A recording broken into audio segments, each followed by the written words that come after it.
Chapter 573. 3 days after the incident, David looked at the report from the enforcement team on the screen. It recorded the process of Major Handel's interrogation. Major Handel admitted that he had accepted bribes from Reed military and agreed to help them bring people into the base. However, Major Handel denied that he was involved in David's murder. David used his identity bracelet to connect to Skynet and search for information on Reed military. Reed military was a weapons manufacturer in the Tonda Starfield. It wasn't a large company, and its total assets were only around 10 billion credits. However, it was already considered a large company in the Tonda Starfield. This had to do with the Tonda Starfield's geographical location. It was located in the most remote region of the Interstellar Federation. Both the market and the overall demand were very limited. For example, Reed military supplied a small portion of the Tonda Starfield's military. David saw the shadow of the Tonda Starfield's military. He suspected that it had something to do with Lieutenant General Kenny C. They really think highly of me. David shook his head and sighed. When he arrived at planet Bedalia, the planet's defense force was organized into 4 fleets. Other than the 4th Fleet's commander, who had been dealt with before he arrived, he didn't know if he had been bribed. The captains of the other 3 fleets had all been bribed. Major Handel from the logistics department, whom David had always thought to be reliable, had also been bribed. In other words, the entire Defense Force's high-ranking officers had all been controlled by the enemy before he arrived. The Defense Force was like a net, waiting for a moth like him to fall into it. However, the person who designed this plan probably didn't expect David to be able to control the Defense Force so easily. David's reputation as the Federation's god of war and his master-level military command played an important role. This made the low-ranking officers and soldiers very respectful of David. These high-ranking officers couldn't directly command the low-ranking officers and soldiers to deal with David. If they did, it would very likely lead to a mutiny. General, the military's investigators are here. Cadillac walked into the office and reported to David. Let them investigate. Don't worry about it. David waved his hand and said, but they want to take Transcendent Albert away, but the law enforcers are stopping them. However, they have orders from the military. The law enforcers want you to go over. Cadillac continued to report. I'll go and see who gave the order. David frowned and stood up. When he arrived at the door of the cell, he saw 5 soldiers in military investigator uniforms standing at the door. The law enforcement captain and 6 law enforcement officers Kaji had sealed the door. What are you doing? Are you trying to break into the prison? David said in a deep voice. Reporting to the general, this is the order of Lieutenant General Kenny C. I am under orders to take this criminal away.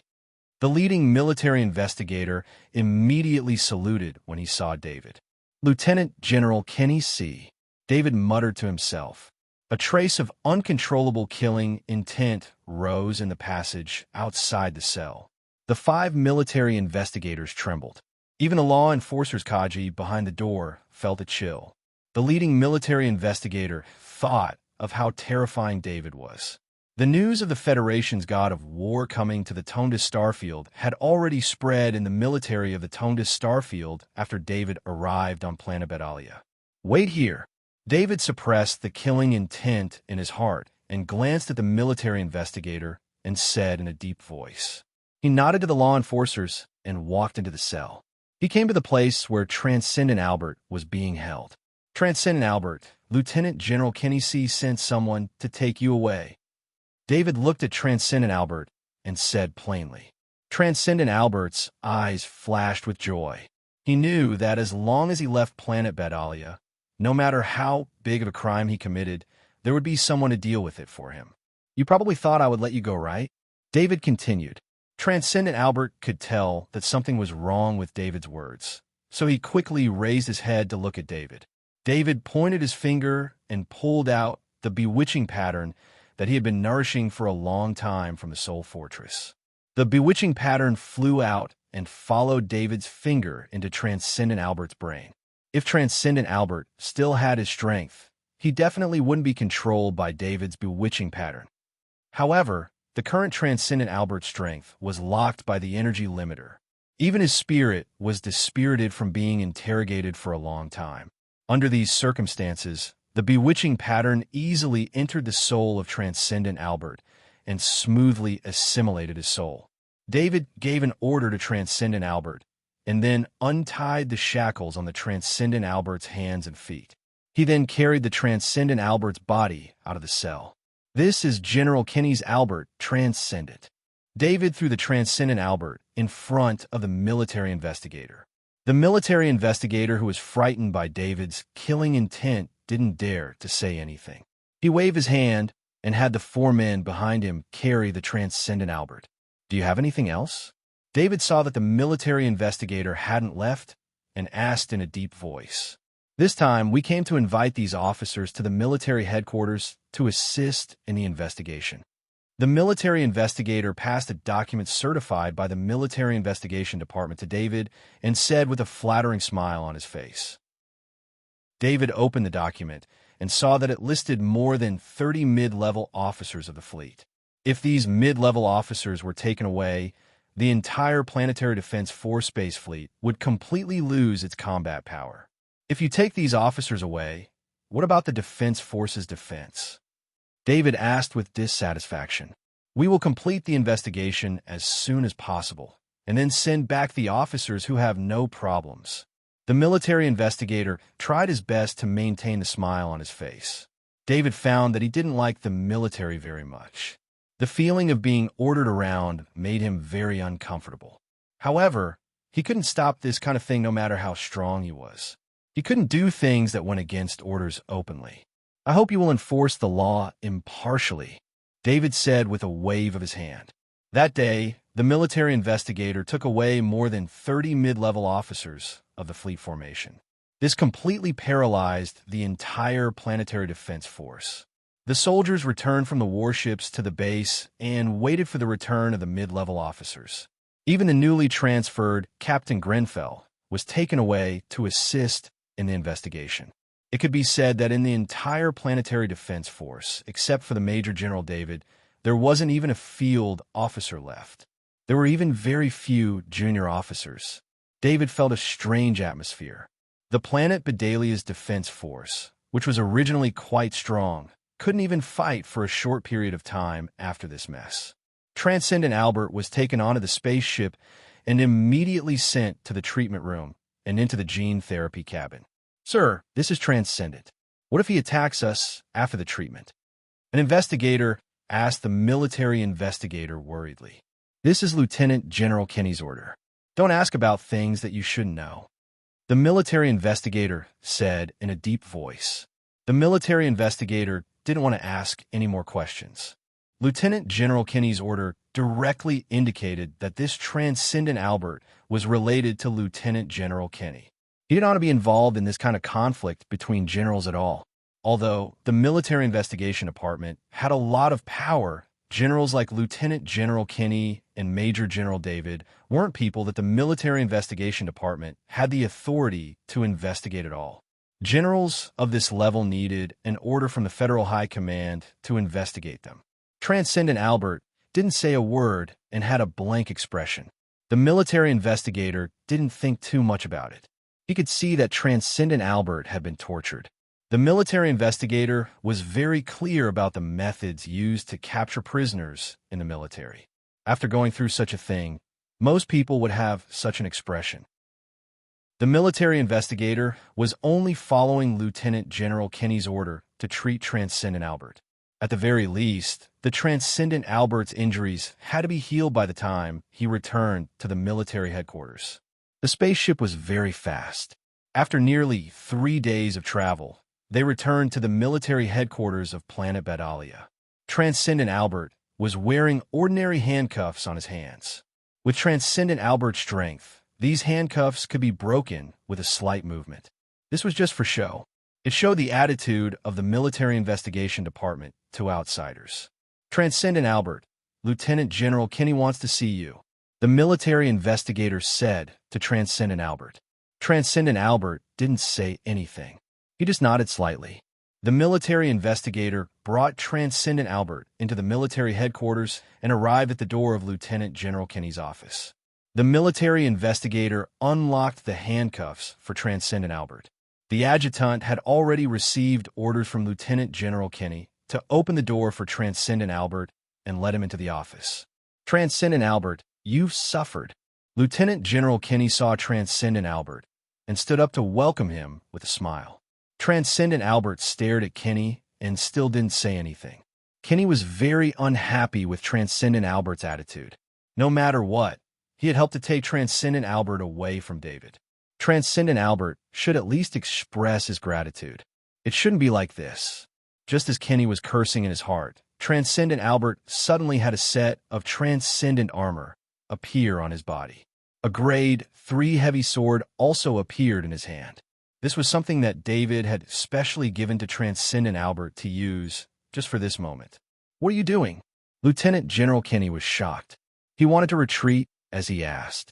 However, no matter how fast he was, he couldn't be faster than Transcendent Albert. Transcendent Albert took 2 steps forward and lifted Kenny in his hand. Transcendent Albert exerted a little force in his hand, and Kenny fainted. Transcendent Albert took out a military life support device from his space bracelet and put it on Kenny. Transcendent Albert then took out a data chip from his space bracelet and inserted it into the terminal on Kenny's desk. The data chip recorded a super virus designed and made by David. If this super virus was inserted into an ordinary terminal, the effect would only affect a very small area. However, this data chip was inserted into the terminal on Kenny's desk. This was the terminal of one of the top lieutenant generals in the interstellar domain. The effect was naturally different. A large amount of attack data used Kenny's authority to attack the military security system. At the same time, it affected the military Skynet. It only took a minute for all the internal surveillance in the military to malfunction. All kinds of alarms went off. At the same time, everyone's identity bracelets couldn't be contacted. The entire military was in a mess. Without the identity bracelets, the general's orders couldn't be passed down. They could only rely on the personnel to pass them down verbally. The military investigator and Kenny's adjutant waiting outside the door were also shocked by this accident. Nothing like this had ever happened in the military. At this moment, the door to the office opened. They saw Transcendent Albert carrying the unconscious Lieutenant General Kenny. Kenny's face was even equipped with a life support device. The military investigator and adjutant were shocked. Just as they were about to scream, a green sword flashed and the two of them fell to the ground. Transcendent Albert stepped over their bodies and flew out of the window with Kenny in his hand. Some people in the military saw Transcendent Albert flying out with people, but even if they wanted to report it, they couldn't do it in a short time. After 3 minutes, the military security system was restored. At this time, Transcendent Albert had already flown into the sky with Lieutenant General Kenny. Transcendent Albert met up with a small landing ship. The landing ship opened, and David reached out to take Lieutenant General Kenny. All of this was arranged by David. It was very difficult for him to get close to Kenny unless Lieutenant General Kenny summoned him. Although Lieutenant General Kenny did not summon David, Transcendent Albert was taken away. Lieutenant General Kenny naturally needed to meet with Transcendent Albert. David was not sure if Lieutenant General Kenny would meet with Transcendent Albert in the office. But no matter what, as long as Transcendent Albert met with Lieutenant General Kenny, unless Kenny was protected by Transcendent, it would be difficult for him to escape from Transcendent Albert's hands. The reason why David used the bewitching pattern that he had nurtured for a long time was to allow Transcendent Albert to retain more intelligence. Otherwise, with just an ordinary bewitching pattern, at most, it would make Transcendent Albert go on a killing spree. It would not be able to implant the virus. In fact, what Transcendent Albert did was very simple.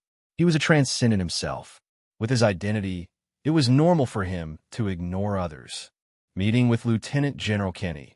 Regardless of the circumstances of a meeting, as long as there was a chance to get close to Lieutenant General Kenny, it would determine Lieutenant General Kenny's final fate.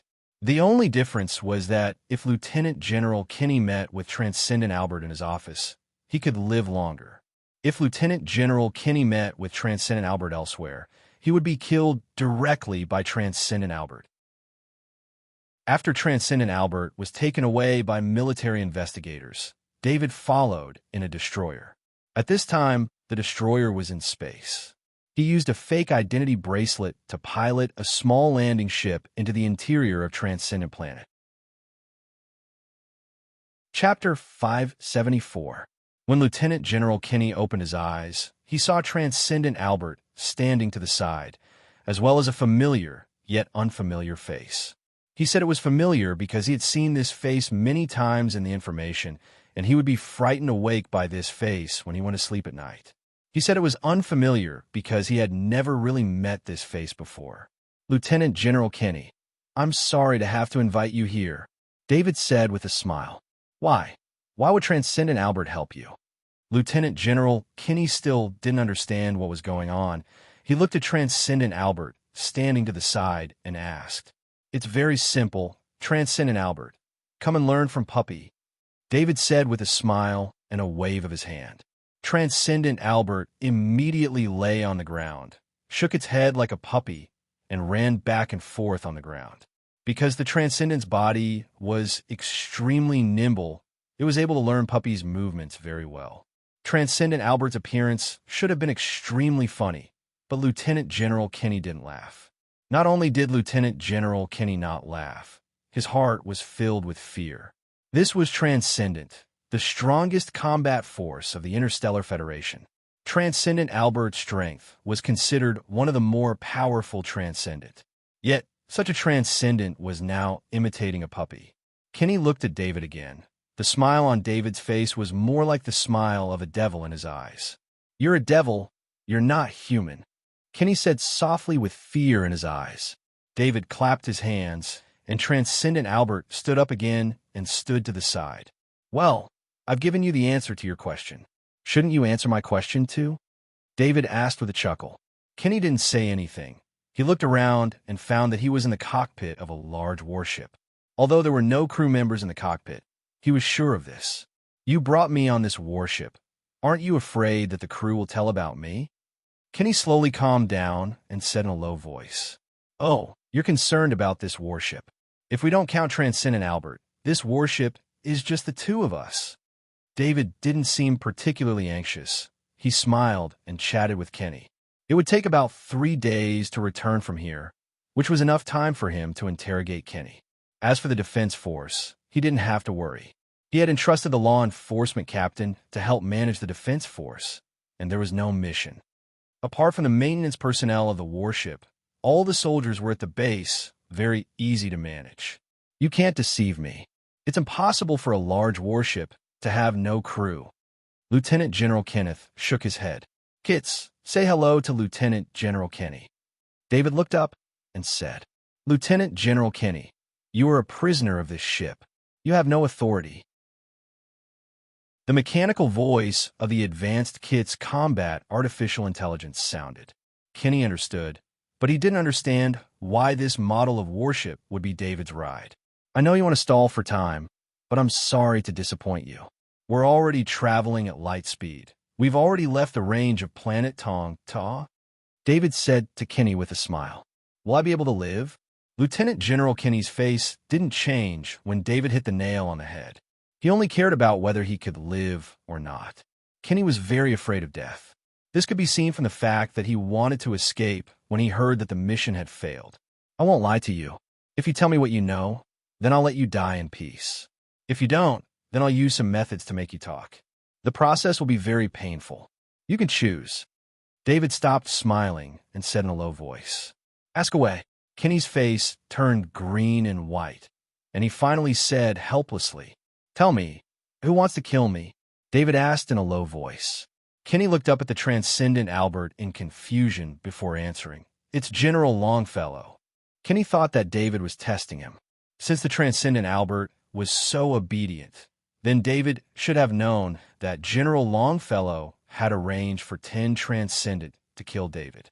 That was why Kenny didn't hesitate and said General Longfellow's name. David's expression didn't change, but his heart was in turmoil. General Longfellow was one of the oldest of the 13 vice-marshals in the High Command, and he was ranked near the top of the 13 vice-marshals. However, David didn't understand when he'd offended the general to the point that he'd have to deal with him. "I believe you know why General Longfellow wants to kill me, right?" David asked calmly. General Roth's wife is General Longfellow's daughter. After General Roth died, General Longfellow took over the connections General Roth left behind. Because he suspects that you killed General Roth, General Longfellow needs to use your life to appease his daughter and those connections. Kenny didn't hide anything and didn't hold back. He was a high-ranking official under General Longfellow, so he naturally knew about this. "Damn it, they can even find me for this." David couldn't help but curse. Logically speaking, the method he'd used to kill General Roth shouldn't have been traced back to him. However, David never would have thought that the reason for this attack was related to General Roth's death. David originally thought that it was Grand Marshal Andre's opponent who'd made the move. Who knew that it was one of the higher-ups in the military who'd done it? "Thank you for answering my questions. I'll fulfill my promise and give you a quick death." David nodded at Kenny. When the Transcendent reached out and broke Kenny's neck, David seemed to see a strange smile on Kenny's face, as if he was mocking David. David wanted to stop the Transcendent, but it was already too late. Lieutenant General Kenny's soul had already been absorbed by the Shadow Attendant. Lieutenant General Kenny must have been hiding something. He wouldn't let anyone else have a good time, even if he died. David muttered to himself, how could anyone who could become such a high-ranking official be simple? Lieutenant General Kenny knew that he wouldn't be able to live. He answered all of David's questions, but he didn't say anything important. Of course, Lieutenant General Kenny didn't know that what he thought wasn't important was exactly what David didn't know. David threw Lieutenant General Kenny's corpse into space. In a vast expanse of space, it was almost impossible to find a corpse. After getting rid of Lieutenant General Kenny, David's heart was at peace. Even though he was in the Tongue to Star system, he still had a superior who was his enemy and could easily place people around him. If this kind of enemy wasn't dealt with early, it would continue to cause trouble for him. He looked at the Transcendent beside him. The effect of the bewitching pattern could last forever, but this kind of puppet was far inferior to a puppet made with the corpse-controlling technique. Although the Transcendent easily captured Lieutenant General Kenny and killed 2 soldiers, the Transcendent's strength was only enough to deal with Kaji. He couldn't deal with any other Transcendent. This was the weakness of the bewitching pattern. There was a huge difference in intelligence between it and the corpse-controlling technique puppet. At least the corpse-controlling technique puppet had combat instincts and could use most of its strength. Moreover, the corpse-controlling technique puppet's combat instincts could grow through a long period of battle. The bewitching pattern puppet couldn't, and its strength wouldn't increase at all. Most importantly, the corpse-controlling technique puppet wasn't a living thing, so it wouldn't be discovered by any scan. David also couldn't keep the Transcendent by his side. He hesitated for a moment and casually withdrew the bewitching pattern. The Transcendent's body went limp and fell to the ground. David took back the equipment on the Transcendent and threw the Transcendent into space. The soul that had been invaded by the bewitching pattern had long lost its intelligence. The Transcendent was the culprit who captured Lieutenant General Kenny. If David wanted to get away from this matter, it was impossible for him to have any contact with the Transcendent. Therefore, it was necessary to get rid of the Transcendent. David took out the Transcendent's body. He wanted to conduct an experiment and use the corpse-controlling technique to make a Transcendent puppet. Right now, he was in outer space, which was also the safest time. No one would disturb him, and no one would be able to discover him. He placed the Anderson Transcendent's corpse on the ground and took out a bottle of level 3 insectoid blood he had collected on Warstar. He used the green blood to draw a pattern on the Anderson Transcendent's forehead. Then, David guided his spirit into the pattern, and the pattern began to absorb his spirit. This was also a verification process. If his spirit could not meet the requirements of the pattern, then the corpse control spell would not be able to continue. Although Transcendent Anderson was very strong when he was alive, in terms of mental strength, David was much stronger than Anderson Transcendent. David's mental power flowed into the rune, causing it to glow. Following that, the rank 3 arachnid blood began to seep into the transcendent Anderson's corpse. David could feel that the pattern was using the energy in the rank 3 arachnid blood to reconstruct the energy circulation system in the transcendent transcendence body, replacing the blood from before. Unlike when he was making a level 4 insectoid puppet, the transcendent was too weak compared to a level 4 insectoid. It could not even compare to a level 3 insectoid, so there was no need for perfect grade kryptonite to provide energy. Only the energy in the transcendent transcendence corpse and the level 3 insectoid's blood was enough. Of course, this was only a part of the energy supply. When the transcendent transcendence body's energy circulation system began to work again, David's heart had also recovered. Only then did he use the rest of his spirit to draw the corpse controlling technique pattern on the transcendent transcendence head. Only when the corpse controlling technique pattern entered the transcendent transcendence head did the corpse controlling technique end. A transcendent puppet was successfully made. The corpse controlling technique pattern in the transcendent transcendence head would not only collect the instincts of his muscles, but would also constantly absorb the surrounding energy to replenish his body's energy consumption. The transcendent puppet stood up from the ground. Other than his eyes still being a little dull, he was no different from a normal person. However, the transcendent puppet did not have any signs of life. It did not need air or food to survive. David sent a sliver of his spirit into the corpse controlling technique pattern in the transcendent transcendence head. Through the corpse controlling technique pattern, he could sense the transcendent situation. The transcendent transcendence body was very flexible. This was not surprising. The assassin mantis puppet also maintained its original flexibility. This was related to the energy circulation in the puppet's body. Although the energy circulation in the transcendent puppet and the assassin mantis puppet's body were not on the same level, their basic effect was still the same. It allowed the puppet's body to maintain a strange vitality so that the muscles in the body were no different from when they were alive. David sensed the transcendence condition again. The power of the transcendent had already dissipated with the death of the transcendent Anderson. However, after the dissipation, the power seemed to have merged into this body. Only a sliver of the transcendent's power was left. David could feel that this body's power was extremely strong among the transcendents he had encountered. David took out a transcendent crystal. He wanted to see if the transcendent crystal could increase the transcendent's power in the transcendent Anderson puppet's body. David still had more than 300 transcendent crystals. These were his spoils of war from many battles. He had no use for them, even if he kept them with him. He had heard that the transcendent could use the transcendence crystal to increase the transcendent's power in the body. However, this method was extremely extravagant. Most of the transcendent's power was increased through their own cultivation. The transcendent crystal was too precious. It was usually used as a currency for precious items. David's transcendent crystal was easy to obtain, so he did not care about it. He placed the transcendent crystal in the transcendent Anderson puppet's hand and controlled the transcendent's power in the transcendent crystal to absorb the transcendent's power. David could sense that when the strange energy from the transcendent crystal entered the Anderson transcendent puppet's body, about half of the transcendent's power was absorbed by the puppet's body. Only the other half merged with the transcendent's power in the Anderson transcendent puppet's body. However, some of it dissipated during the merging process. This was also the reason why the transcendent would not use the transcendent crystal to cultivate and recover unless it was absolutely necessary. It was just too wasteful. On the other hand, David was very happy.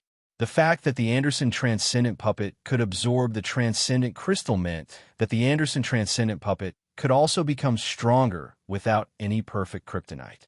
However, it required a huge investment of resources. Of course, the cost-performance ratio of this investment was far from the cost-performance ratio of the insectoid puppet. For example, the assassin mantis puppet only needed to absorb the kryptonite's energy through the energy gathering plate to slowly increase its own energy and body strength. The consumption of this was extremely low.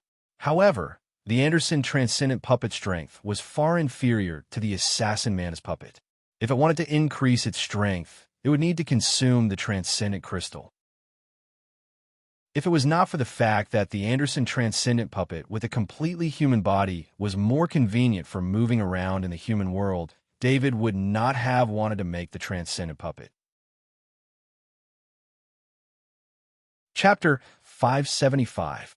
General Longfellow was sitting on the sofa in his office, listening to his daughter, Madame Meredith, report on their recent gains. After General Loth died from poisoning, Madame Meredith's help allowed General Longfellow's power to grow rapidly. This allowed his influence to reach the top 3 among the 13 vice-marshals. If it weren't for the fact that General Longfellow was too old, he would even have the qualifications to compete for the position of Grand Marshal. However, it was precisely because of his age that his authority increased, so the other vice-marshals didn't take any drastic actions. Of course, some small tricks were inevitable, but compared to the benefits General Longfellow had received, it wasn't even worth mentioning.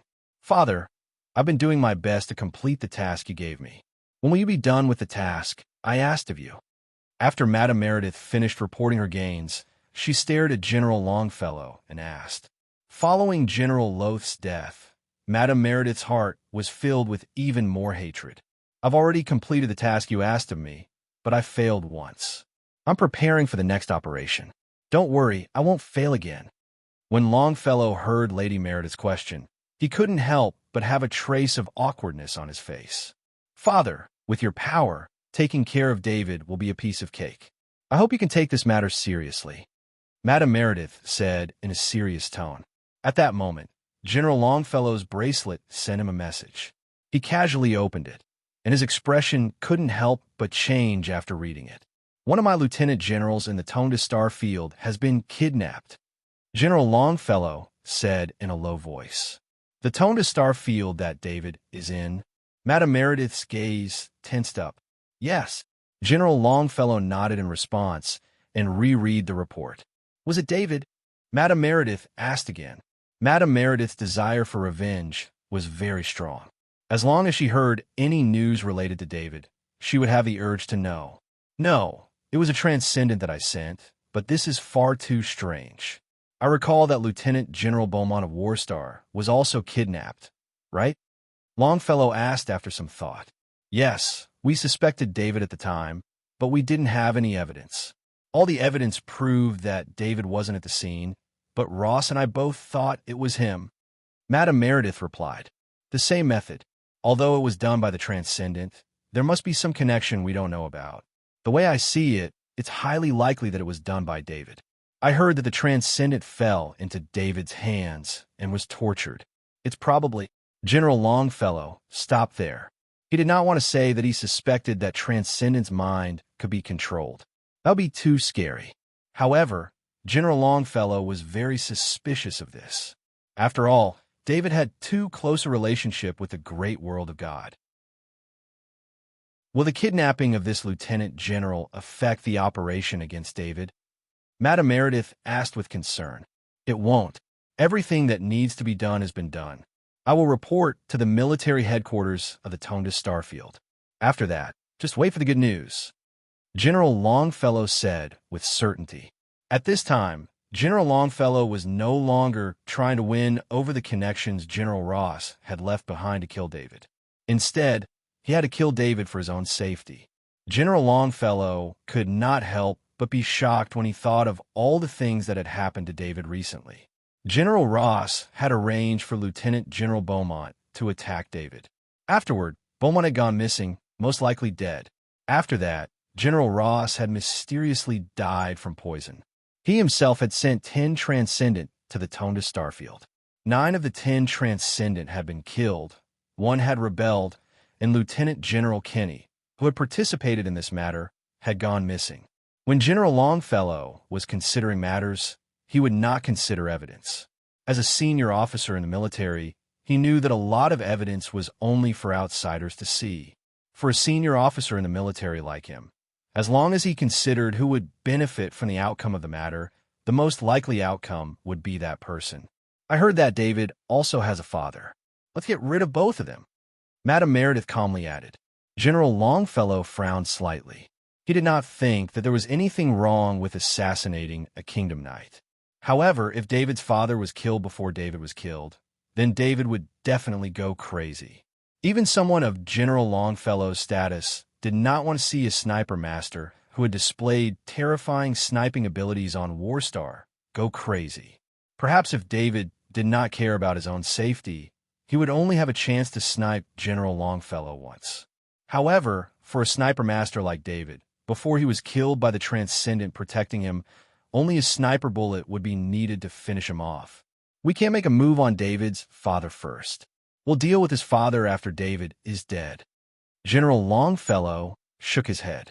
Madame Meredith did not say anything else, but a dangerous glint flashed in her eyes.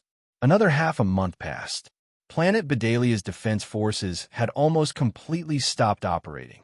The mid-level and high-ranking officers who had been taken away by the Tonda Starfield's military for investigation were not sent back, nor were they sent over.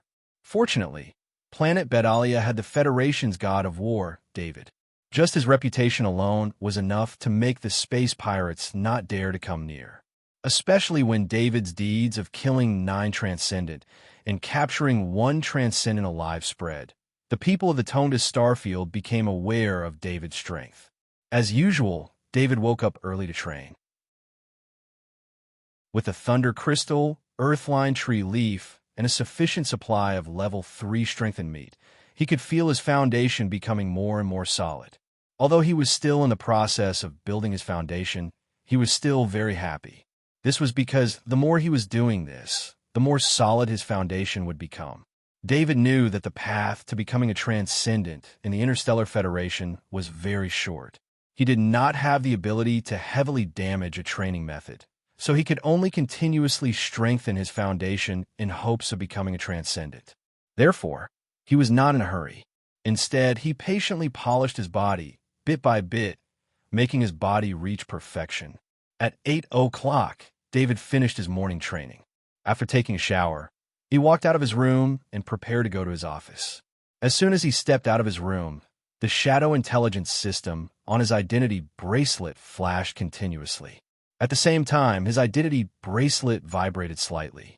This was the Kerr Intelligence Organization's most urgent communication signal. Only when something big happened would they use this method to contact him.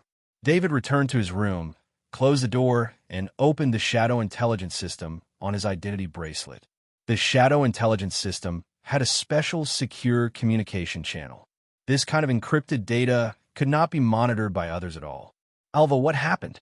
David turned on the communication signal and directly connected to Master Alva.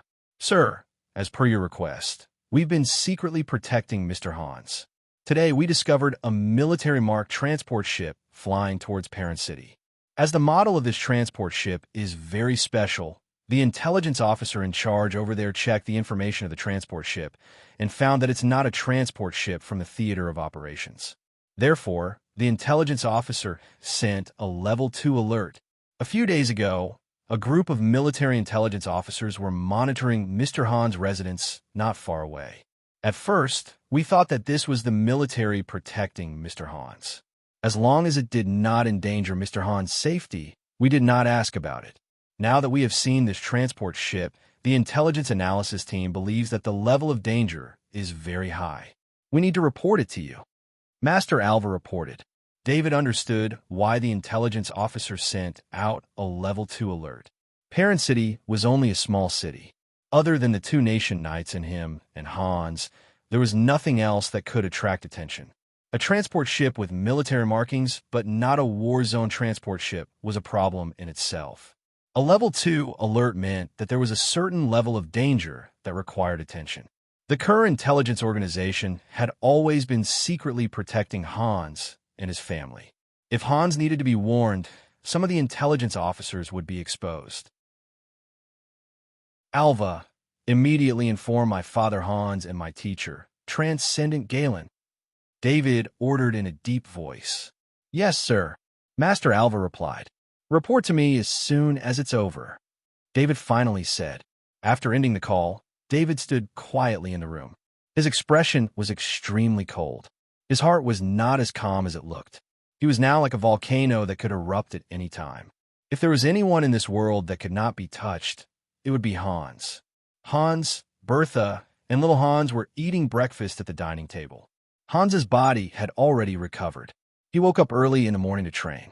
Although he was old, he still hoped to recover some of his combat strength. The doorbell rang. Hans and Bertha were curious about who would visit so early in the morning. Hans stood up and opened the door. It was his neighbor, Damit, who had just moved in a few months ago. Mr. Damit, is there anything I can help you with? Hans asked curiously. Mr. Hans, I am David's man. There is danger approaching. Please bring your family and follow me, Damit said as he showed Hans a document that was authenticated by David. Hans glanced at the document. David's authentication was done using an identity bracelet. This kind of authentication could not be faked in Skynet. Okay, Hans trusted David. Although he did not understand what was going on, his experience in the military made him agree immediately. He turned around and picked up little Eddie. Then, he pulled Bertha and left. Damit placed a mini surveillance camera at the door. Then, he brought Hans and his family to his house next door. At this moment, a transport ship was descending toward Hans' house. How can it be so fast? Damit was shocked. He could not help but speed up. He brought Hans and his family into the basement. Then, he opened a secret door in the basement. Inside was a reinforced underground tunnel. It was not easy to dig such an underground tunnel in Parent City. This was a war zone. The underground was part of the city's security system. Just as Hans was surprised, he saw a small high-speed spaceship parked in the tunnel. Mr. Hans, this spaceship is moving along the tunnel. The entrance of the tunnel is outside Parent City. You can wait here for a while. If the situation is not right, you can leave immediately, Damit explained to Hans. Hans and his family hid in the basement next door. A Transcendent and 12 Kaji walked down from the transport ship. The 12 Kaji were very professional. They quickly surrounded the house. Among them, there was a professional electronic warfare expert. Using military equipment, they easily shut down the security system of the house. Hans' house was specially protected by the military. Skynet would always spare some resources to monitor it. However, this time, Skynet did not seem to have any reaction. After the Kaji shut down the security system, Skynet did not send out any alarms. The Transcendent did not make a move. He was only here as a safeguard. This kind of small matter did not require him to do it personally. Go in. Captain Kaji waved his hand and made a tactical gesture. The 12 Kaji walked through the front and back doors of the house. The doors made of alloy could not stop weapons at all. They were broken in an instant. The Kaji were very familiar with the internal structure of the house. They immediately started searching. However, they soon found that the house was empty. The 12 Kaji returned to the hall. They knew that the mission had failed and left the house. Sir, there is no one in the house. Hans and his family have left. Captain Kaji reported to the Transcendent. Contact the intelligence team immediately. What are they doing? The Transcendent was very angry and said in a low voice. Captain Kaji turned around and tried to contact the intelligence team. However, they could not be contacted no matter how hard he tried. In a house 150 meters away from them, 3 military intelligence team members were lying in a pool of blood. The military communication device in front of them was still flashing, waiting for them to answer. Sir, we have lost contact with the intelligence team. Should we evacuate immediately? Captain Kaji reported. Captain Kaji knew very well what it meant to lose contact with the intelligence team. It meant that their every move had been discovered a long time ago.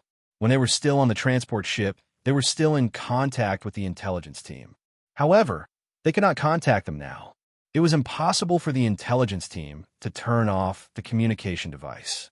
The communication device they used was not ordinary. It had all kinds of anti-jamming capabilities. Unless it was a military jamming device, there was no way to block the communication. Evacuate for what? Get the Electronic Countermeasures Division to hack into the Skynet here and find the surveillance signal. I don't believe that they can escape Perrin's city in a short time. The Transcendent waved his hand and said, a small city like this was no threat to the Transcendent. No one could stop him if he wanted to leave. The mission this time was very simple, but the reward was very generous. If he could not complete it, he would not have the face to see his employer. Therefore, he rejected Captain Kaji's suggestion. He would not leave until he found Hans. Chapter 576. Melon Seeds shamelessly begged for next month's votes. Because of my clumsy hands, I haven't been able to update. Originally, I was embarrassed to ask for monthly votes, but because of the possibility of entering the top 5 of the monthly votes list, seeing that Melon Seeds is constantly updating 8,000 renminbi a day, I ask readers who have monthly votes to vote for next month's votes. The electronic warfare specialist began to hack into Skynet. Transcendent and Kaji stood outside Hans's house. Not far behind them was the transport ship. This electronic warfare specialist was a professional electronic warfare specialist in military. Compared to normal electronic warfare specialists, he had more resources. For example, the software in his hands was more advanced. Very quickly, he successfully hacked into Skynet. The data of Skynet was retrieved. Damit watched these people through the micro monitor at the door. Not only could he receive the video, but he could also send it to the headquarters. Mr. Hans, take your family and leave first. They have an electronic warfare specialist. They will discover this place soon. Damit said to Hans, what about you? Hans could tell that Damit didn't want to leave and quickly asked, someone needs to buy some time here. Damit said in a low voice. Hans didn't know what to say. If he didn't have his wife and children with him, he would have the urge to stay. Hey, Transcendent Galen and the others are here. Damit suddenly said with a smile. Through the micro-monitor, he saw 6 spaceships appear in the sky. These spaceships were very famous on Monolith. They were the spaceships of the 6 Transcendent. Found them. The electronic warfare specialist reported to Captain Kaji. However, he realized that Captain Kaji and the Transcendent didn't respond to him. When he looked up, he saw 6 Transcendent flying out of the 6 spaceships in the sky. Retreat. Captain Kaji didn't care about the mission anymore. He didn't know the details of this secret mission. He only knew that they were here to capture Hans and his family. This kind of mission was considered a dark mission, but as a soldier, he had to carry out the orders of his superior. Now that he realized that the mission had attracted 6 Transcendent, his only thought was to take his brothers and leave. Captain, Skynet has mobilized a large amount of resources. We can't stop them. We've been locked onto. The electronic warfare specialist reported to the captain. They were able to sneak into this place quietly because the electronic countermeasures division had blocked Skynet scanning. However, that was under the condition that Skynet did not discover them. Once Skynet discovered them, Skynet could mobilize a huge amount of computing resources. With the supply of a huge amount of computing resources, Skynet was not something that the Electronic Countermeasures Division could resist. Galen and Transcendent, they had no time to spare. Now, the 12 Kaji had been discovered, and would be to Monolith. Kaji would be captured sooner or later.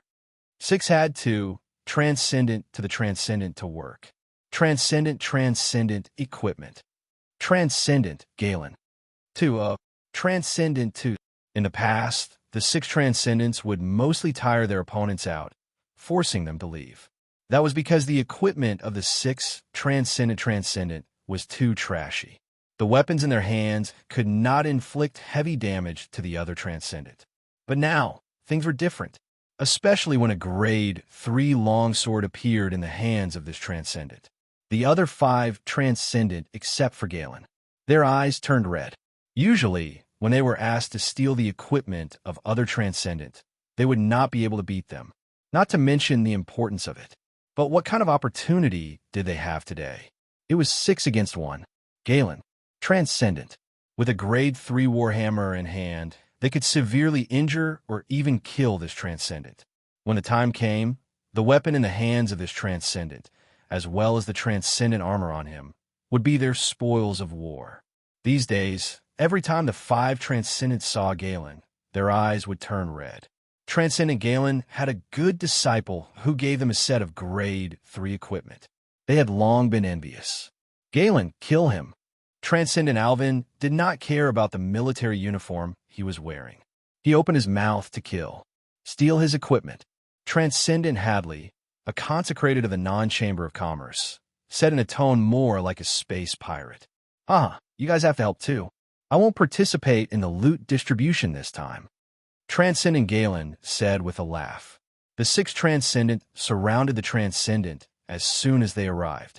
This Transcendent was a bit arrogant and did not run away immediately.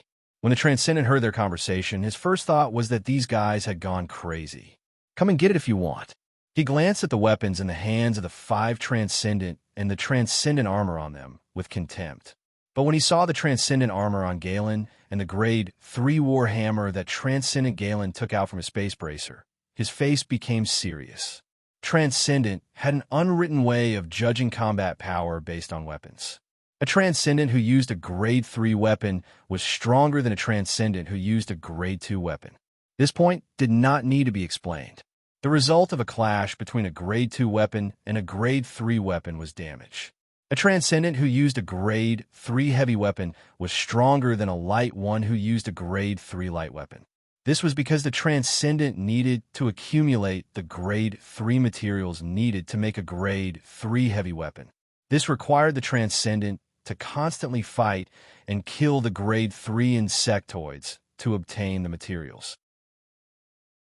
Transcendent Galen's grade 3 war hammer was the reason why the Transcendent was so wary.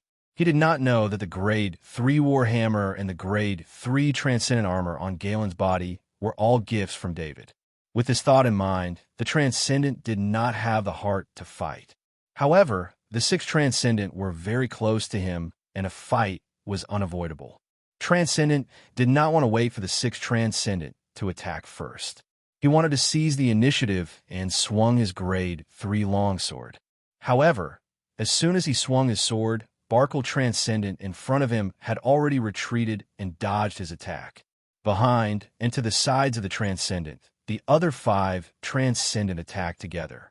Transcendent hurriedly dodged while attacking Mervyn Transcendent on the left. As a result, Barkle Transcendent in front quickly retreated and attacked. The Transcendent almost coughed up blood. These were Transcendent. How could they fight in the same way as Kaji's battle formation? Moreover, it was the most shameless battle formation of all. When the Transcendent advanced, the Transcendent in front would retreat, while the Transcendent in the other directions would follow. These 6 Transcendent were very agile. They had no choice but to be agile. In the past, the 6 Transcendent relied on their trash equipment to fight against strong opponents. If they wanted to drag out the fight, they had to be more agile than their opponents. At the beginning, Transcendent Galen also used the same tactic as the other 5 Transcendent. Although he had better equipment, he still used the same tactic as the other 5 Transcendent. The Transcendent who was surrounded was anxious. He had never encountered an opponent like this.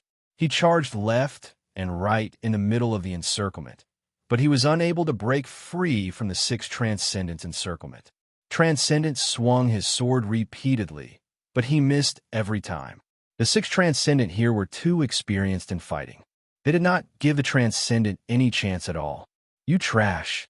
Why won't you fight me fairly? The Transcendent roared. The 6 Transcendent did not look angry at all. In their eyes, this Transcendent had come all the way here to deliver equipment to them. It was normal for them to curse at him. The rank 3 longsword in the Transcendent's hand slowly lost its initial agility. Because of his anger, it looked more like a heavy sword slashing down. Transcendent Galen gave the other 5 Transcendent a look. They had been waiting for this opportunity. One must know that the grade 3 longsword in the Transcendent's hand was a light weapon, and its specialty was its agility. Although the 6 Transcendents seemed to be able to dodge the attack easily, they had actually used all their strength and relied on their many years of experience to survive until now. This was a psychological battle. If the Transcendent could calm down and slowly find an opportunity, he might be able to break free. However, the Transcendent had lost his cool which gave the Transcendent Galen and the others a chance.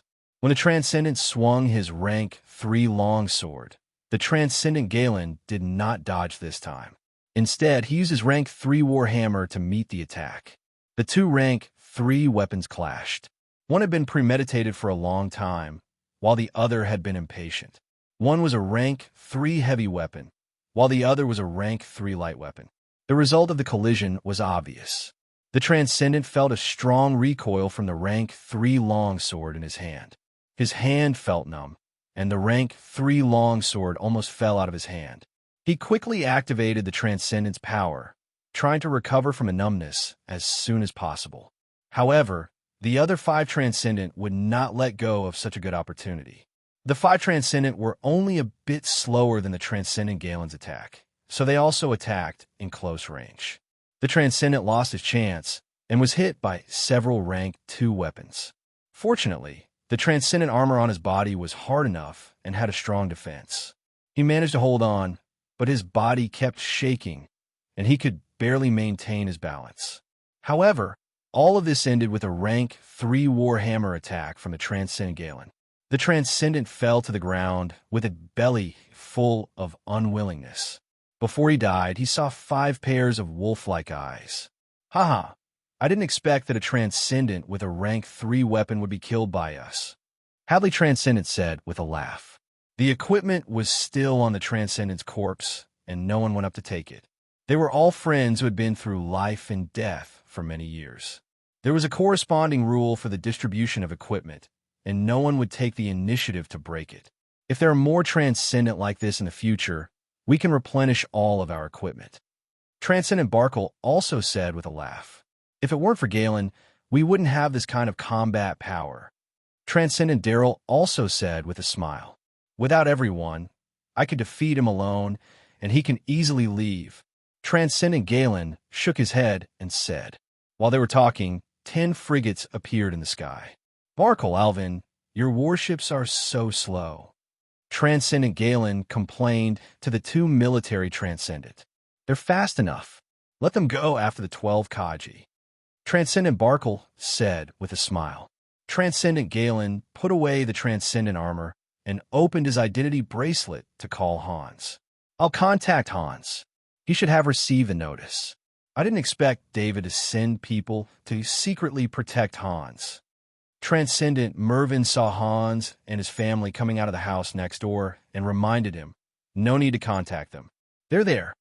Thank you, Transcendent, for your help. Hans quickly walked over and bowed to the Transcendent. He and Transcendent Galen were good brothers, but the other 5 Transcendent had rushed over in time, so he needed to thank them solemnly. Transcendent Mervyn said with a smile, Hans, this isn't just for you. This Transcendent came to Monolith without informing us, which means he's our enemy. We have to thank you. This is equivalent to giving us equipment. Transcendent Galen said to Hans, Hans, you can't stay here any longer.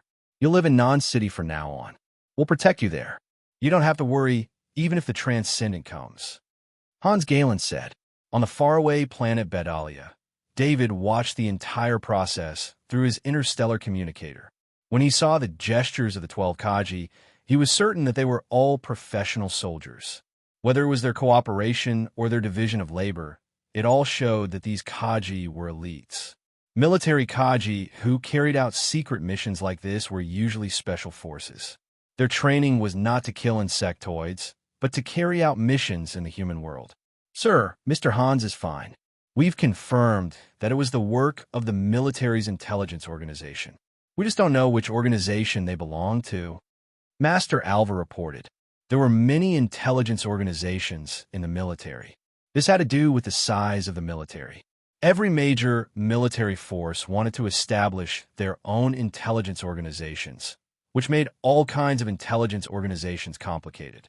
Regardless of which intelligence organization it is, investigate all the information about the participants, including the identity of the Transcendent. Then issue an assassination order and pay 5 times the reward to kill the family of the participants. David ordered in a deep voice. Yes, sir. Master Alva was not a kind person. He was tied to David, so naturally, he would listen to all of David's orders. Also, our forces on planet Monolith are too weak. Inform Sealy and ask the Tordo Fund to send some warships over. If something like this happens again in the future, directly destroy the warships in space. David continued to order. Master Sealy controlled the Tordo Fund. With the huge size of the Tordo Fund, it was easy for him to send out some warships. Sir, do you need the Tordo Fund to send a Transcendent over? Master Alva asked. The Tordo Fund has a new Transcendent. David had not cared about the Tordo Fund for a long time, so he was a little surprised to hear this news. The Tordo Fund used to have 2 Transcendent, but they were killed by David using the heavy weapons on the Tordo satellite. After that, the Tordo Fund did not have a Transcendent, and it barely managed to stay afloat because of David's fierce reputation. Ever since the Tordo Fund participated in the great world of God Trade Fair, many Transcendent wanted to join the Tordo Fund and become a Transcendent. According to my information, Sealy agreed to accept 3 Transcendent as Transcendent. Master Alva reported. In fact, he had reported all of this to David, but David probably did not see it. David, Master Alva, and Master Sealy were bound by the Oath Stone, so David was very assured of the 2 masters. David also did not want to affect his own training because of business matters, so he did not care about these things. There's no need to send a Transcendent over. This will make the Transcendent of planet Monolith unhappy. Arrange for a few more emergency plans, David said in a deep voice. Chapter 577. Although David owned a large corporation, had plenty of credits, and had the Kerr Intelligence Organization, he also had enough resources in the field of intelligence. But for a vice commander of the Interstellar Federation, all of this was useless. The Kerr Intelligence Organization could use the Shadow Intelligence System to gather intelligence in all parts of the Interstellar Federation, but the Shadow Intelligence System couldn't infiltrate the Federal High Command, so there was no way to obtain information on Admiral Longfellow. This made it impossible for David to take revenge, so he could only wait for the right opportunity. David had been on planet Bedalia for more than a month, and it had also been more than 20 days since he killed Lieutenant General Kenny. The days seemed peaceful, but David still felt that the atmosphere wasn't right. After he finished cultivating in the morning, he felt uneasy, as if something was going to happen. After David's spirit reached 8 points, his perception of danger had long surpassed that of the Transcendent, and this premonition of danger had saved him many times. Defense Chief, a large number of unidentified spaceships have been detected at the speed of light 500 kilometers away from the planet. The scanning team reported to David, and at the same time, an ear-piercing alarm sounded. All of the soldiers in the base began to return to their posts, and those who left the warships were urgently equipped with weapons. All of the soldiers were extremely nervous because they didn't have a warship in space. In this situation, if the enemy attacked, they could only be targets. Scanning team, immediately identify the enemy, David ordered in a deep voice. As he spoke, he had already equipped the golden exoskeleton armor, and at the same time, he used his identity bracelet to contact his destroyer. Keats, prepare for battle, David immediately ordered as soon as the call connected. Yes, Captain. The mechanical voice of the advanced AI kits sounded. David wouldn't defend the base to the death. Combined with his previous perception of danger, he was certain that these spaceships were coming for him. Jumping at the speed of light in an area 500 kilometers away from the planet, this kind of movement was very obvious. It must be known that after entering the speed of light, if not for the predetermined coordinates, one would only jump out of the speed of light when they were far away from the planet. For a spaceship that entered the speed of light, 500 kilometers was simply too short a distance. If one was not careful, they would crash into the planet. David flew out of the base's exit in a straight line. At this time, there was no time to find a landing ship.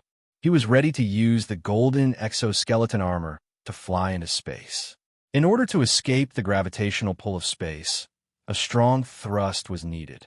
David's golden exoskeleton armor easily reached this standard. This was also the first time he had left the planet in this way. The multiple energy jets on the golden exoskeleton armor spewed out energy at the same time, and he turned into a golden meteor that shot straight into the sky. David knew very well that he didn't have much time. 500 kilometers was a very short distance for a spaceship in space, so he also turned on the maximum engine power. The engine, which was made of special materials and alloys, exploded with a terrifying amount of energy after its power was fully unleashed. As David felt the gravitational pull weaken, he flew faster and faster. By the time he saw the destroyer leave the spaceport on its own, he was already in space. The destroyer's hatch opened, and David flew into the ship and went to the cockpit. "Keats, turn on a maximum power scan." David sat in his seat and ordered in a deep voice. A light screen lit up in front of him, and then he saw 30 bright spots in an area of 100 kilometers. These bright spots were distributed in a wedge shape. David's eyes focused. This was a typical battle formation of the military space fleet. Even if these 30 spaceships were not military spaceships, the crew had received professional military training.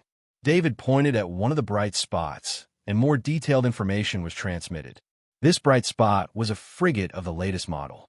He then displayed the detailed information of all the other bright spots, and found that they were all of the same latest model. "They really think highly of me," David muttered to himself. One had to know that a frigate's main cannon could annihilate an area of 30 kilometers.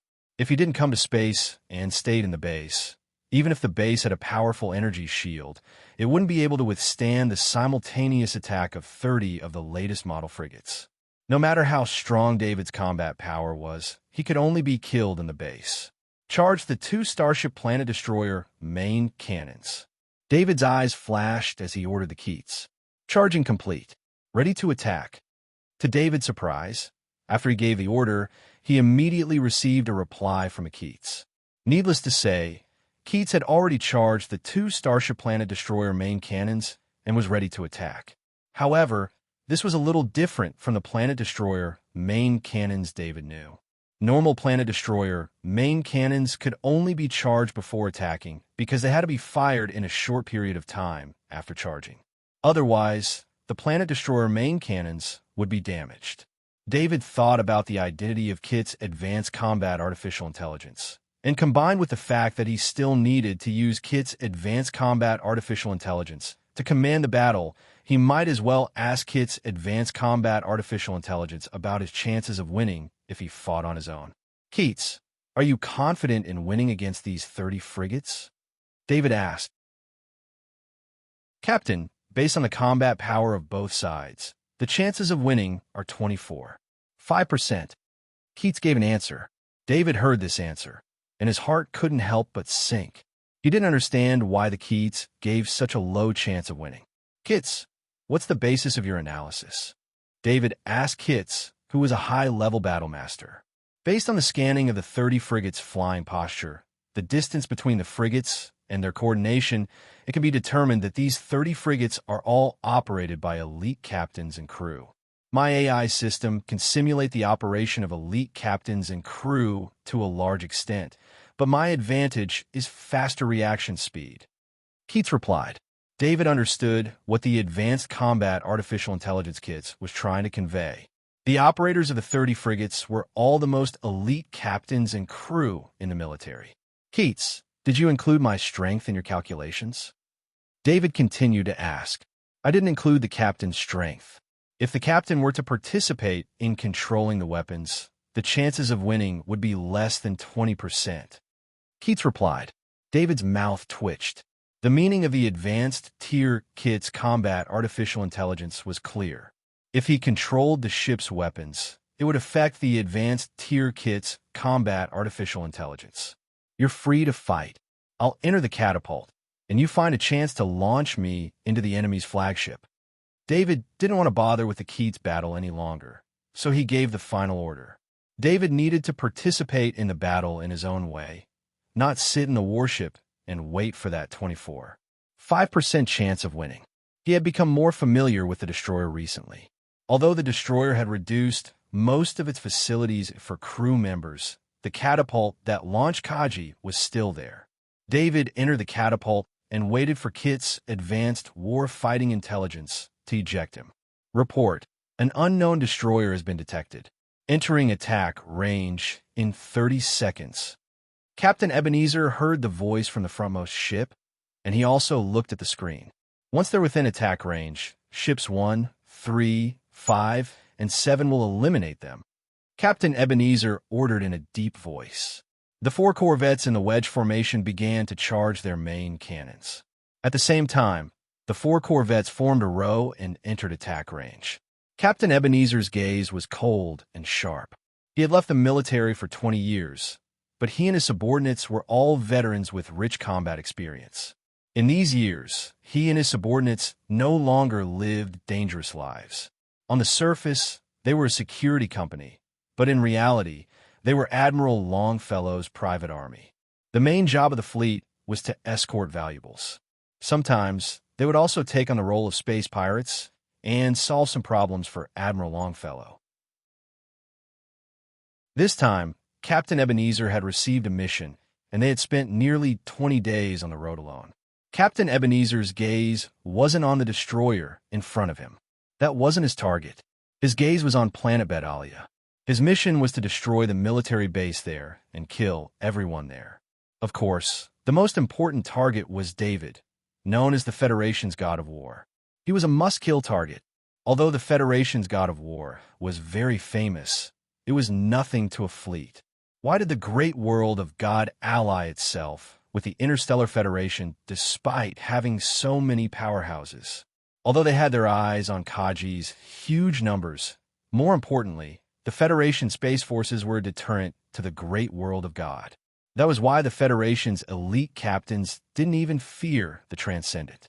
As long as they commanded a fleet, they could eliminate the Transcendent. Captain Ebenezer felt that sending 30 powerful warships to deal with David, the Federation's God of War, was making a mountain out of a molehill.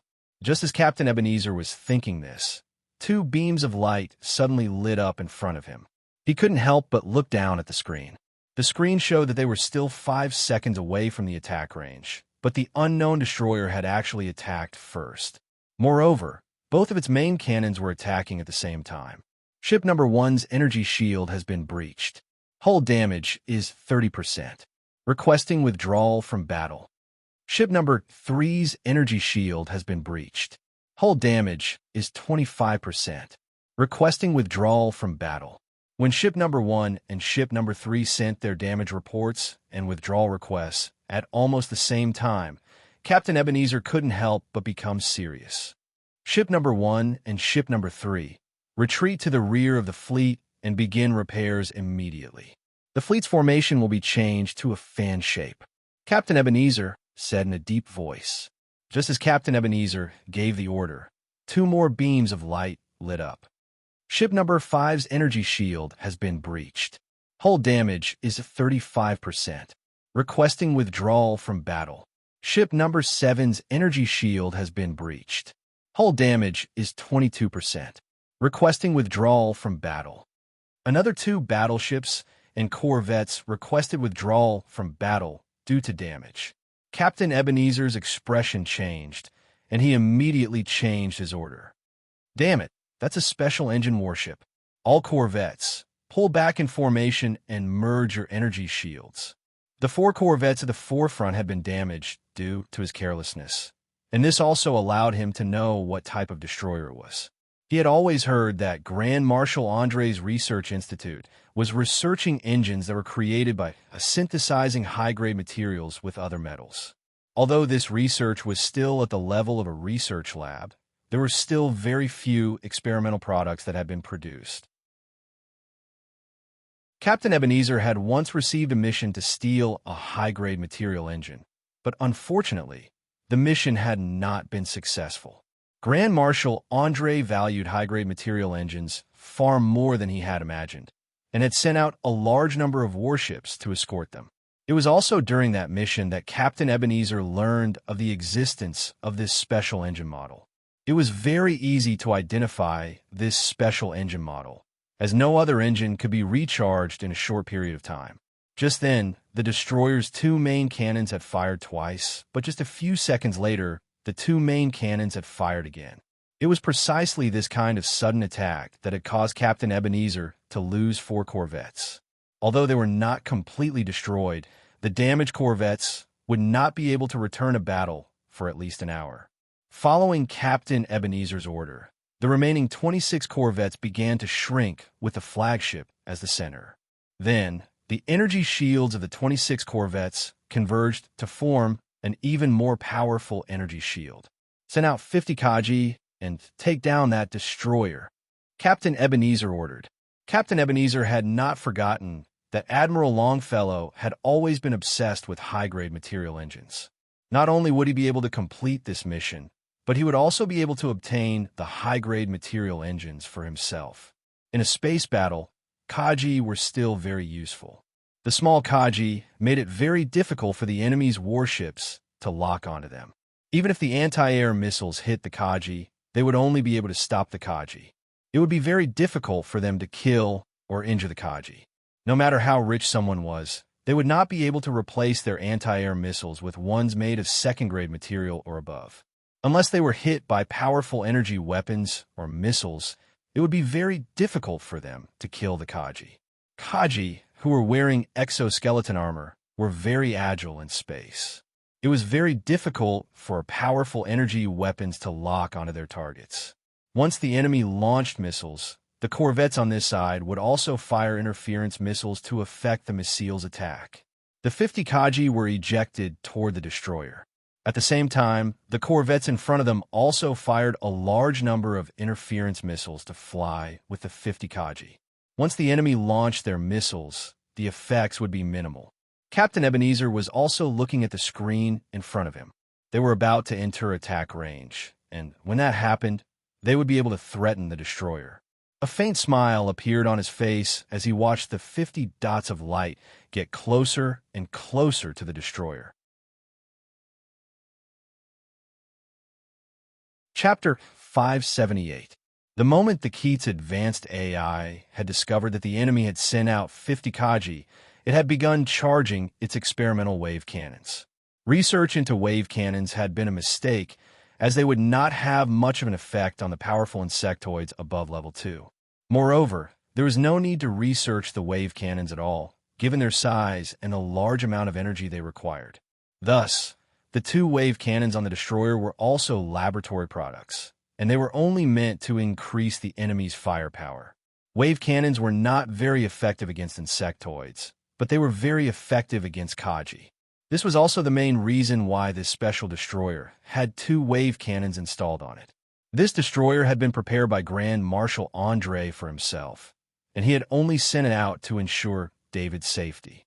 The 50 Kaji were also very surprised because they had not been attacked when they were still 1,000 meters away from the destroyer. It should be understood that 1,000 meters could be crossed in just a few seconds, and as long as they got close enough, the weapons in their hands would be able to cut a hole in the ship's energy shield, allowing them to attack the hull directly. Next would be the battle inside the ship. The Kaji only needed to destroy the ship's weapons and important pipelines to complete their mission. Just as the 50 Kaji were rejoicing, they seemed to see the void of the entire region tremble slightly. The exoskeleton armors of the Kaji were frantically sounding alarms, countless red warning words flashing across their visors. High temperature warning. High temperature warning. The Kaji all sensed danger, and the only thing they could do now was to get close to the destroyer. Retreating was too late. However, just as they were about 100 meters away, the insides of their exoskeleton armors began to crackle. The internal heat dissipation system of the exoskeleton armors was finally unable to withstand the heat waves and was destroyed. Once the heat dissipation system was destroyed, the temperature of the exoskeleton armors began to rise rapidly. The physiques of the Kaji were not even enough to last a second, and they were all killed by the heat waves from the wave cannons. On the screen in front of Commander Ebenezer, all 50 Kaji's vital signs disappeared at the same time. Even someone as knowledgeable as Commander Ebenezer couldn't help but be stunned. The advanced tier Kaji battle artificial intelligence sent a repulsive force towards the 50 Kaji corpses, pushing them towards the fleet. At the same time, the catapult was activated, and David was also ejected, flying towards the fleet with the 50 Kaji corpses. When David was ejected, he had already activated the environment simulation function of the golden exoskeleton armor. At the same time, he had also completely restrained his aura. Before this, he had been watching the advanced tier Kit's battle AI fight through the Shadow Servants. Even with his master-level space combat research, he could not control a battleship like the advanced tier Kit's battle AI. Not only did this require a strong analytical and commanding ability, but it also required a thorough understanding of every weapon on the ship. There was no way David could have a better understanding of the ship's weapons than advanced tier Kits. With the interference of the 50 Kaji corpses and the wave cannons affecting the enemy's scans, David's ejection didn't attract the enemy's attention. David grabbed one of the Kaji corpses and moved with it. He placed the Kaji corpse in front of him to minimize the chances of being discovered. Of course, David also knew that if he got too close to the corvette, he would definitely be discovered. This was because there were many types of close-range scans, and his environment simulation function would not be able to hide at close range. However, by then, it would be too late for the corvette to discover him. The advanced tier Kits piloted the destroyer and retreated. The ship's forward speed was much faster than its retreating speed, but Commander Ebenezer soon discovered that no matter how fast they accelerated, they could not catch up to the destroyer. If the advanced tier Kits were asked to re-evaluate their chances of victory, it would definitely give a completely different result. This was because Commander Ebenezer was no longer the fearless captain he had been in the past. He had always been extremely conservative throughout the entire battle, using the safest method to fight. This was because he had never encountered a powerful enemy in so many years. He had always relied on his advanced warships and powerful weapons to bully the fleets weaker than him. Of course, every time he fought, he would achieve a glorious victory. Due to the increase in his income and the change in his mentality, Commander Ebenezer, who had been away from the military for 20 years, had lost the bravery a soldier should have. No matter how good his commanding skills were, he could not compare to a true elite captain in the military.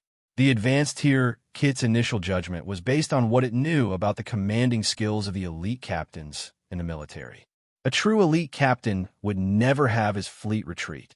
Instead, he would have launched an attack on the destroyer. In a 30 versus 1 situation, as long as he sacrificed half or more of his corvettes, he would definitely be able to heavily injure the destroyer. Unfortunately, Commander Ebenezer's conservative strategy had wasted the best opportunity. If Commander Ebenezer had really ordered his corvettes to risk their lives, it was doubtful whether his subordinates, who had enjoyed their lives and had accumulated wealth, would have launched a deadly assault.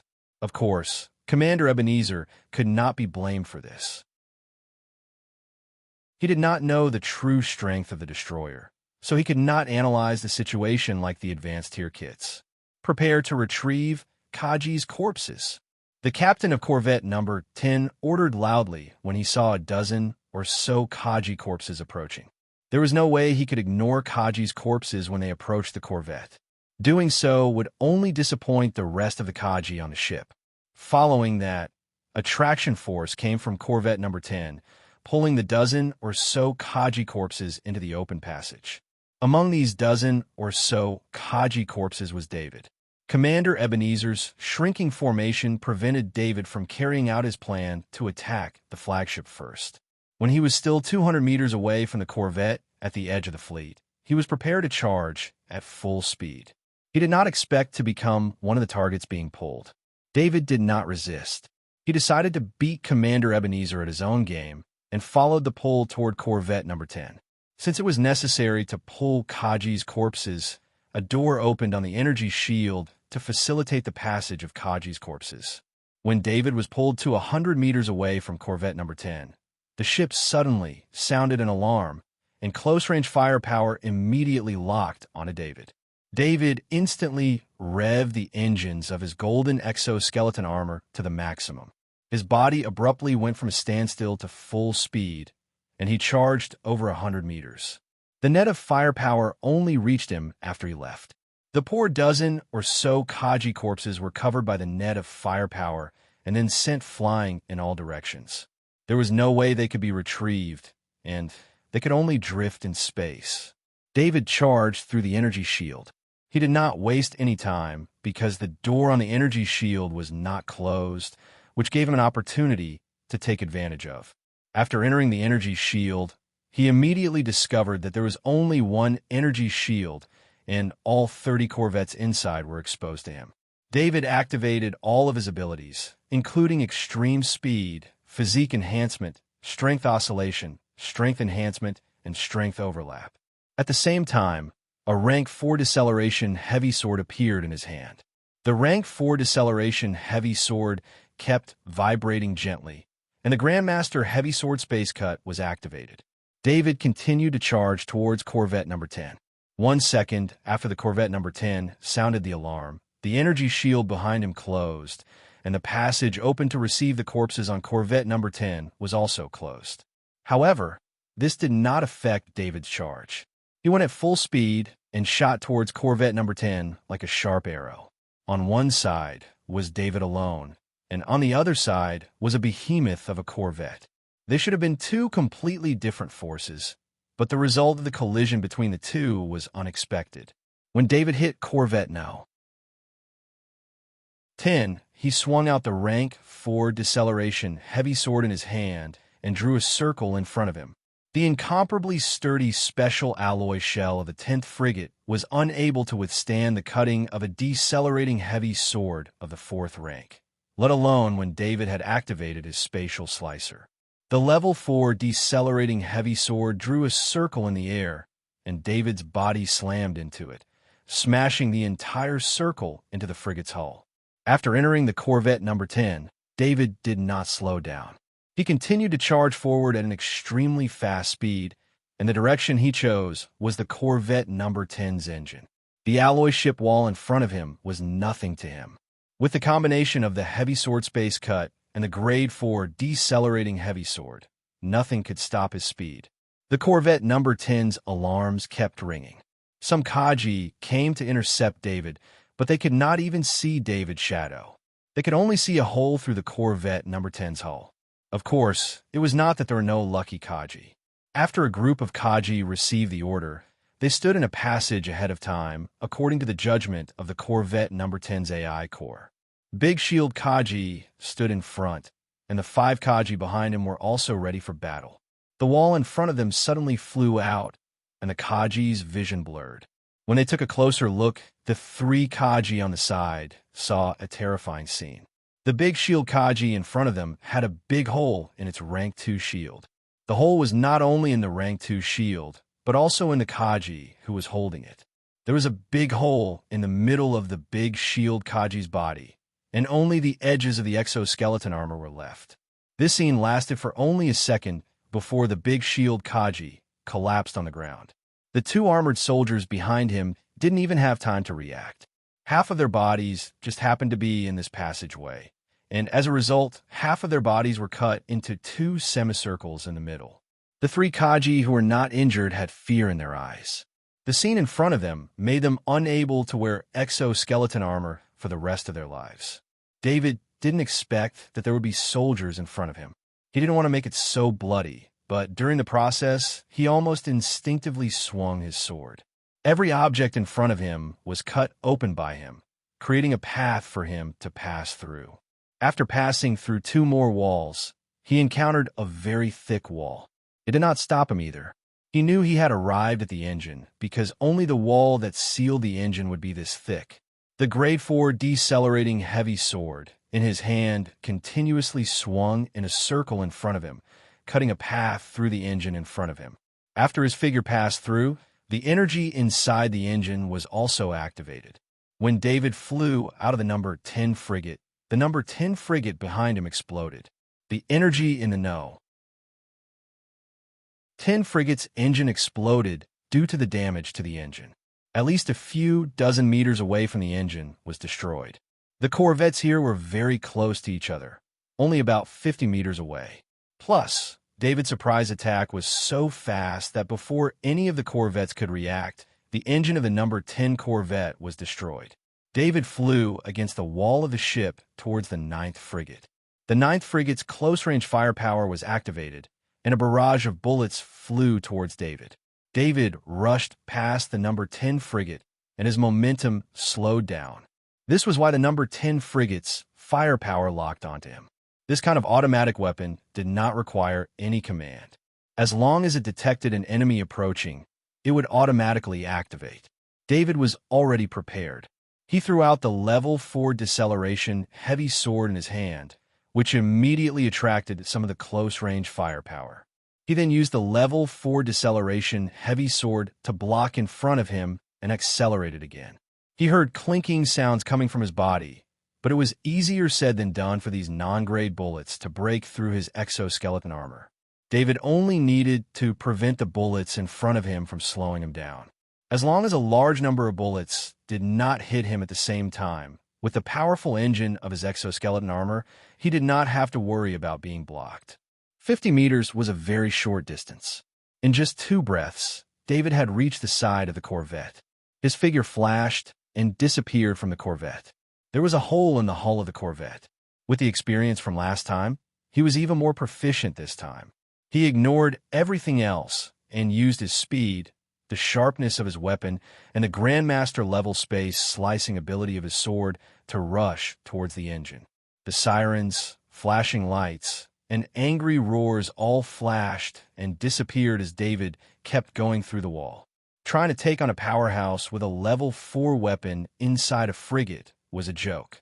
When Captain Ebenezer saw the image on the screen in front of him, he loudly ordered, "Everyone, spread out, spread out, spread out immediately." In just a short 10 seconds, the engines of 2 frigates were destroyed, and they had completely lost their ability to fight. And this was only the beginning. When Captain Ebenezer saw the figure enter the 3rd frigate, he knew very well that the 3rd frigate would meet the same fate as the first 2 frigates.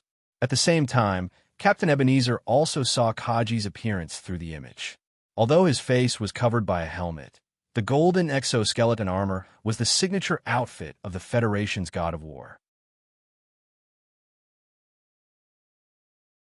Chapter 579. That Kaji is David, Captain Ebenezer exclaimed. Since David was here, he didn't need to attack the military base to complete his mission.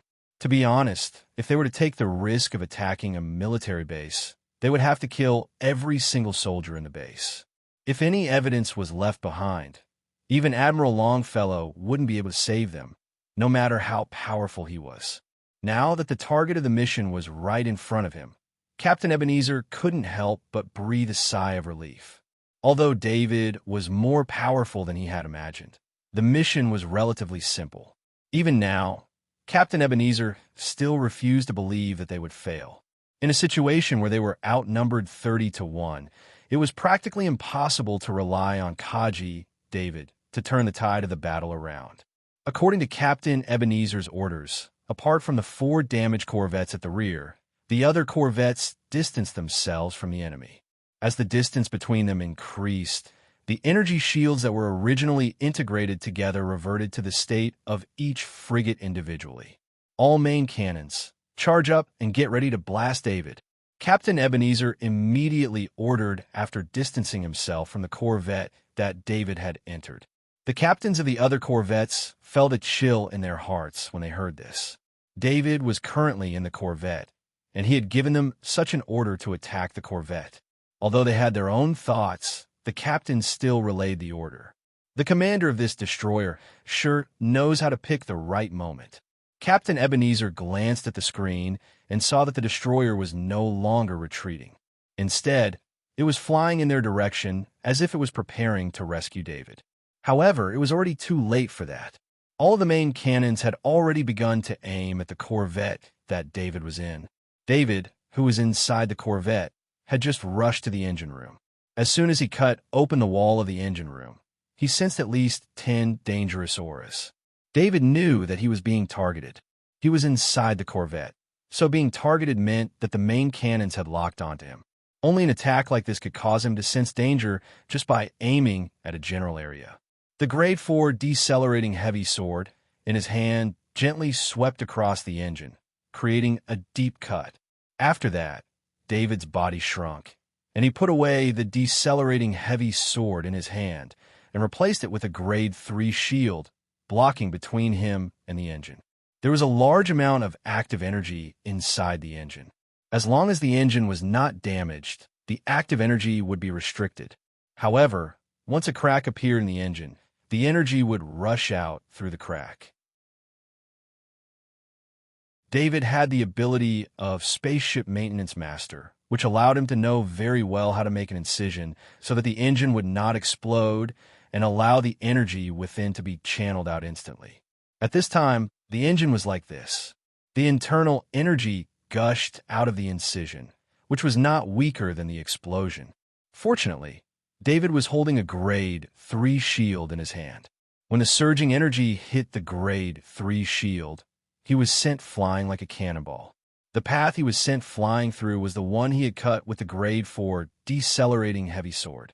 He was pushed out of the Corvette at a faster speed than when he entered. Just as his body flew out of the hole, dozens of light beams hit the Corvette. The damaged engine made many of the Corvette's facilities unusable. Naturally, there was no energy shield.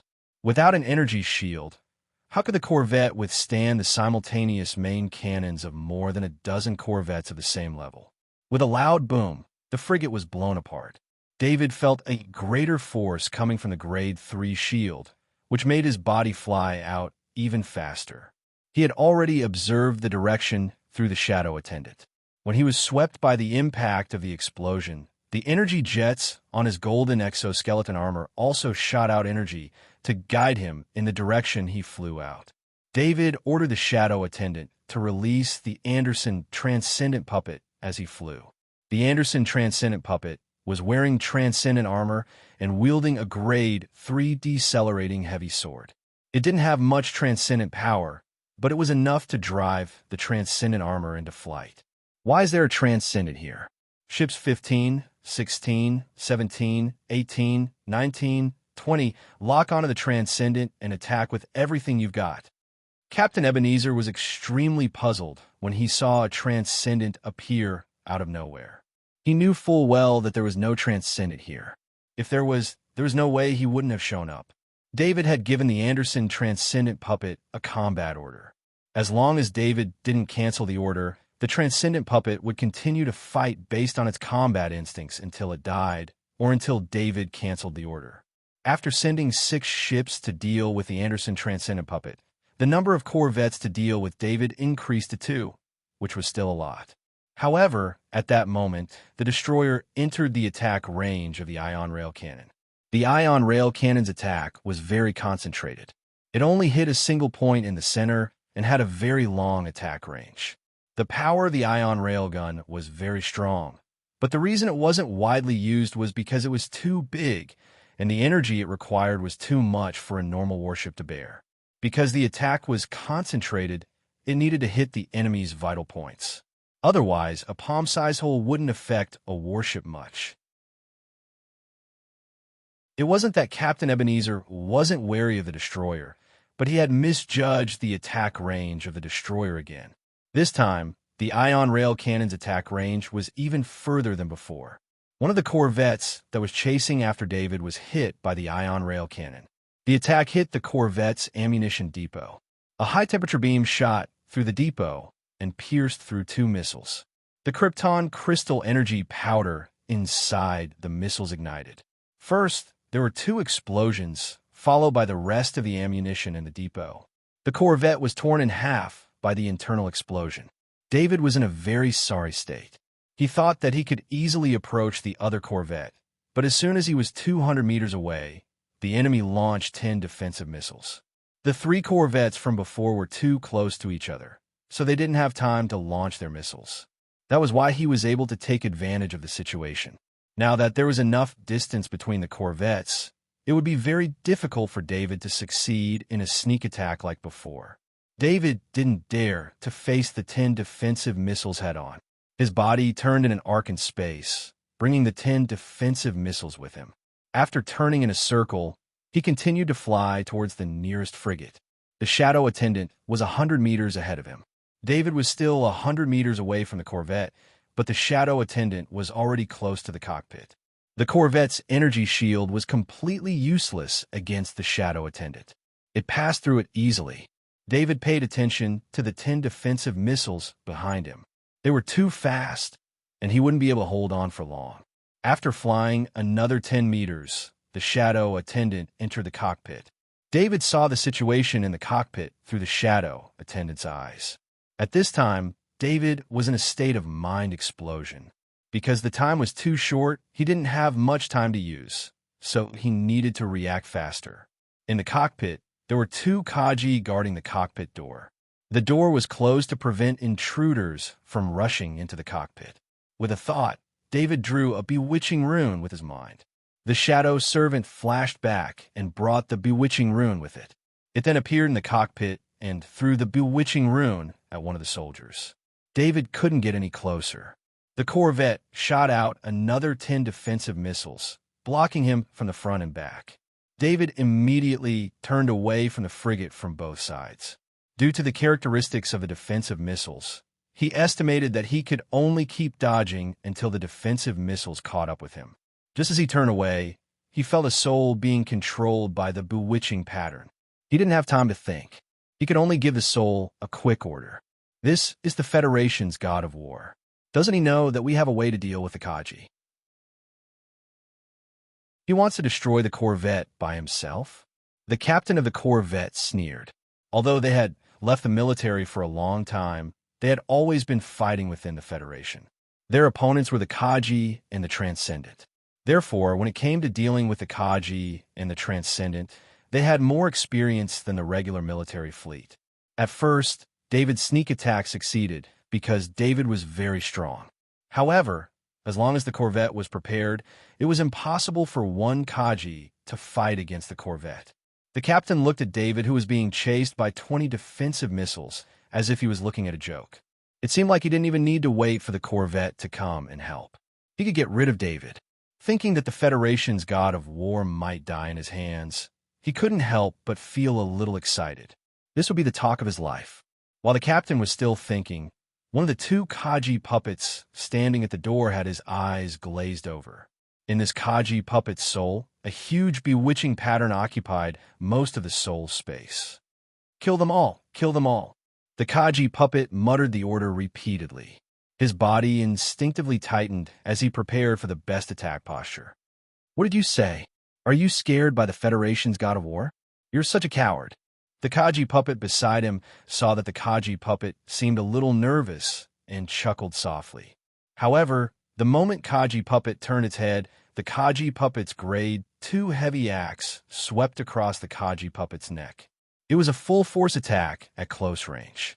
Moreover, there was time to charge up before the attack, so this attack became a fatal blow. The Kaji puppet's head flew up. Even in death, he didn't understand why his comrade, whom he trusted with his life, would suddenly attack him. After the Kaji puppet killed the other Kaji puppet in the cockpit, there was no longer any Kaji puppet in the cockpit. Are you crazy? The captain heard the sound and turned his head just in time to see the Kaji puppet kill his comrade. He couldn't help but roar in anger. The captain's voice reminded the Kaji puppet. While it was still muttering David's orders, its body charged towards the captain. The captain wanted to dodge, but there was an unimaginable difference in speed and strength between an ordinary person and a Kaji puppet without armor and a fully armed Kaji puppet. The captain's dodge was more like a struggle. Under the merciless slash of the Kaji puppet, the captain died, followed by the rest of the crew. The Kaji puppet in the cockpit had completed a massacre. The Kaji puppet took less than 5 seconds to kill all the crew members. From this, one could see the difference in strength between an ordinary person and a Kaji puppet. After the Kaji puppet saw that there were no more survivors in the cockpit, it targeted the equipment in the cockpit. In between flashes of energy, the Kaji puppet could see the equipment being destroyed. The Kaji puppet was like a destructive maniac. It didn't care about the energy consumption and continued to destroy the cockpit. At this time, even if someone could stop the Kaji puppet, the frigate could no longer be used. David could feel the threat of the defensive missiles behind him. His danger perception kept reminding him, "Why hasn't it stopped yet?" David thought to himself as he fled. Just when he thought he had to use a life-saving method, the 20 defensive missiles behind him all stopped working. The defensive missiles needed the support of the scanning equipment. Without the scanning equipment, the defensive missiles would stop working. At such a close distance, attacking missiles wasn't a good choice because the defensive missiles were more controllable and wouldn't accidentally hurt an ally.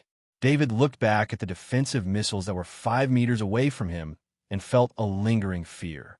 He knew that he had overestimated his ability. In this kind of space battle, against a professional opponent, his usefulness was very limited. Fighting in space was completely different from fighting in a normal way. No one would fight you in close combat, and long-range sniping was very limited against a huge warship. David observed the current battle situation. On the other side, the Anderson Transcendent puppet was relying on its instincts to deal with the 6 frigates. The Anderson Transcendent puppet was very cunning. It didn't get close to the frigates. Instead, it used its agility and speed to create a distance between it and the frigates that was neither too far nor too close. At this distance, the frigates' main cannons couldn't be used, and their close-range firepower was a little weak. Only missiles had some use. However, the Anderson Transcendent puppet was much faster than David. This allowed the Anderson Transcendent puppet to be very relaxed. Commander Ebenezer had made David his main target, so he naturally used most of his combat power to deal with David. On one hand, David was known as the Federation's god of war and was stronger than the Transcendent puppet. On the other hand, David was also his mission. As long as he killed David, his mission would be complete. David realized that he didn't need to worry about the Anderson Transcendent puppet. The Transcendent puppet's survivability was better than his. Chapter 580. On the destroyer's side, the Keats' advanced combat artificial intelligence was even more cunning. It didn't engage the fleet directly at all. Instead, it kept moving around. However, the destroyer's battle results weren't bad. In a short period of time, it had already damaged 2 more corvettes and forced them to retreat from the battlefield. The Keats' advanced combat artificial intelligence's battle philosophy was to protect itself as the first priority. On top of that, attacking the enemy was secondary. This was inseparable from the original user of the destroyer. As Grand Marshal Andre's backup ship, the Keats' Advanced Combat Artificial Intelligence's program was naturally designed to protect Grand Marshal Andre. Therefore, fighting wasn't the most important thing.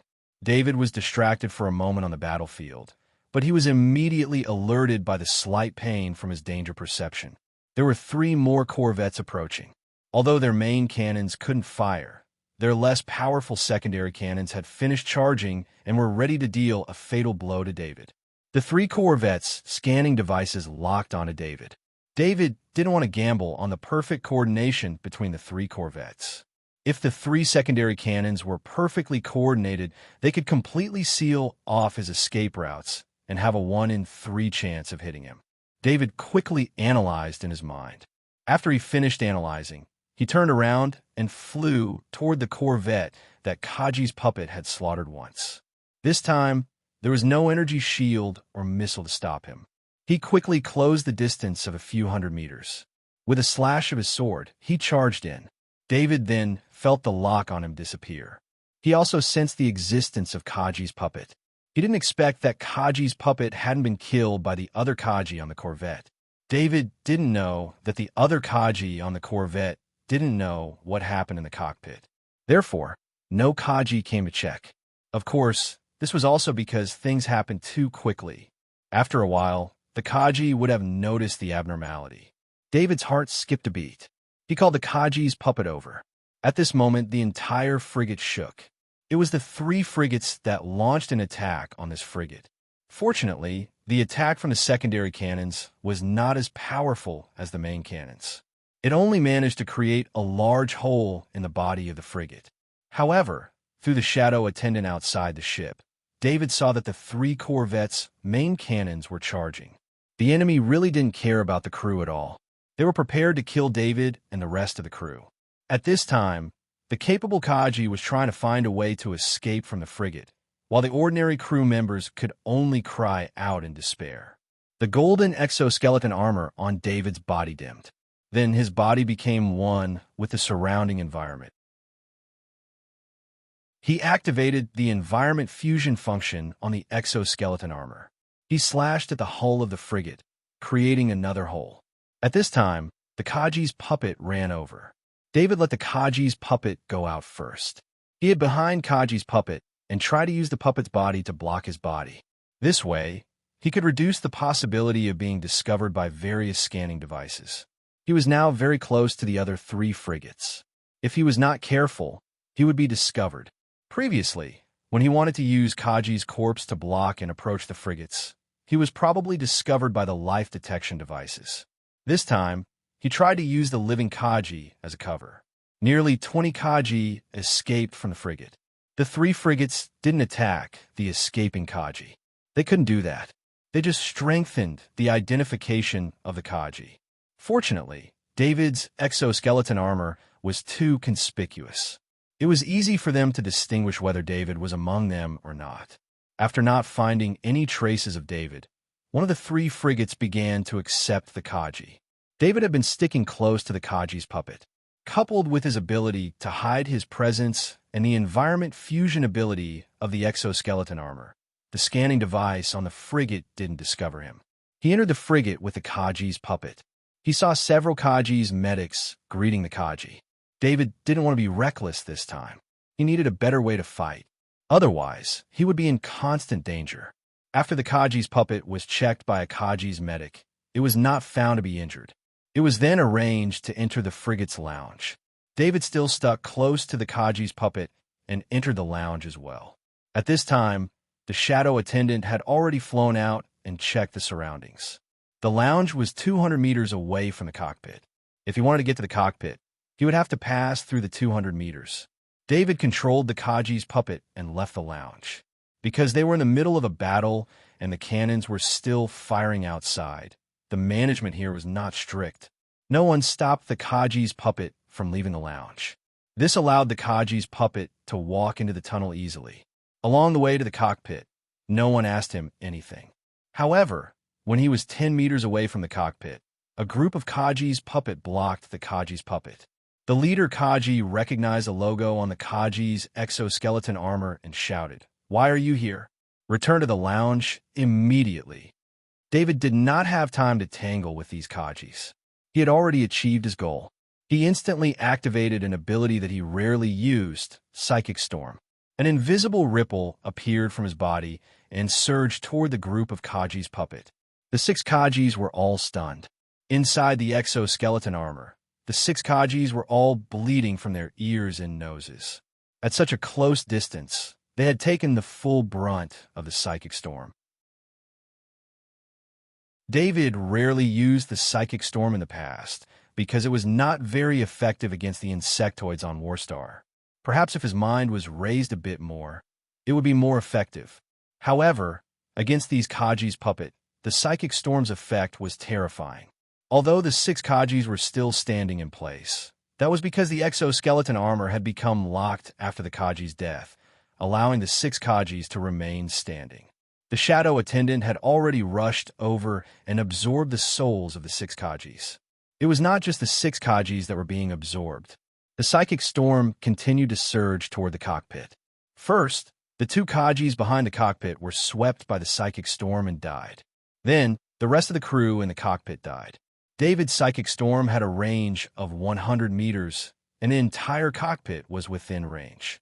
David had the Kaji's puppet stand beside the 6 Kaji's puppet and guard the cockpit door. He then went to the door and used his identity bracelet to lock the door. Soon, the door opened. He pushed open the door and walked into the cockpit. He saw that all the crew members, including the captain, had been killed by the Psychic Storm. Their spirit was several times lower than David's, so being hit by the Psychic Storm naturally meant certain death. David went to the captain's seat and pulled him out of his seat. Then, he used the captain's identity bracelet to easily seize the authority of the frigate. He also knew that the highest authority of such a frigate was naturally with the captain. He needed to seize the authority as quickly as possible. 5 seconds later, he had the same authority as the dead captain. He put a part of his mind into the shadow attendant's body. Then he operated on the captain's screen while using the shadow attendant to operate the operation interface of the rest of the crew members. At this time, the main cannon had finished charging, and the other 2 frigates simultaneously launched their final fatal attack on the frigate that was suspected to be David's. The frigate controlled by David locked on to the flagship. Just as the main cannon finished charging, he didn't need to wait. He just needed to fire the main cannon. With a roar from the main cannon, a beam of light hit the flagship. The energy shield outside the flagship was directly broken by such a close-range attack. The remaining power blasted a huge hole in the flagship. David shook his head. He was very dissatisfied with this attack. The energy shield created by the Federation was too strong for the main cannon's defense. His fingers moved quickly. He activated all the attack missiles on the frigate. He didn't care if he would accidentally injure others. After all, everyone here was an enemy. 200 attack missiles were fired from the frigate. David's next order was to overclock the engine. Overclocking the engine was a destructive operation. Normally, no captain would give such an order because the result was that the engine would be scrapped after a short burst. Once the engine was scrapped, the entire warship would lose all power. In space, the consequences of losing power were terrible. Without the temperature control, the survival system, and the gravity system, the interior of the warship would become chaotic. Except for Kaji, who was wearing the exoskeleton armor, everyone else would be frozen to death by the extreme cold or suffocated to death due to lack of oxygen. David didn't care. He only needed the engine to explode for a short time. The frigate suddenly accelerated and rushed toward the flagship. It happened so suddenly that all the frigates were carrying out their own missions. The explosion of the frigate under David's control caught everyone off guard. By the time they reacted, the flagship had already been damaged. As the frigate accelerated toward the flagship, David's other operation was also in progress.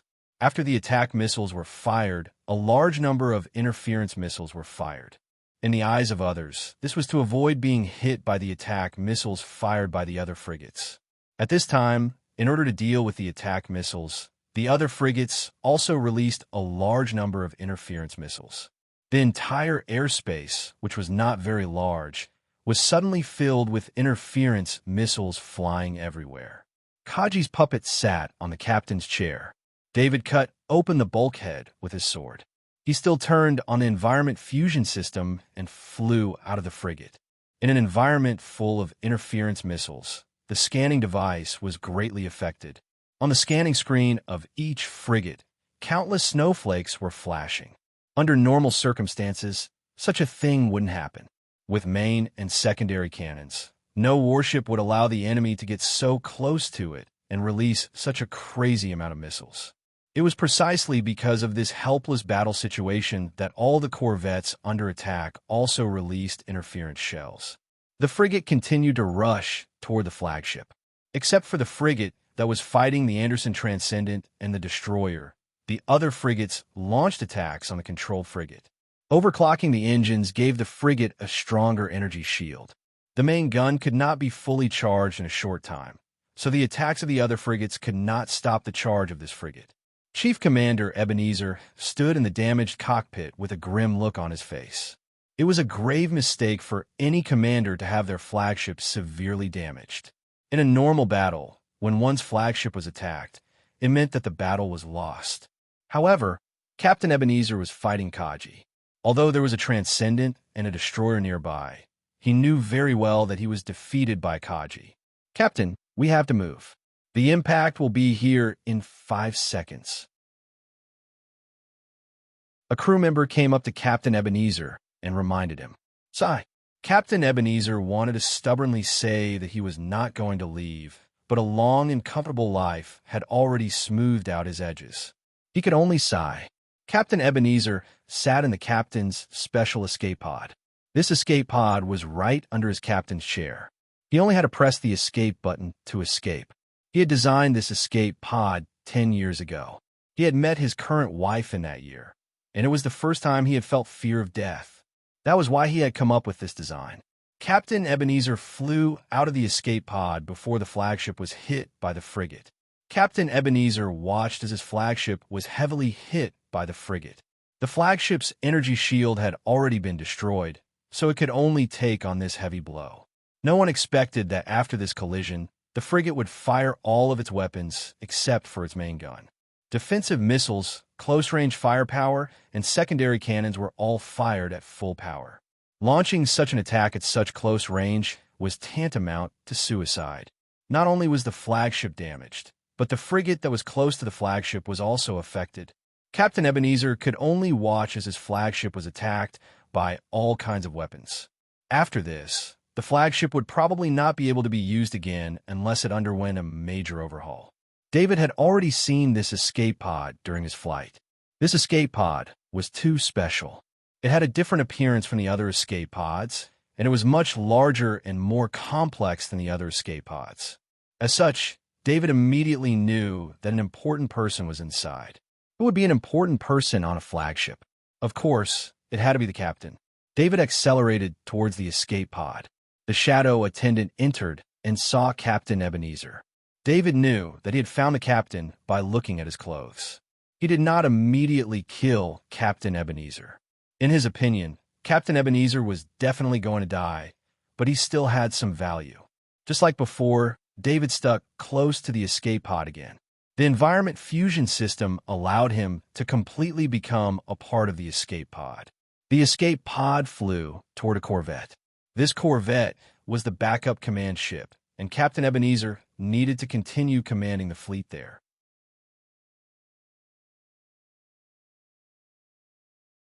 Chapter 581. The flagship had been damaged to the point of almost being completely destroyed. This greatly shocked the crew of all the corvettes on the battlefield, and the captains were at a loss for what to do now that they had lost their commander. Chaos would only ensue if they lost Commander Ebenezer's leadership for a prolonged period of time. Commander Ebenezer was well aware of this, which was why he needed to enter the backup command ship as soon as possible and continue to command the fleet. The escape pod was pulled into the backup command ship. As soon as it was parked, Commander Ebenezer immediately opened the hatch. The captain of the corvette was waiting with two medics, Kaji. He quickly went up to Commander Ebenezer when he saw him. "Chief Commander, are you hurt?" The captain of the frigate asked with concern. Commander Ebenezer waved his hand to stop the two medics from inspecting Kaji. "I'm fine. Hurry up and take me to the cockpit." "This way, please," the captain said, aware of the urgency of the situation. The captain of the corvette led the way, while Commander Ebenezer followed behind. The two of them were just about to quickly make their way to the cockpit. David's hands landed heavily on the two medics, Kaji. When dealing with medics like Kaji who had no combat ability, he only needed to rely on his third-grade exoskeleton armor gloves to deal with them. The two Kaji medics were knocked unconscious before they could even react. Whether they could wake up would depend on their luck. Commander Ebenezer and the captain of the corvette heard the noise and looked behind them, just in time to see David's figure disappearing from the environment and revealing his golden exoskeleton armor. Federation God of War David. Commander Ebenezer didn't expect David to appear here at a time like this. He felt a chill run down his spine as he exclaimed, "Looks like you're here to deal with me," David said calmly. He took 2 steps forward and picked up the 2 medics before rushing toward the cockpit at full speed. There was a distance of 150 meters between them and the cockpit. With his full speed, David sent 3 unlucky crew members flying before arriving outside the cockpit. There was also a group of 6 Kaji guards here. When they saw that the captain and the chief commander were held hostage, they did not dare to attack David. They were afraid that the 2 officers would be hurt, so they could only stand in front of David. Behind David, dozens of Kaji were rushing over. David had already informed these Kaji about the captain and the chief commander. David did not stop. He opened his mouth and unleashed a high-frequency sound wave. The 6 Kaji warriors were all stunned for more than 5 seconds. High-frequency sound wave could only stun a level 2 insectoid for 1 second at most. Some level 2 insectoids with stronger physiques could only stun them for less than 1 second. However, when a human Kaji was not on guard, the effect of the high-frequency sound wave was very strong. This was related to the human's physique.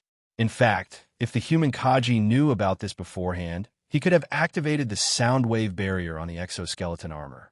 Most exoskeleton armors were equipped with such a device to prevent the attacks of insectoids with the talent of sound wave. Activating the sound wave barrier would affect the Kaji's judgment of the outside world, so it would not be activated normally. David threw the frigate captain in his right hand forward. He then pulled out his level 4 decelerating heavy sword and charged forward at high speed. As he charged forward, he swung the level 4 decelerating heavy sword in his hand and killed the 6 Kaji warriors while they were still stunned. David's speed was very fast. He quickly rushed past the frigate captain and swung the level 4 decelerating heavy sword to break open the cockpit door. He then swung the sword twice and killed the 2 Kaji warriors in the cockpit through the door. He then put away the level 4 decelerating heavy sword and turned around to catch the frigate captain, who was thrown out. David walked into the cockpit and glanced around. "All of you, stand over there," he said to the crew in a deep voice. The remaining crew members were all normal people. Even the Kaji warriors were not wearing exoskeleton armor, so no one would charge forward recklessly. In fact, the crew members here were all terrified. They naturally recognized David's identity. The reputation of the Federation's god of war had long spread throughout the Interstellar Federation. Not to mention, all 8 Kaji warriors had been killed in an instant, and this was even with 2 captains in David's hands. The crew members obediently followed David's instructions and walked to a corner of the cockpit. No one dared to make any strange movements. David put down the 2 captains before turning to Captain Ebenezer and asked, "You must be the captain of this fleet, right?" "Yes." Captain Ebenezer wanted to resist and say something unyielding, but when he saw the golden exoskeleton armor on David's body, his words turned into an admission. "Can you introduce yourself?" "You know me, but I don't know your name." "This is very unfair," David said in a deep voice. "My name is Ebenezer." Captain Ebenezer replied honestly, "You are in my hands. I will only ask you once. Do you agree to surrender?" David continued asking. As David spoke, he took out his grade 4 deceleration greatsword. His actions were very straightforward. The result of refusing was death. Captain Ebenezer's face alternated between green and white. Many thoughts flashed through his mind, but the mere thought of death made him tremble all over. After tasting a good life, Captain Ebenezer was no longer the elite military captain who fought to the death against the insectoids. Now, Captain Ebenezer knew very well that a single word from him would decide his fate. Life or death. Death was simple. All he had to do was refuse David's offer. However, if he died, then everything he had worked so hard to achieve over the years would go up in smoke.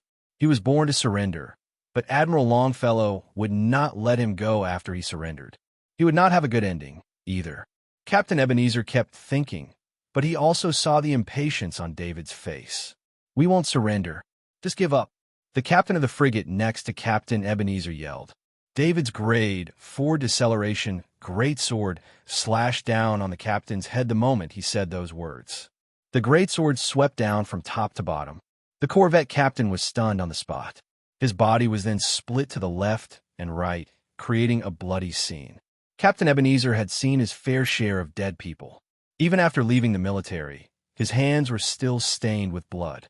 However, this was the consequence of refusing David. Captain Ebenezer could almost see the miserable state he would end up in if he refused David's offer. His face could not help but twitch.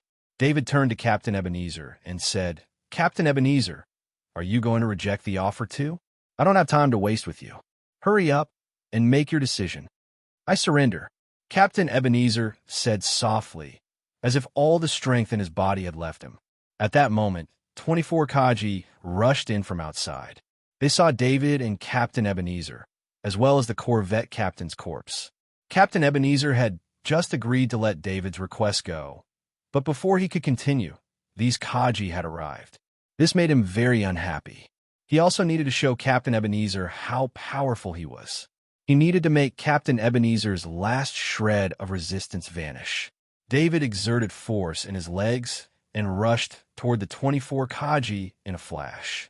He activated his Grandmaster-grade greatsword, Space Slicer. Whether it was his equipment, speed, or strength, he was far superior to these Kaji. Coupled with the huge gap in technique, these Kaji seemed extremely weak in front of David. 2 seconds later, not a single Kaji was left standing in the cockpit. There wasn't even a single Kaji that could moan. Every single Kaji was decapitated by David. Even if a Kaji tried to block their necks with their weapons would be severed along with their necks. David returned to Captain Ebenezer's side and shook off the blood on his grade 4 greatsword. "Captain Ebenezer, please give the order." David gestured to Captain Ebenezer with his left hand that wasn't holding the sword. Captain Ebenezer had completely lost his confidence. His eyes were filled with fear. He had seen how powerful David was. In his eyes, David was like a demon. "I am Captain Ebenezer. I order all warships to surrender." Captain Ebenezer came in front of the command screen and used his identity bracelet to activate his authority.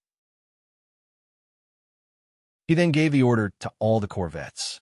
David also ordered the Anderson Transcendent to stop through their mental connection. At the same time, he used his identity bracelet to connect to the Advanced Kit's combat AI on the destroyer and gave the same order. "Captain Y?" a corvette captain asked in dissatisfaction. "Execute the order. All warships surrender." Captain Ebenezer glanced at David beside him and repeated in a deep voice, "They have so few people. We can win. Why should we surrender?" Another captain asked, "It seems like your words have no effect." "In that case, you have no value," David said calmly. A look of panic flashed across Captain Ebenezer's eyes. He immediately used his authority to lock down all the warships. All the corvettes immediately stopped, and their energy shields disappeared. "Congratulations, Captain Ebenezer. You survived," David said with a smile. The task of receiving the captives was left to the Kaji of the base. When they received David's notification, the soldiers in the base all had looks of disbelief on their faces. Long live the Federation's war god. It was unknown which soldier was the first to cheer, but the rest of the base soon followed suit. Dozens of landing ships took to the skies. Although the base lacked mid-level and high-ranking officers, there were definitely a lot of Kaji. All the Kaji of the Planetary Defense Force were in the base. Not a single one of the captives dared to resist during the entire process. In truth, the Kaji among the soldiers were more than happy for someone to resist. They were extremely resentful of the enemy, who had taken advantage of their inability to pilot a warship to attack them. 4 of the 30 corvettes had lost their purpose of being repaired, while 6 required major repairs. The rest of the corvettes, on the other hand, had not suffered much damage. David would not use the incident of these corvettes to report Admiral Longfellow. This was not a big deal to the Admiral, and he could get away with it as long as he made some excuses. David would not even report this to Grand Marshal Andre.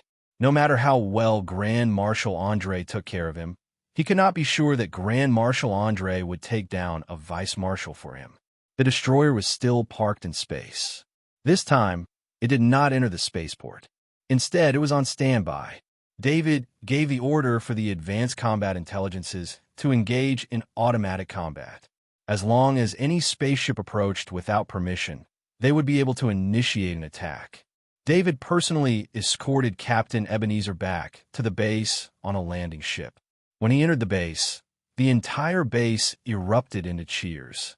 Many of the soldiers in the base understood that a fleet that dared to attack a military base would not leave anyone alive.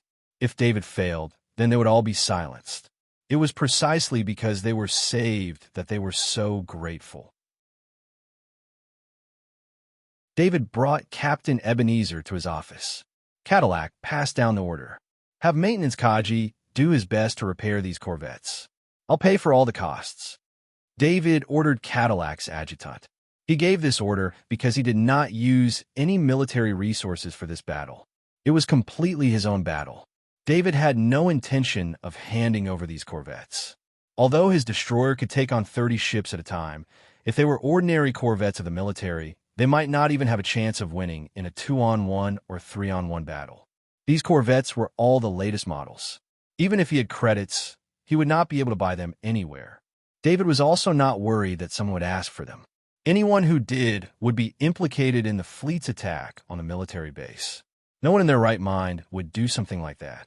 It must be known that a faction that could send out such a fleet to attack planet Betalia's defense force had to have an extremely deep background. Getting involved in a conflict between such a faction and David at a time like this was definitely not a good choice.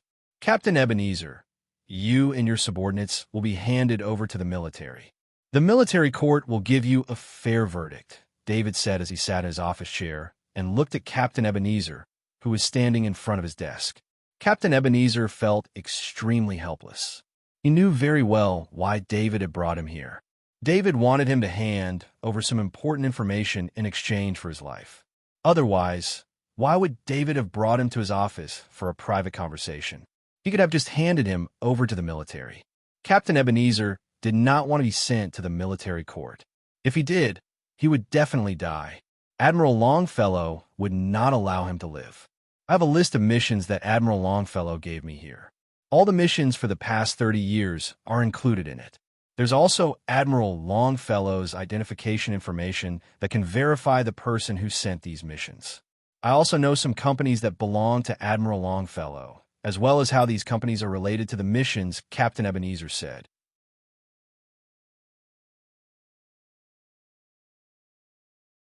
Chapter 582.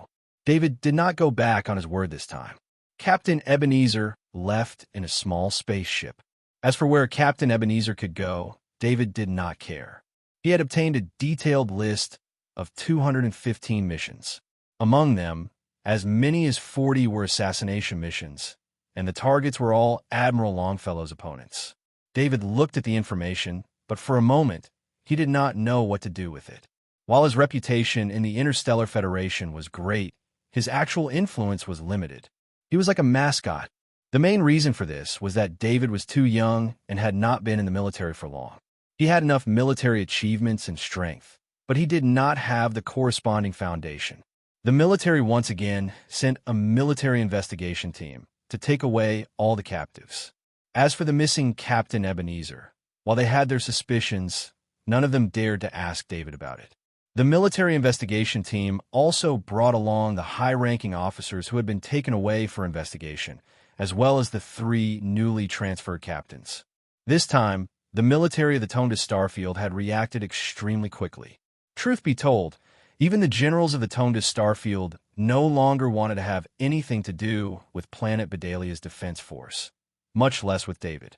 They all had a vague idea of who it was that wanted to deal with David. Previously, they might have even wanted to flatter Admiral Longfellow and help him deal with David in secret. However, this time, a fleet of 30 of the latest model frigates had been taken care of by David alone. This greatly shocked the generals of the Tonda Starfield. They even thought of how Lieutenant General Kenny had been kidnapped. Lieutenant General Kenny was one of Admiral Longfellow's men. They all knew this very well. No matter who had kidnapped Lieutenant General Kenny, the one who had benefited the most from it was David. This was especially true when Kenny had just used his authority to help deal with David when he was kidnapped. To this day, no one knew if he was still alive or not. In addition, the other Lieutenant General, Beaumont, had also gone missing after participating in the attack on David. The combination of these two matters made them fearful. They didn't want to become another missing general, so they had to make up for their previous mistakes and fill in the missing officers of the Bedalia Defense Force. As for the various supplies, they did not dare to have any shortage. Even the military investigation team that came this time did not request to meet with David. They just handed over the information to the officers below and quickly left. The entire process took less than an hour from the start to the departure of the military investigation team. David could also see the attitude of the military. After such a big incident, the military did not contact him and treated him as if he did not exist. "Captain, you were looking for me." Captain Grenfell walked into David's office and asked. Captain Grenfell was David's schoolmate. They both graduated from the Interstellar Federation Military Academy, so the relationship between the two was naturally close. Captain Grenfell was taken away for investigation, and this time, the military investigation team had returned. David knew why Captain Grenfell had been taken away. It was because Admiral Longfellow wanted to deal with him that Captain Grenfell was implicated in the matter. Therefore, David still felt very apologetic towards Captain Grenfell, but he could not say it out loud. Captain Grenfell, I've recently reached an important point in my training. I'm afraid I'll need to go into seclusion for a while. I'd like to hand over the matters of the Defense Force to you. David said with a smile. Congratulations, Captain. You're about to be promoted? Captain Grenfell was pleasantly surprised when he heard David's words. It's not that easy. I just need to quietly recuperate my body.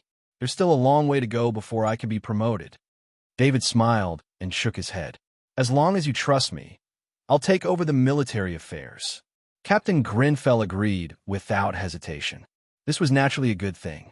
With this experience as the acting captain, it would be easier for him to be promoted in the future.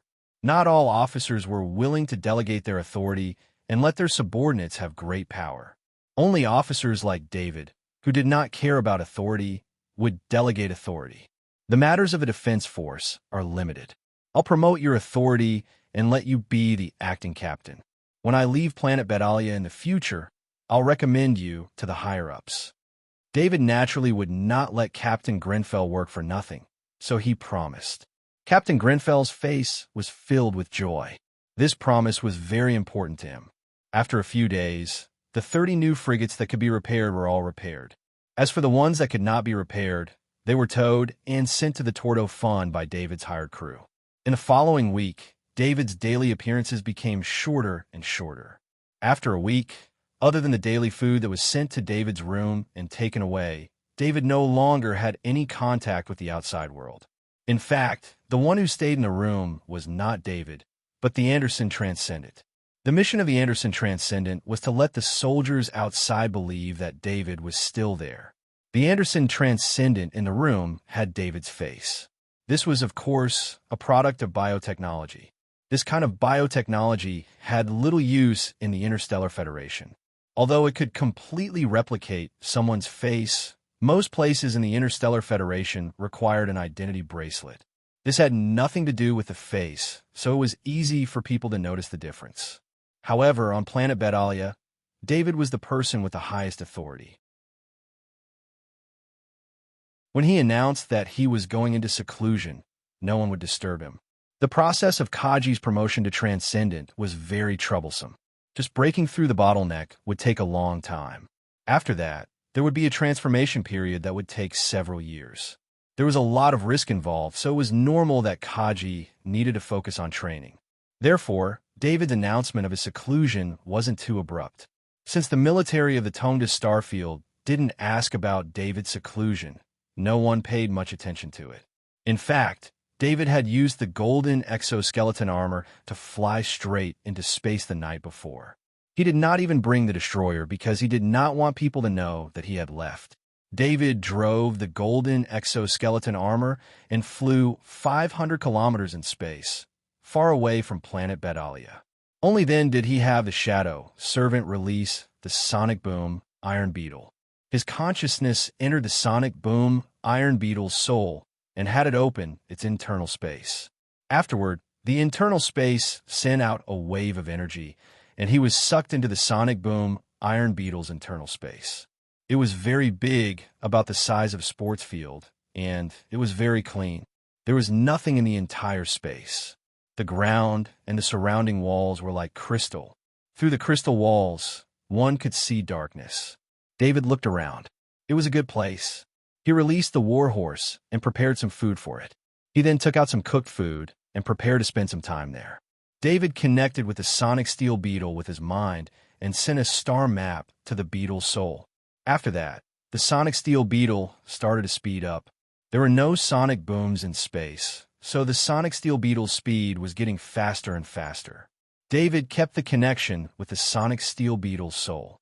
This was the first time he had controlled the sonic steel beetle to fly in space, so he did not know how it was doing in space. One had to know that very few level 4 insectoids could fly out of the first line of defense. Every level 4 insectoid that came out of the wormhole would be attacked fiercely by the space fleet. Even if they could withstand the attacks, they would be killed by the concentrated fire of more spaceships. Therefore, there was very little information about the sonic steel beetle in space. At least, David had never seen any information about it. But David believed that the sonic steel beetle could fly very fast in space. Otherwise, the bugs would not have been able to fly across the vast expanse of space. This was a peaceful area. The surveillance of the bugs was not as strict as in a war zone. On top of that, the sonic steel beetle had the talent of freedom of size, which allowed it to shrink to a size of 2 meters.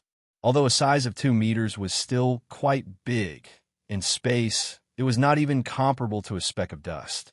The sonic steel beetle flew faster and faster. After it reached a speed of 500 kilometers, the sonic steel beetle seemed to have pierced through the void.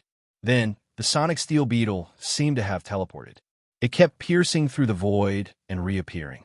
This is the power of a level 4 bug. David's soul was connected to the sonic steel beetle, so he could feel the sonic steel beetle's acceleration. He could not help but sigh. He could understand the sonic steel beetle's initial speed. It was not as fast as a warp engine, which could push a spaceship to the speed of light. But after the sonic steel beetle accelerated to a certain level, it could perform short teleportations. Each teleport could cover a distance of 1,000,000 kilometers. This speed was even faster than the speed of light. As soon as the sonic steel beetle appeared, it would pierce through the void and reappear 1,000,000 kilometers away.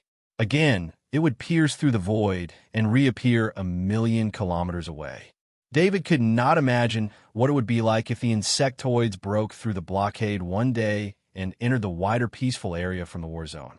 With the speed of the sonic steel beetles, they might not be able to stop the insectoids from advancing. Of course, the sonic steel beetle's ability was not without its flaws.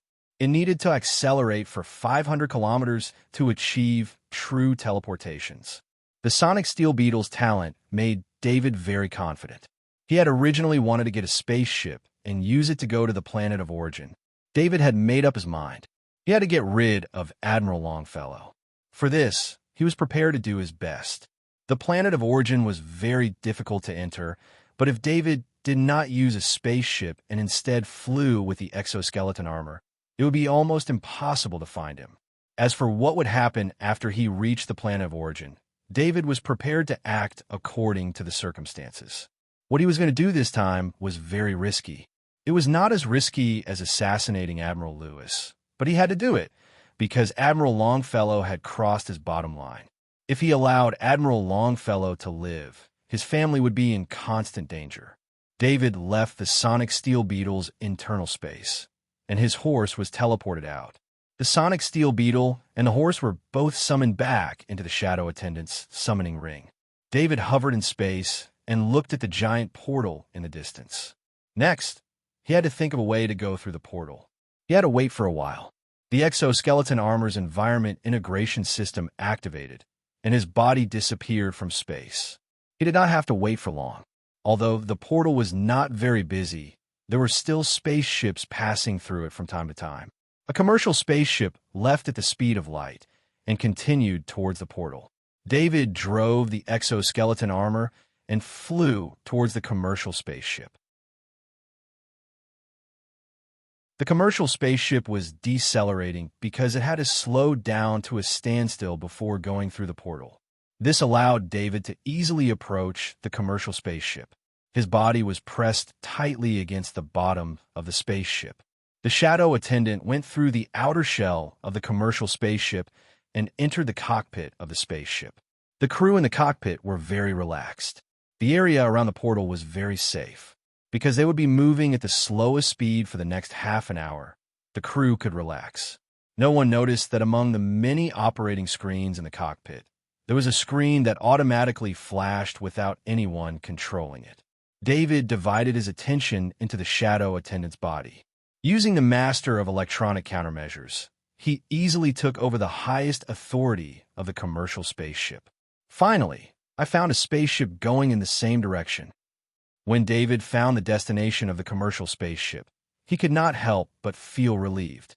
David then used the shadow attendant to open a door below the commercial spaceship.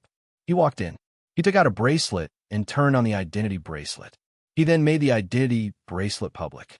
At the same time, the shadow attendant entered the fake identity bracelet into the crew information of the commercial spaceship. David's identity became one of the crew members, and he became a legal member of the crew to pass through the portal. No crew members on the commercial spaceship knew that there was a legal crew member on their spaceship.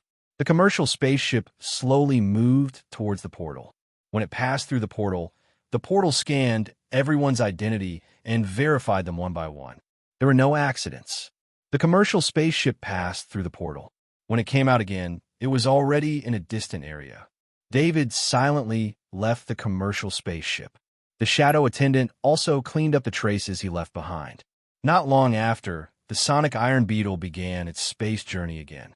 When David saw the familiar planet of origin, he had only been in space for 8 days. Using the sonic iron beetle to travel in space was 3 times faster than using the spaceship to fly at the speed of light. Originally, it would have taken more than 20 days, but it only took 8 days. Of course, if he had used the sonic iron beetle alone, 8 days was a very short distance for the entire Interstellar Federation. Most of the distance was saved by using the portal.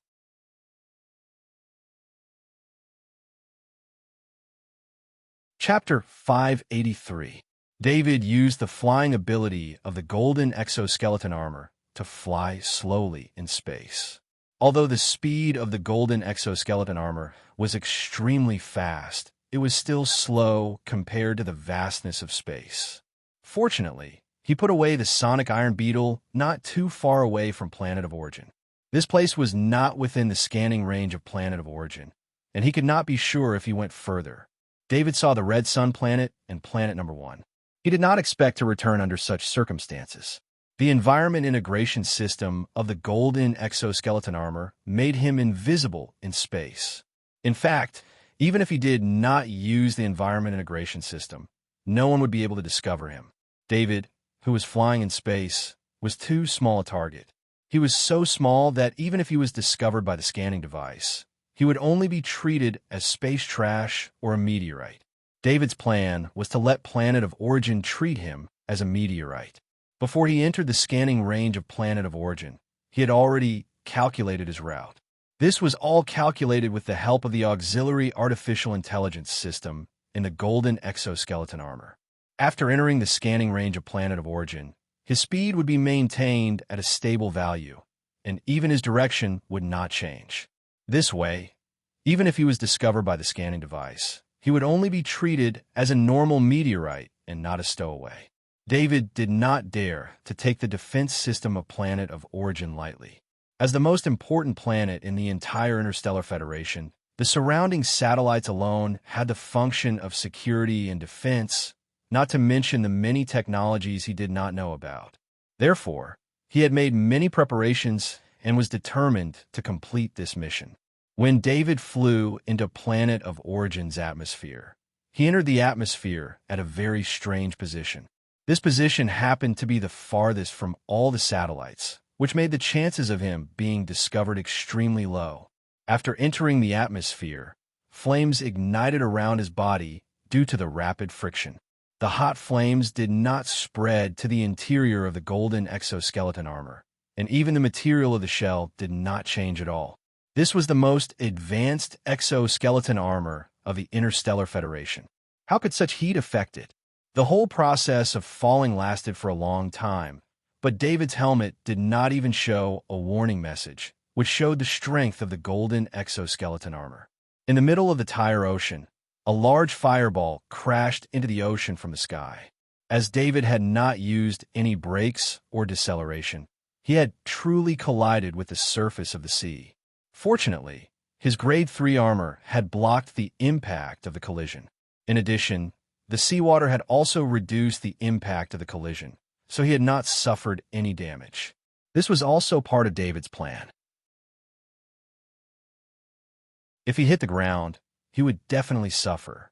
Although he might not die on the spot, his exoskeleton armor would be damaged, and he would be severely injured. In the ocean, David looked at the map on his faceplate and his current position. His position was just as he had planned. He needed to move 1,400 kilometers in the direction of land. That was where his target, the Federal High Command, was located. David did not dare fly on the planet of origin.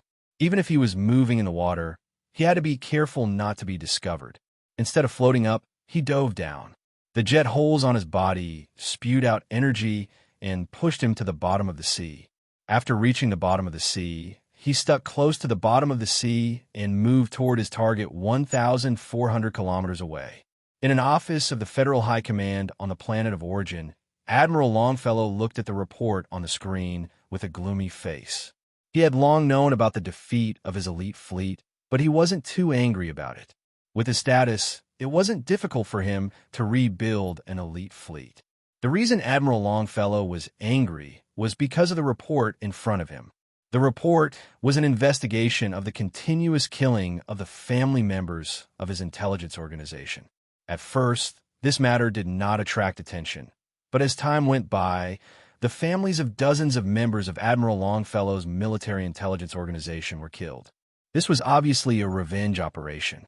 Soon, there were people who investigated this matter and came up with this report. The report listed that all the intelligence personnel whose family members were killed were also dead. These intelligence personnel all died while carrying out an operation arranged by Madame Meredith. The report included the details of the operation. It was an assassination operation. The target of the assassination was David's father, Hans, and his family members. It was also found that the family members of the Transcendent who were killed in the assassination operation were also assassinated. This included the 12 Kaji who participated in the operation, as well as the members in charge of intelligence support. Their families were all killed one by one. "Have someone call Madame Meredith here," Admiral Longfellow ordered in a deep voice. After giving the order, Admiral Longfellow felt helpless. This kind of action was simply forcing the other party into a dead end. Although some operations would involve family members, those were either because the other party was weak and not a threat at all, or because they were already dead and no longer a threat. Attacking the family of a powerhouse was simply forcing the powerhouse to fight to the death. General Longfellow then opened up David's report and looked at the shocking records on it. Only 3 years had passed since David left Monolith. However, in these 3 years, there was evidence that David had killed more than 100,000 people. The number of people who were suspected of being the cause of David's death was in the hundreds of thousands. It could be said that David was a madman. As long as someone wanted to kill him, he would not rest until the other party was dead. The most frightening thing was that David was still very weak at the time. Many times, he had made enemies with people many times more powerful than him. He had won every time, and with each victory, his strength had grown rapidly. The military intelligence agency's assessment of David was that he was extremely dangerous. However, due to the lack of evidence, they could not do anything to David. "Father," Madame Meredith walked in, greeted him, and sat down on the sofa at the side. "Stand up and speak," Admiral Longfellow said in a deep voice. Madame Meredith hurriedly stood up and looked at Admiral Longfellow in confusion. Recently, due to Madame Meredith's help, Admiral Longfellow's power had grown. Madame Meredith was also freer in front of Admiral Longfellow. That was why Madame Meredith sat down as soon as she came in. On one hand, it was for the sake of father and daughter, and on the other, it was for the sake of benefits. "You used the authority I gave you to assassinate Hans?" Admiral Longfellow asked in a deep voice. "Hans?" Madame Meredith was stunned. She tried to recall who that was. In truth, if Hans wasn't David's father, she wouldn't have remembered him at all. "Yes, but it was a mistake. I didn't expect the Transcendent of Monolith to come so quickly," Madame Meredith said without feeling that anything was wrong. In her opinion, the loss of a few people was nothing. It was a pity that the Transcendent had died. Every Transcendent was valuable. Do you know that the families of all the people who participated in that operation were all assassinated? Admiral Longfellow said heavily. Who would have the guts to do something like that? Madame Meredith was shocked. Do you really think the Federation is the military's world? Or are you already the president of the Federation? Admiral Longfellow said to Madame Meredith disappointedly. This kind of assassination was impossible to investigate because it was done by professional killers.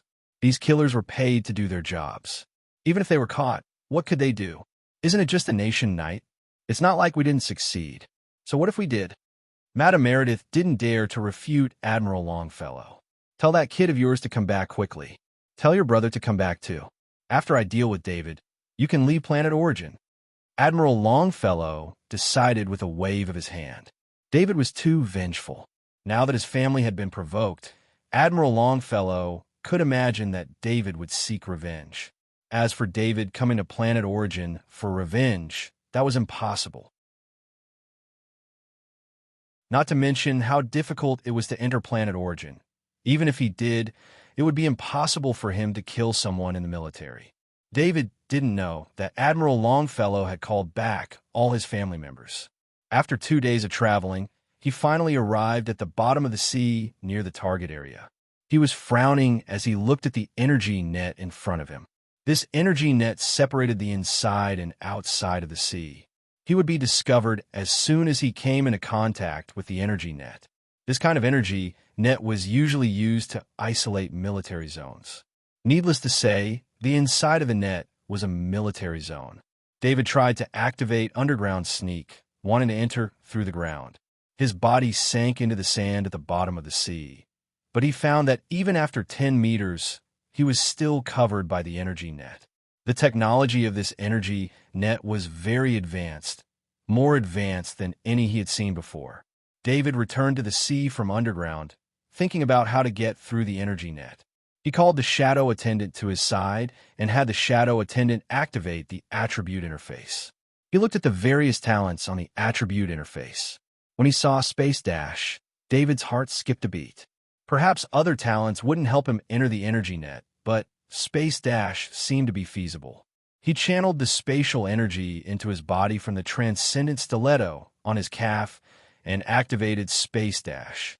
Even at the bottom of the sea, Space Dash allowed him to successfully move 10 meters forward in an instant. Looking at the energy net behind him, David's face had a hint of pride. Don't underestimate this energy net. It was because he knew how powerful it was that he paid so much attention to it.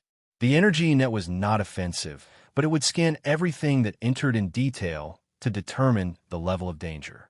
For example, if David came into contact with the energy net, he would be immediately detected by the security system, and then his location would be known.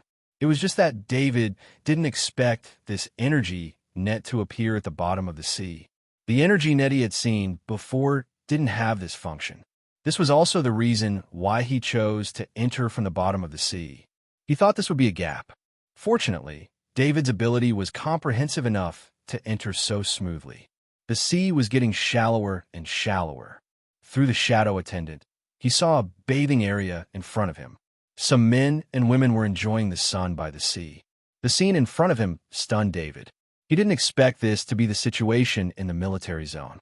Because he didn't have the internal information of the Federal High Command, he knew nothing about the Federal High Command. However, David soon understood that this should be part of the living area, not the real Federal High Command.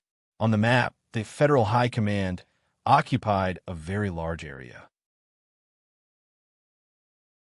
David thought that there would be some large military facilities here, but now he thought that it should be because of the living area. The shadow attendant began to observe the surrounding situation again. There was an energy net in the sky that completely covered the entire area. This energy net formed a completely sealed area.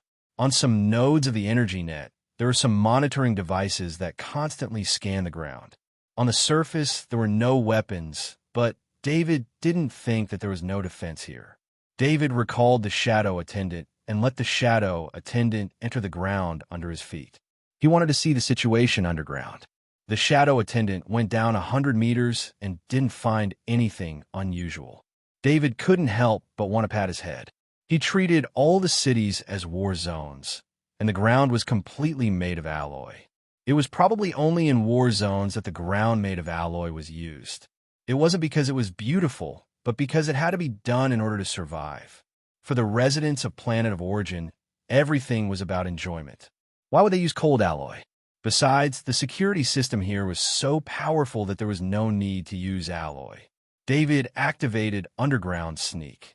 His body entered the ground and then moved quickly toward the land. After passing through the beach, there was a grassland. He didn't know what kind of grass there was, but after careful pruning, every blade of grass was the same height and showed a dark green color. It made people feel peaceful. David carefully observed the existence of the security system through the shadow attendant, but it seemed that this was really a living area. Other than the monitoring devices in the sky, there was no other security system. To maintain a natural atmosphere, the ground was almost all mud except for some roads. Of course, he still had to be careful of the underground pipes. With the shadow attendant scouting around him, he made way for the pipes. Now, he just wanted to find a terminal. Without a detailed map of the Federal High Command, he was running around like a headless fly. To find a terminal, he naturally had to find a building. He moved a little slowly underground, and every minute he moved, he had to rest for 5 minutes. This affected his speed even more. Finally, he left the beach area and saw a row of houses. Each house here was built as a high-end villa.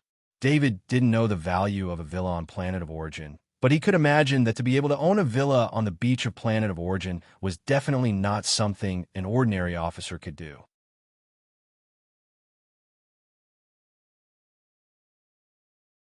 Chapter 584.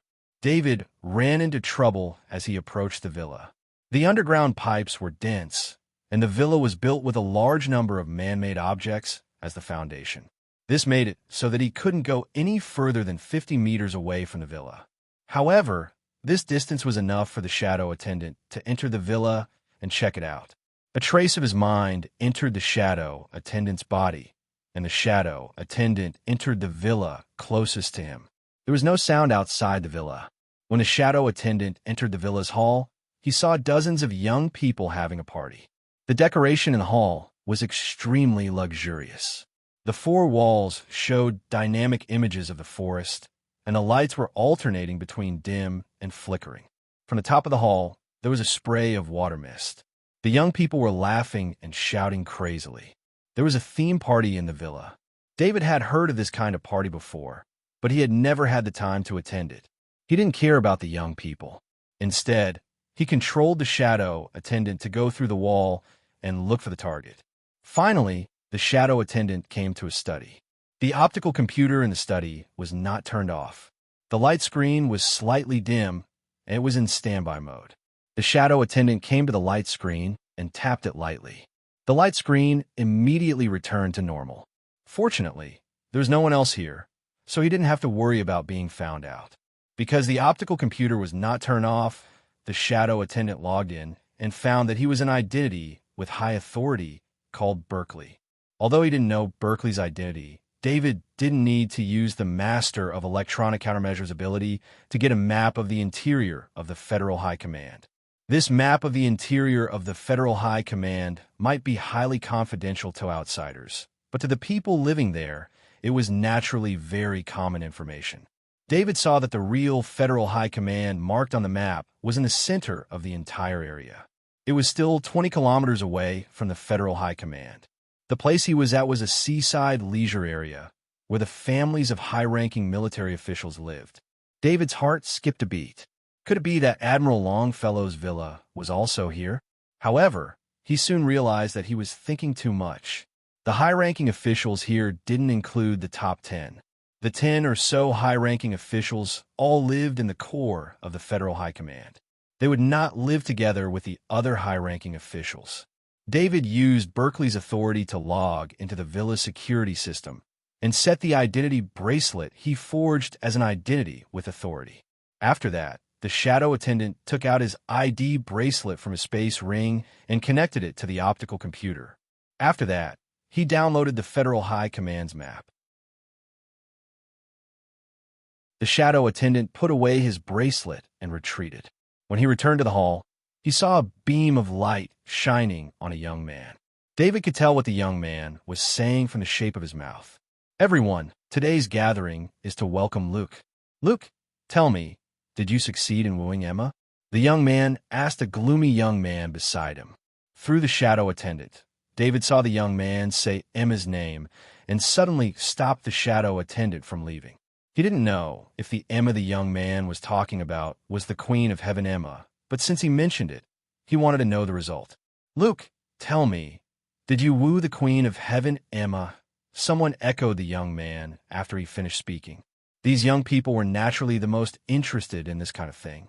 They all knew that Luke left the planet of origin for Emma for a few months to follow behind Emma, so that he could launch a strong pursuit. Berkeley, stop talking about Emma. Luke's expression was not very good as he said in a low voice. "Luke, you failed, didn't you?" Someone on the side jeered. "Okay, since Luke doesn't want to talk about it, then forget it. Everyone continue to be happy."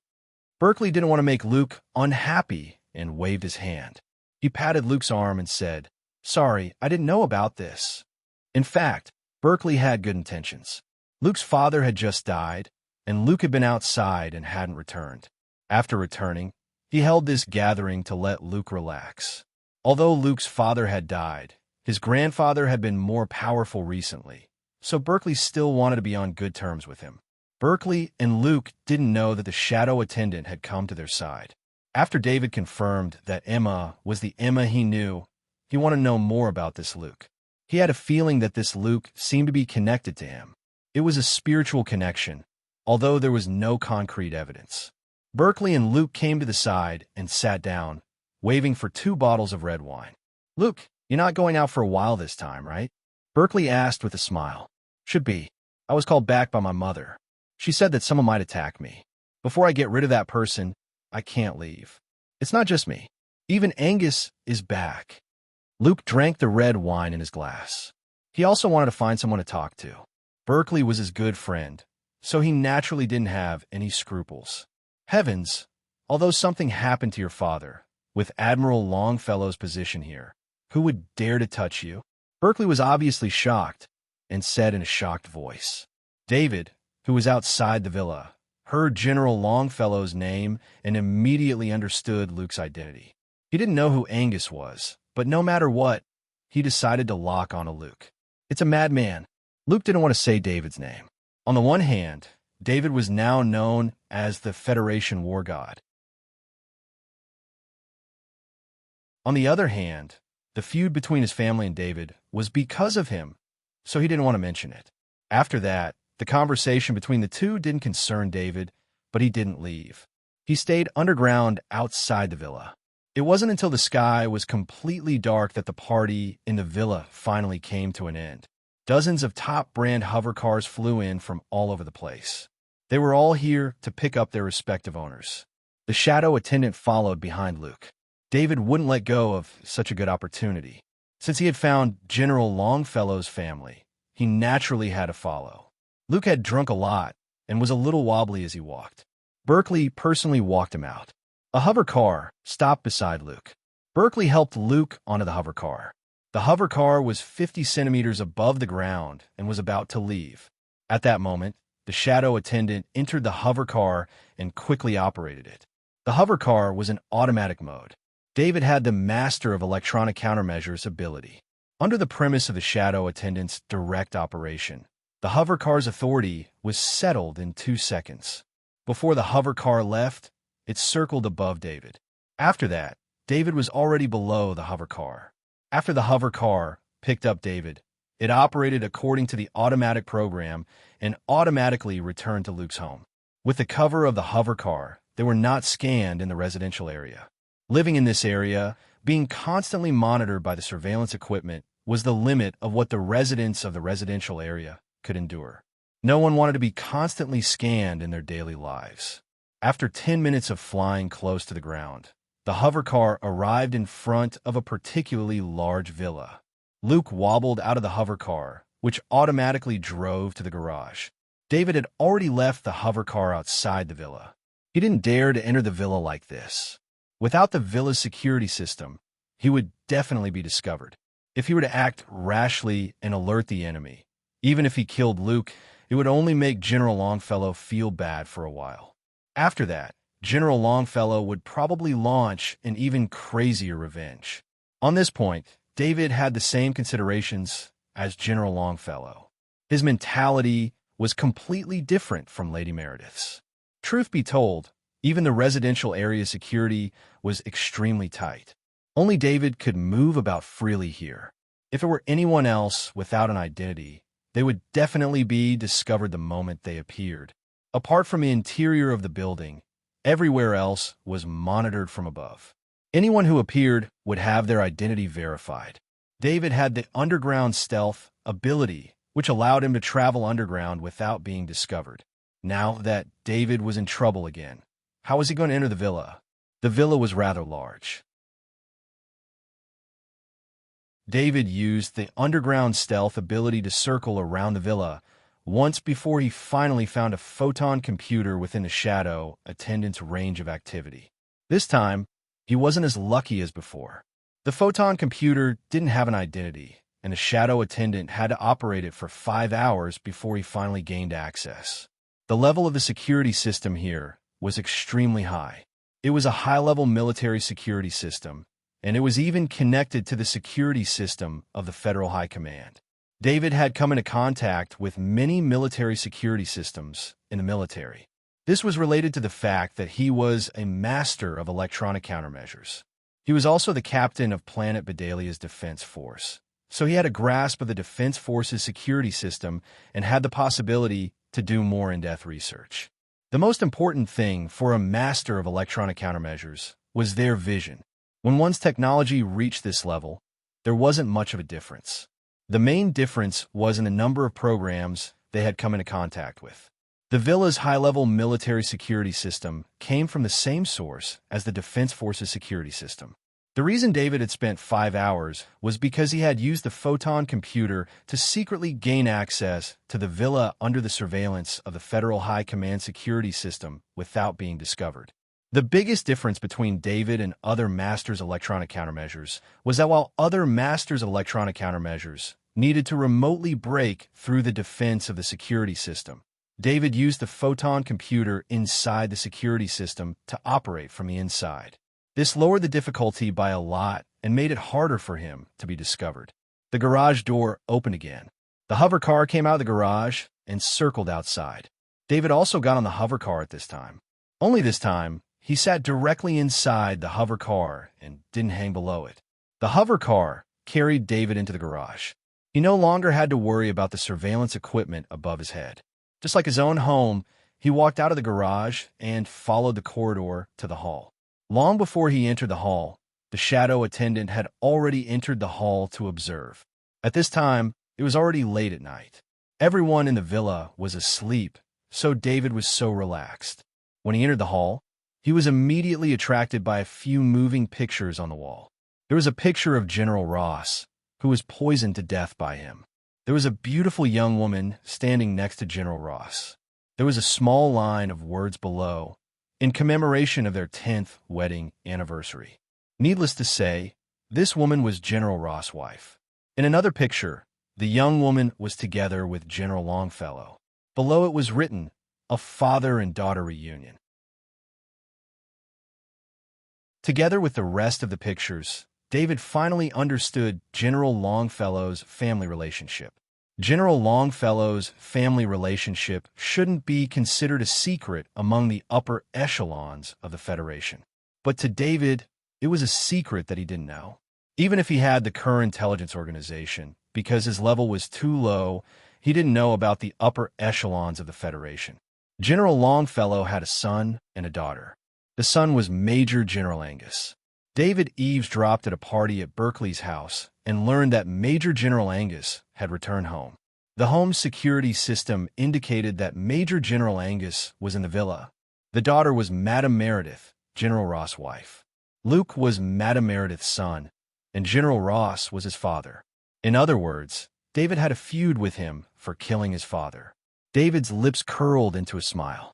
He had entered General Longfellow's home. However, This home wasn't General Longfellow's daily residence. Instead, it was where his children lived. As the Federation's deputy commander, General Longfellow's residence had strict security checks. It wasn't convenient in any way, which was why his family lived here. Although David was wearing a golden exoskeleton armor, he activated the environment integration system and used silent stealth. He didn't make any sound as he walked, nor did he reveal himself. He was like a ghost, walking around the villa and observing the environment. David found Luke's room. At this time, Luke had already passed out from drinking.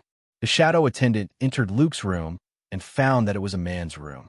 According to the Major General's uniform hanging in the room, it was obvious that this was the room of the Major General named Angus. In the room, David saw an exoskeleton armor loading box through the shadow attendant's eyes. This Major General Angus was also a Kaji. He didn't disturb Major General Angus. Instead, he saw Madame Meredith in the master bedroom. Madame Meredith was still awake and talking to someone through a video call. David didn't pay attention to the content of the conversation. This Madame Meredith actually had a lover. At this time, she was saying things that made David feel disgusted. David finally went to the guest room on the lower floor. He removed the golden exoskeleton armor and rested in the room. The shadow attendant stood guard at the door of the guest room. David didn't have a good rest for the next few days. Lying on a soft bed, he quickly fell asleep. Madame Meredith, who was in the villa, would never have dreamed that her enemy was sleeping in her guest room.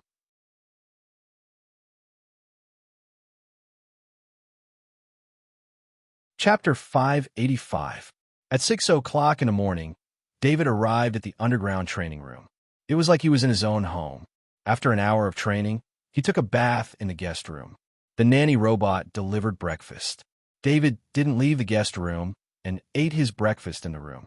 The security system here had long treated him as a part of the villa, so not only did it allow him to stay in the villa, it also provided him with the best service.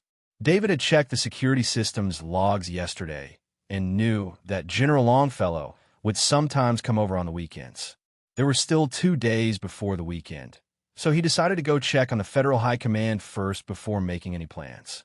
He didn't have any plans for this trip, so he had to act according to the situation. Waiting for General Longfellow in the villa was actually the safest option, but according to the villa's security logs, General Longfellow didn't come over every weekend, so he couldn't place all his hopes on the unknown. After David finished his meal, the nanny robot came over to put away the utensils. He went to the mirror and carefully looked at his face. The face shown in the mirror wasn't David's original face. His face had undergone a simple disguise. This was an ability he found in the shadow attendant's many knowledge orbs that he thought were useless. Makeup 70% proficiency. This ability didn't seem to have any effect on David, but it was now useful to him. Although there were still some flaws with his professional-level makeup ability, it was enough to hide his original face. His face was the same as the face of the owner of his fake identity bracelet. Of course, his fake identity bracelet would definitely be discovered if he walked around the residential area.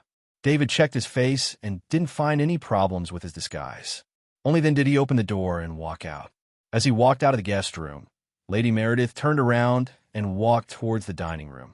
Her body blocked the view of Luke and Angus, and he walked through the living room. There were many hover cars in the garage. He chose one and got in.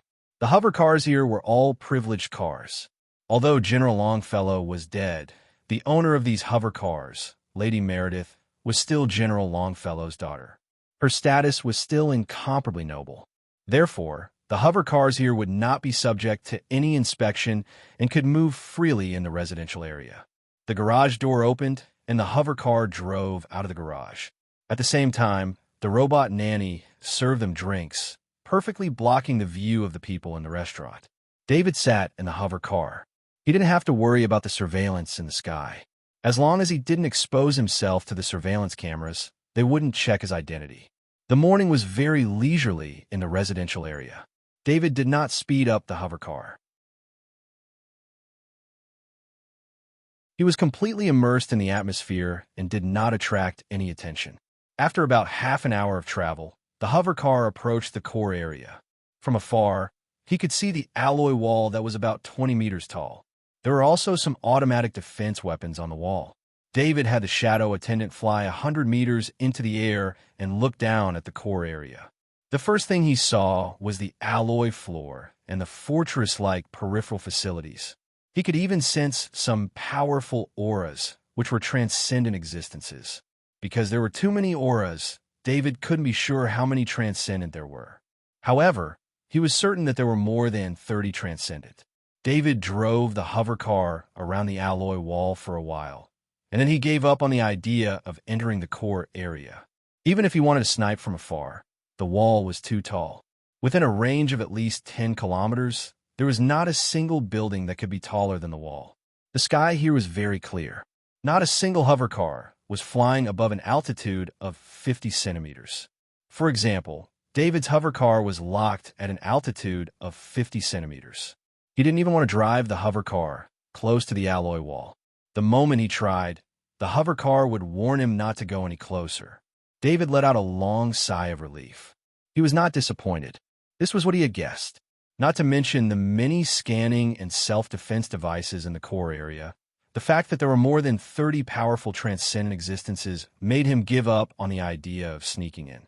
Of course, this was under the condition that he had a backup plan. If there was really no other way, he would have forced his way in through the ground. However, that would have been much more risky. There would definitely be many detection devices underground. His spatial dash ability could only be used once every 6 hours. Once faced with a large number of detection devices, it would be useless. David drove the hover car back. He casually turned on the villa's surveillance camera and looked at the situation inside. Luke looked like someone who couldn't stay still. He had long gone off to play. Madame Meredith was also not home. The only person left in the house was Major General Angus. Major General Angus was practicing in the practice room. When David saw his image, his heart skipped a beat. David drove the hover car into the garage. From the garage, he returned to the living room and went straight to the practice room. Major General Angus was holding a black ironwood heavy axe in his hand. He was swinging it in the air. Through the shadow attendant, David could tell that this was an extremely advanced set of heavy axe techniques. Considering Major General Angus' status, as the son of General Longfellow, the resources he had access to were naturally different from others. Naturally, he would be learning the most advanced techniques. Major General Angus' heavy axe mastery was close to the master rank. However, this final step was not something that could be achieved by piling up resources. It required one's own talent and a considerable amount of luck. Seeing how many Transcendent had not been able to reach the master rank in weapon mastery, one could tell that it was not easy to reach the master rank. Major General Angus, like David, was also a peak Kaji. According to David's observations, he would be able to break through after a while. However, Major General Angus was a bit old. Although he looked to be in his 30s, David had seen the information in the villa. He was already in his 50s. Although it was still possible to become a Transcendent in his 50s, even if he did become a Transcendent, he would not have much potential. David thought as he walked into the practice room. "Who are you? How did you get in?" Major General Angus saw David walk in. At first, he was stunned, then he shouted loudly. On one hand, Major General Angus' shout was to deter David. On the other hand, it was to let the security system know the situation here and send out an alarm in time. At this time, David was not wearing his exoskeleton armor, nor was he holding a weapon. He walked step by step towards Major General Angus like an ordinary person. However, Major General Angus did not dare to treat David as an ordinary person. To be able to enter the villa without the security system sending out an alarm, he was definitely not an ordinary person. "I have a little conflict with General Longfellow. I came here to ask Major General Angus for a small favor," David said with a smile. Major General Angus narrowed his eyes. Although he was not wearing armor, David was also not wearing armor. He had a black ironwood practice axe in his hand. Although it was not a real weapon, the black ironwood practice axe could still cause serious damage to an unarmored body. Another reason why Major General Angus dared to resist was that David was not a Transcendent. After entering the practice room, David did not hide his aura. The aura of a Pete Kaji was very familiar to Major General Angus. So you are father's enemy. It is not easy for you to find this place, but you are too arrogant. After Major General Angus finished speaking, he took a long breath and raised the black ironwood practice axe high with both hands. It seems that I have to beat you into submission, David said with a playful smile on his face. Major General Angus did not speak again. He took a step forward with his left foot and chopped down towards David's head with the black ironwood practice axe in his hand. David's barehanded combat was at the master level, and he was also a grandmaster heavy axe. In his eyes, this axe of Major General Angus was full of flaws. When Major General Angus was halfway through his heavy chop, he reached out with his right hand and grabbed onto the right arm of Major General Angus. Then, following the momentum of Major General Angus's force, with just a slight tug, he made Major General Angus's body somersault in his hand and fall heavily to the ground.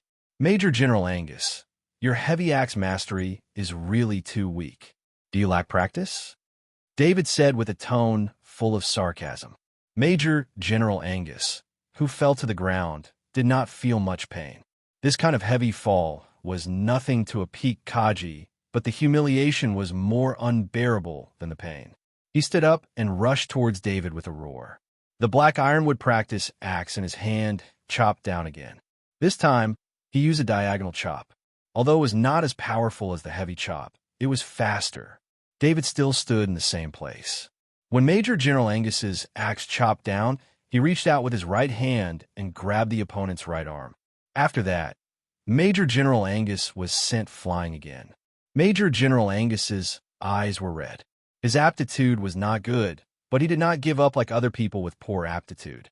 Instead, through continuous hard practice, his heavy axe mastery was now very rare in the military, except for those heavy axe masters.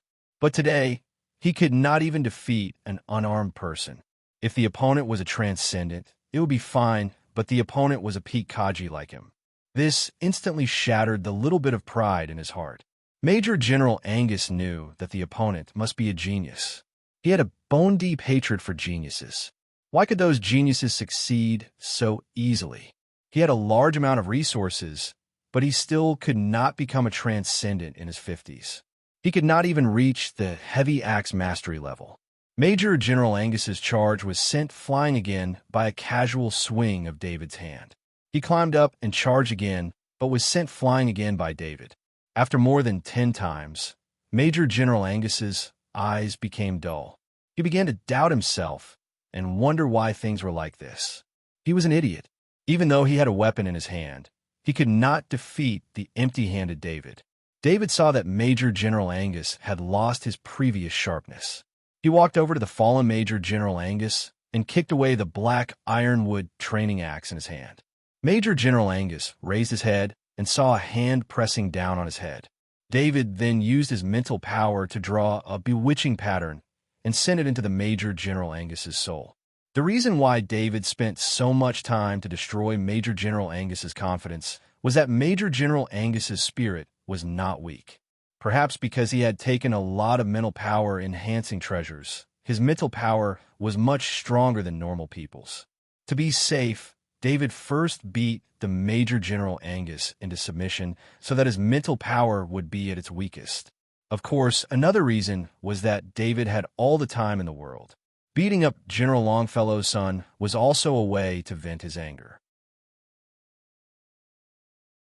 As the bewitching pattern entered the Major General Angus's soul, his eyes became dull. David took out a grade 3 stiletto and used his poison ability to add a grade 4 poison to it. He then took out a paralyzing film and carefully added a layer of paralyzing film on the surface of the grade 3 stiletto. This could isolate the grade 4 poison. He put the grade 3 stiletto and the leather case in the Major General Angus's arms before returning to the guest room. David sat on the bed in the guest room and used his mental power to control the Major General Angus, who was in the practice room. The Major General Angus stood up in a daze and walked out of the practice room. When he came to the living room, he fell to the ground. The villa's security system automatically sent an alert to the owner Madame Meredith. Madame Meredith, who was in the Federal High Command, heard the news and immediately rushed back. "Doctor, how is the Major General Angus?" Madame Meredith asked the doctor. The Major General Angus was lying on the bed. His face was pale and his breathing was rapid. He had not yet woken up. This made Madame Meredith very worried. Nothing like this had ever happened to the Major General Angus before. "Madame Meredith, the Major General Angus's body is fine. It's just that he overtrained and his muscles are lacking in nutrients." The doctor carefully worded his words. "But why hasn't he woken up yet?" Madame Meredith couldn't help but let out a long sigh of relief when she heard that the Major General Angus was fine. "That's what I wanted to say. His situation is a bit complicated. His body is fine, but his mental waves are a bit strange. Has he been stimulated recently?" The doctor explained and asked again. Madame Meredith shook her head. The Major General Angus had just returned. How would she know anything about the Major General Angus? "Doctor, how long will it take for the Major General Angus to wake up?" Madame Meredith asked. "Madame Meredith, according to my examination just now, the Major General Angus himself doesn't want to wake up." The doctor really didn't want to give this conclusion, but it was the only one he could guess.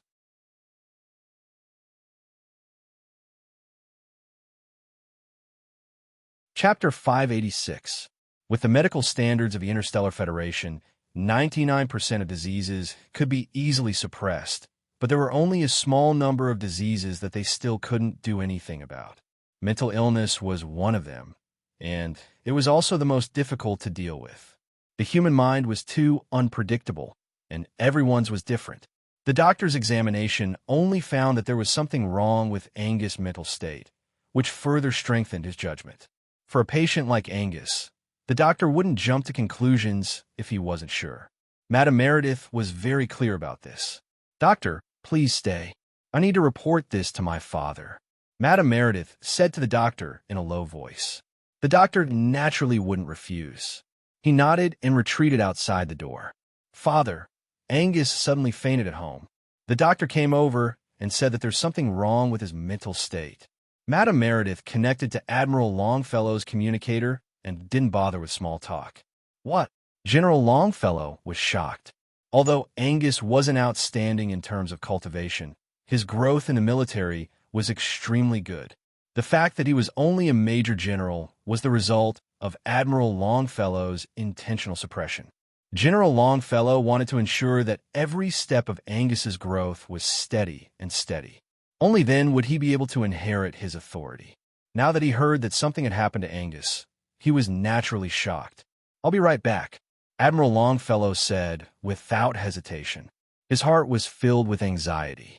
However, just as he was about to leave, he frowned and waved his hand at his adjutant. When Admiral Longfellow left the core area in a hover car, there were 2 hover cars in front and behind him. Inside these hover cars sat 4 powerful transcendent officers. Admiral Longfellow had always been very careful. Although he knew that David wouldn't be able to enter the Federal High Command, he still made sure to be as safe as possible. Admiral Longfellow's hover cars flew at a distance of 50 meters. This was his privilege, so they were extremely fast. In just a few minutes, they had arrived in front of the villa. David, who was in the guest room, saw a row of eye-catching hover cars through the shadow attendant. He couldn't help but smile. "The prey is finally out of the cage," he said softly. David didn't know if Langfelder would come because of his son's coma, but he wanted to take a gamble, and it turned out that he had made the right bet.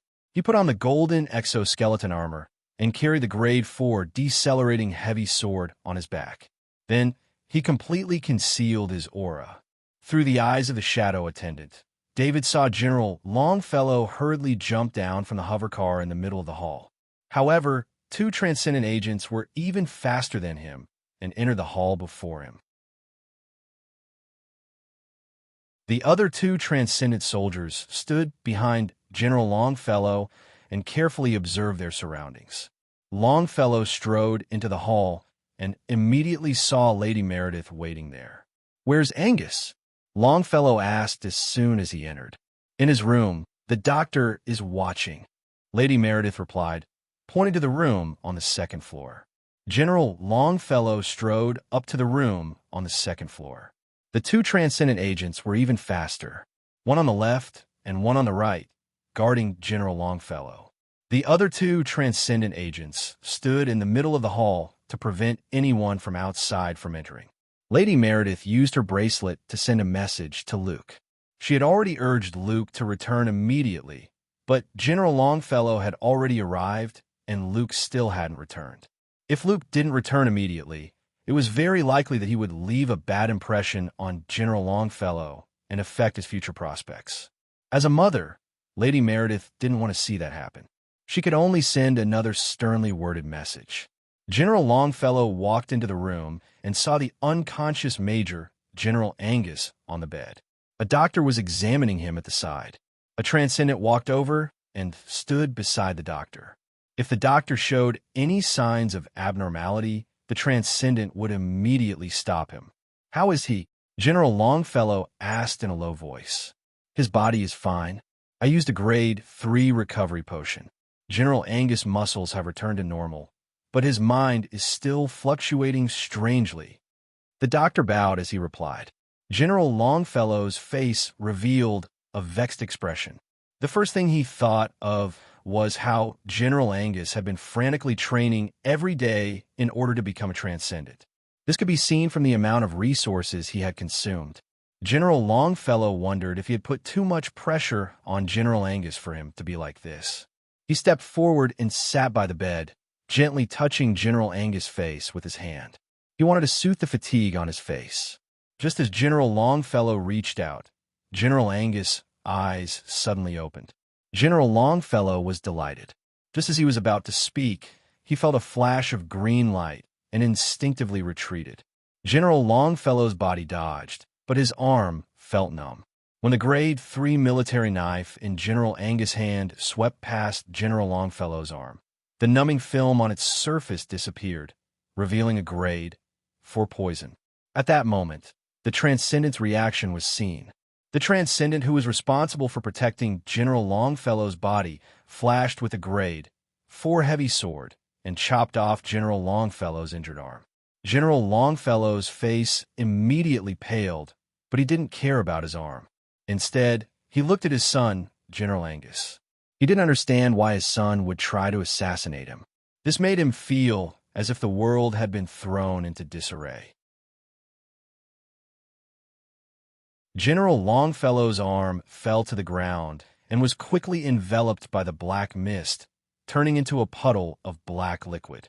"General, hurry and back off. This is a grade 4 poison." The Transcendent beside him pulled him to the side. Another Transcendent stepped forward and snatched the grade 3 military knife from General Angus' hand, restraining him with one hand. He had no intention of killing him. No matter what General Angus had done, only General Longfellow had the authority to make the decision. At that moment, Luke walked in the hall on the first floor and saw the two Transcendent. The two Transcendent recognized him and didn't stop him. Madame Meredith had been standing outside General Angus' door the entire time and didn't know what was going on inside. When she saw Luke, she immediately waved for him to come up. When Luke saw that there were two Transcendents present, he knew that General Longfellow had arrived. He hurriedly rushed upstairs. Just as Luke reached the top of the stairs, a little fatty walked out of the guest room. The two Transcendent looked at the little fatty and then at each other, their eyes filled with suspicion. They didn't know that there was someone else in the villa, and a child at that. The little fatty's body didn't have any energy and was just like an ordinary person. Furthermore, he had appeared in the villa and was recognized by the security system. This caused the two Transcendent to let down their guard. The little fatty was naturally the assassin mantis puppet. The assassin mantis puppet walked towards the two Transcendents with a simple and honest expression. Just when the assassin mantis puppet was 10 meters away from the two Transcendents, the assassin mantis puppet moved. Its body was almost impossible to see clearly, and then two purple lights flashed. The two Transcendent still had a confused expression on their faces as they fell to the ground. During the entire process, the two Transcendent didn't even have time to put on their Transcendent armor. In other words, The assassin mantis puppet's attack speed within 10 meters was faster than the two transcendents' thoughts, resulting in such an outcome. David also walked out of the guest room. He had the villa's security system turn on signal isolation, so no signal in the villa would be transmitted outside. This was also why the security system here was so advanced. It had far more functions than normal security systems. The shadow attendant flew over first and absorbed the souls of the two transcendent. David and the assassin mantis puppet both jumped from the living room to the corridor on the second floor. Madame Meredith couldn't help but let out an instinctive scream when she saw the two people suddenly appear. David reached out and grabbed Madame Meredith and Luke in his left and right hands, then walked into Major General Angus's room with the assassin mantis puppet. As soon as they entered the room, David saw General Longfellow, whose face was pale because of the loss of his arm. For someone like General Longfellow, losing an arm wasn't a big deal. He only needed to use a high-grade medicine to recover it. Seems like everything was arranged by you, War God of the Federation, David. General Longfellow saw David in his golden exoskeleton armor and immediately understood the reason for everything. I had no choice. It really wasn't easy to see you, General Longfellow. David smiled as he removed his visor and wiped off his disguise. David, you didn't think that a fourth-grade poison wouldn't kill me, did you? General Longfellow said to David as he made a secret gesture to the two transcendent. Fourth-grade poison. You really did kill Roth. Madame Meredith, who was still in David's grasp, cried out in shock. Noisy, David said as he threw Madame Meredith towards General Longfellow. Madame Meredith's body flew towards General Longfellow. General Longfellow's eyes flashed with a fierce light. He made a gesture, and the transcendent beside him didn't hesitate. His body was instantly covered by the transcendent armor, and he struck out with his palm. As soon as Madame Meredith's body flew over, she was hit by the transcendent's palm. The sound of bones breaking could be heard from Madame Meredith's body. The reason the transcendent did this was because they were worried that David would use this opportunity to make a move. For transcendent had come. For David to appear here, the two transcendent in the hall must have been killed. The two transcendent could only do their best to protect General Longfellow. They didn't care about anything else. However, David didn't use this opportunity to make a move. He only watched as Madame Meredith was sent flying, his face full of ridicule. General Longfellow, you actually sent someone to attack my father because of our conflict. I had no choice but to come and find you. David's face was smiling, but his voice was cold. Madame Meredith fell to the ground. She was only a normal person. How could she withstand the power struggle between David and the transcendent? Before her life left her body, she heard David's words. Only then did Madame Meredith understand why David had appeared here. 2 tears of regret flowed out, and then her life force disappeared. At that moment, Major General Angus jumped up from the bed and rushed towards General Longfellow. This attack was more like suicide. With 2 transcendent present, Major General Angus, who wasn't even wearing exoskeleton armor, couldn't even touch the corner of General Longfellow's clothes, let alone kill him. Major General Angus's body was sent flying by the transcendent. At a time like this, the transcendent didn't hold back. The slightest mistake could cause General Longfellow's death. General Longfellow watched his son and daughter fall to the ground. The corner of his mouth couldn't help but twitch. He didn't explain that he didn't do it. That was meaningless. Don't kill me. It's not my fault. Luke, who had seen 2 of his family members killed in succession, cried out in fear. This is all because of you. Your mother and uncle died because of you. How dare you beg for mercy? General Longfellow finally couldn't take it anymore. He roared loudly. For such a good-for-nothing, not only did General Ross and many other transcendent generals die, but his daughter and son were also implicated. If Luke had been in General Longfellow's hands, he would have strangled him to death. So it was you who caused all this. David couldn't help but look at Luke in his hands. At that moment, David recalled what Luke and Berkeley had said at the party. He understood the cause of all this. Luke looked at David with a terrified gaze, his eyes filled with a pleading expression. However, David slammed down with a palm and smashed his head into smithereens. "We're the only ones left here. Let's finish this once and for all," David said to General Longfellow, shaking off the blood on his hands. He had formulated this plan so that he could have an opportunity to kill Angus face to face. General Longfellow had sent out many distress signals on his bracelet, but he hadn't received a reply. He understood that the signal had been blocked. "I'll hold off, David. You take the general and leave," said the Transcendent with the 4th grade heavy sword. "All right, you just need to hold him back for 3 breaths.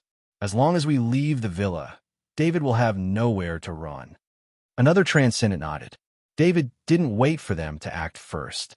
With a wave of his hand, the assassin praying mantis rushed forward. When the Transcendent in front saw the assassin praying mantis move, he swung his 4th grade heavy sword forward, wanting to fight it head-on. At a time like this, he didn't even think about defending himself. Using this method of battle would either force the assassin praying mantis to die together with him or retreat. He wanted to buy some time for the other Transcendent to take General Longfellow away. His idea was good, but the prerequisite was that his speed was about the same as the assassin praying mantis. However, the assassin praying mantis was more than twice as fast as him. The Transcendent first felt his hand lighten. His arm and the 4th grade heavy sword flew out. The Transcendent armor was like paper, unable to provide any defense.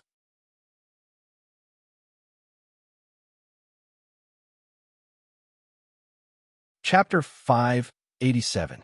The assassin praying mantis puppet sent the Transcendent arm in front of General Longfellow, flying with a single strike. Its attack was instinctive, and after the first strike, the second strike was immediately followed by the second. The Transcendent felt a sharp pain in his arm before his head flew off. The other Transcendent, who was preparing to break through the wall with General Longfellow, had just raised his grade 3 heavy axe when he sensed danger behind him. The Transcendent couldn't believe that the other Transcendent wouldn't even be able to block it for 1 breath, much less 3. It must be known that the Transcendent left behind was General Longfellow's strongest Transcendent. His equipment was also the best, and he could easily block the combined attacks of several Transcendent. At this moment, the Transcendent didn't have time to think. He turned around and raised his grade 3 heavy axe in front of him. But when he turned around and saw the faint purple light, his eyes flashed with despair. The grade 3 heavy axe in his hand had no way of blocking a grade 4 weapon. Furthermore, the opponent could easily kill his comrade. Its strength was far greater than his. "General, I'm sorry," the Transcendent helplessly said to General Longfellow.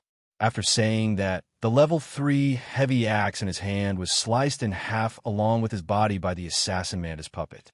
The assassin mantis puppet appeared beside General Longfellow, but it didn't continue to attack.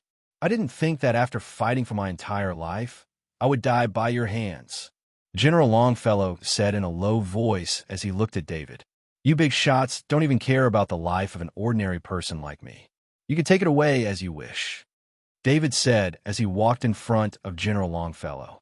General Longfellow couldn't understand how David could say that he was an ordinary person. How could he be an ordinary person who could infiltrate the Federal High Command and assassinate the Vice Commander of the Federation? David stretched out his hand and snapped General Longfellow's neck, ending the life of this federal military big shot. After doing this, David let out a long sigh of relief. He summoned the shadow attendant and stored all the corpses in the villa into his spatial ring. The disappearance of the corpses would delay the discovery of General Longfellow's death, which would make it easier for him to leave. David then erased all the traces in the security system, trying not to leave any clues behind. In the end, he drove a hover car from the garage towards the beach. Not far from the beach, he used the hover car as a cover and used his underground move ability to enter the ground. After returning to the sea from the underground, he used this space dash again while passing through the energy net. This time, David didn't need 2 days.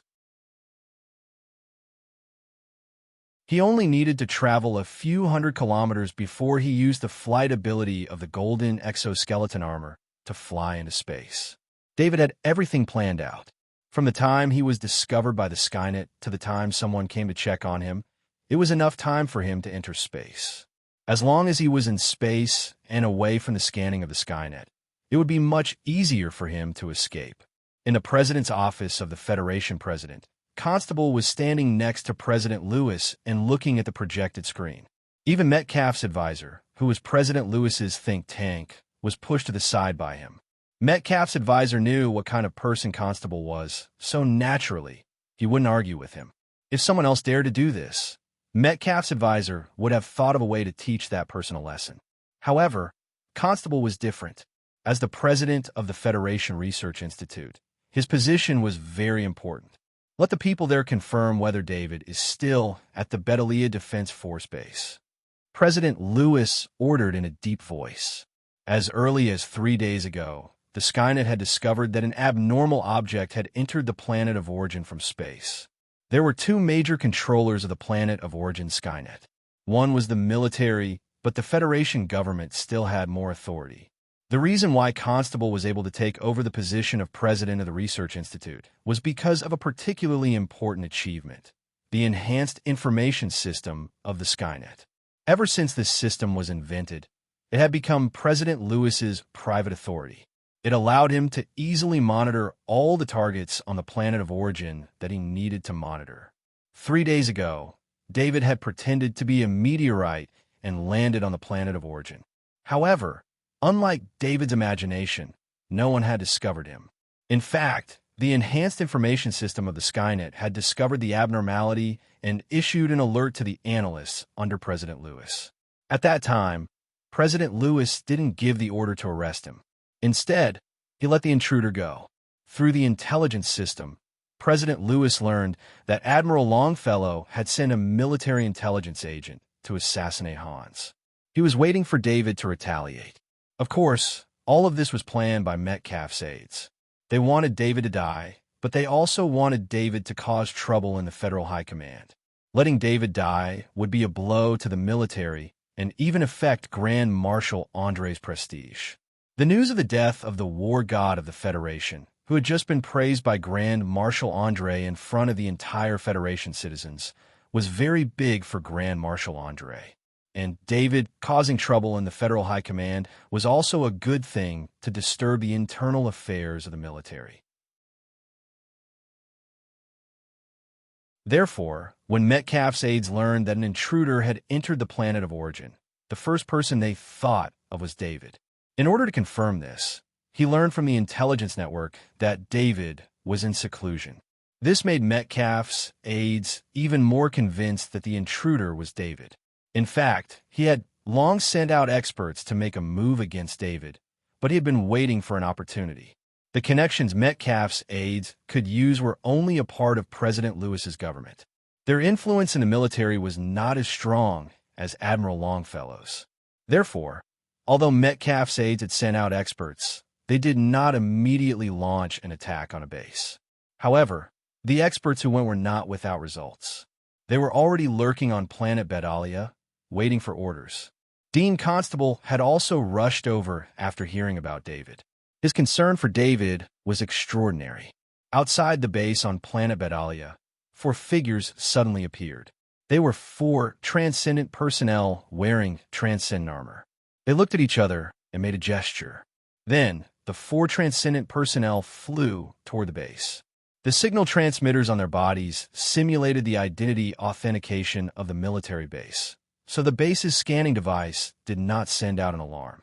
By the time the base's guards discovered the 4 transcendent personnel, the transcendent personnel had already entered the base.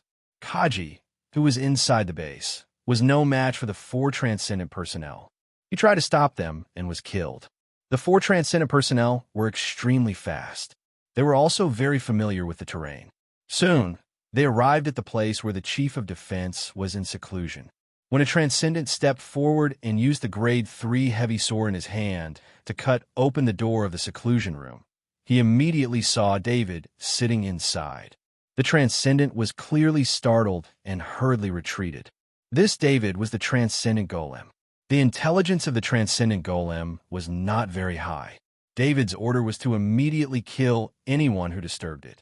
Therefore, the transcendent golem did not hesitate to rush out of the seclusion room with the grade 3 heavy sword and attack the retreating transcendent personnel. Because of this, the transcendent golem's actions actually calmed the 4 transcendent personnel down. If the person in the seclusion room was really David, then it was hard to say whether the 4 transcendent personnel could defeat David. They had also seen David's valiant performance in the military parade. However, the transcendent golem's actions had exposed the strength of the transcendent. Although it was much stronger than David's peak Kaji, it still made the 4 transcendent personnel relax. Surround and kill him. The 4 transcendent personnel stood in 4 different directions. The reason they were sent here was because they had the ability to fight in groups. They were specially trained to deal with powerful transcendent personnel. To be honest, the transcendent golem was very strong. However, this strong referred to when it was still alive. Its current strength was at most at the standard of a normal transcendent. The transcendent strength was extremely low. In addition, the equipment on its body had been replaced by normal equipment by David. Although compared to the transcendent personnel who did not even have grade 3 weapons and the transcendent armor made from grade 3 materials could be considered top-quality equipment. However, the transcendent Anderson used weapons and equipment made from grade 4 materials when it was still alive. The current Anderson transcendent had no problem dealing with a normal transcendent, but it was much weaker against 4 powerful transcendent personnel. After a few rounds of fighting, the Anderson transcendent golem was injured by transcendent. However, because it was made into a golem, the transcendent golem could still continue fighting. It was only when the 4 transcendent personnel cut the Anderson transcendent golem into pieces that the transcendent golem finally stopped fighting. The corpse-controlling rune in its soul dissipated. A transcendent walked up to the Anderson transcendent golem's corpse and removed the disguise on its face, revealing the face that the 4 transcendent personnel were familiar with. The 4 transcendent personnel could not help but feel a chill in their hearts. Of course, they knew the Anderson transcendent, and they also knew that the Anderson transcendent was one of the 10 transcendent personnel who attacked David last time. However, they had heard that the Anderson transcendent had died long ago. How could it have disguised itself as David? What the 4 transcendent personnel could not understand the most was that the Anderson transcendent would risk its life for David. No matter how badly it was injured, it still wanted to fight back. Report it, a transcendent said in a deep voice. Soon, the news was sent back to the president's palace. In the president's palace on planet Origin, a rare smile appeared on Dean Constable's face. If it were not for his eyes that were always filled with madness, he would really have a kind temperament. The one left on planet Bedalia is the Anderson transcendent impersonating David. This David is really strange. President Lewis said with a smile. Looks like it really is David. I just don't know what he's doing in the Federal High Command. Metcalf's aide also nodded. No matter what, we must capture David. You won't let David escape, right? Dean Constable looked at President Lewis and said, We've already set up an inescapable net. He won't be able to escape. Metcalf's aide replied confidently without waiting for President Lewis to answer. You must keep David alive. He's very important to my research. Perhaps with him, my research will be able to produce results. Dean Constable said with a stronger tone. Dean Constable looked at the figure on the screen that was flying into space with greed in his eyes. David was flying upwards. This process would take a long time. Just as he was about to escape the gravity of planet Origin, he suddenly felt as if something had disappeared from his soul. With a thought, he immediately sensed that the corpse-controlling pattern he left in the soul of the Anderson transcendent puppet had disappeared. There is only one way to make the corpse-controlling pattern disappear, and that was to kill the puppet. The Anderson transcendent puppet was killed? Who killed it? David's heart was filled with questions.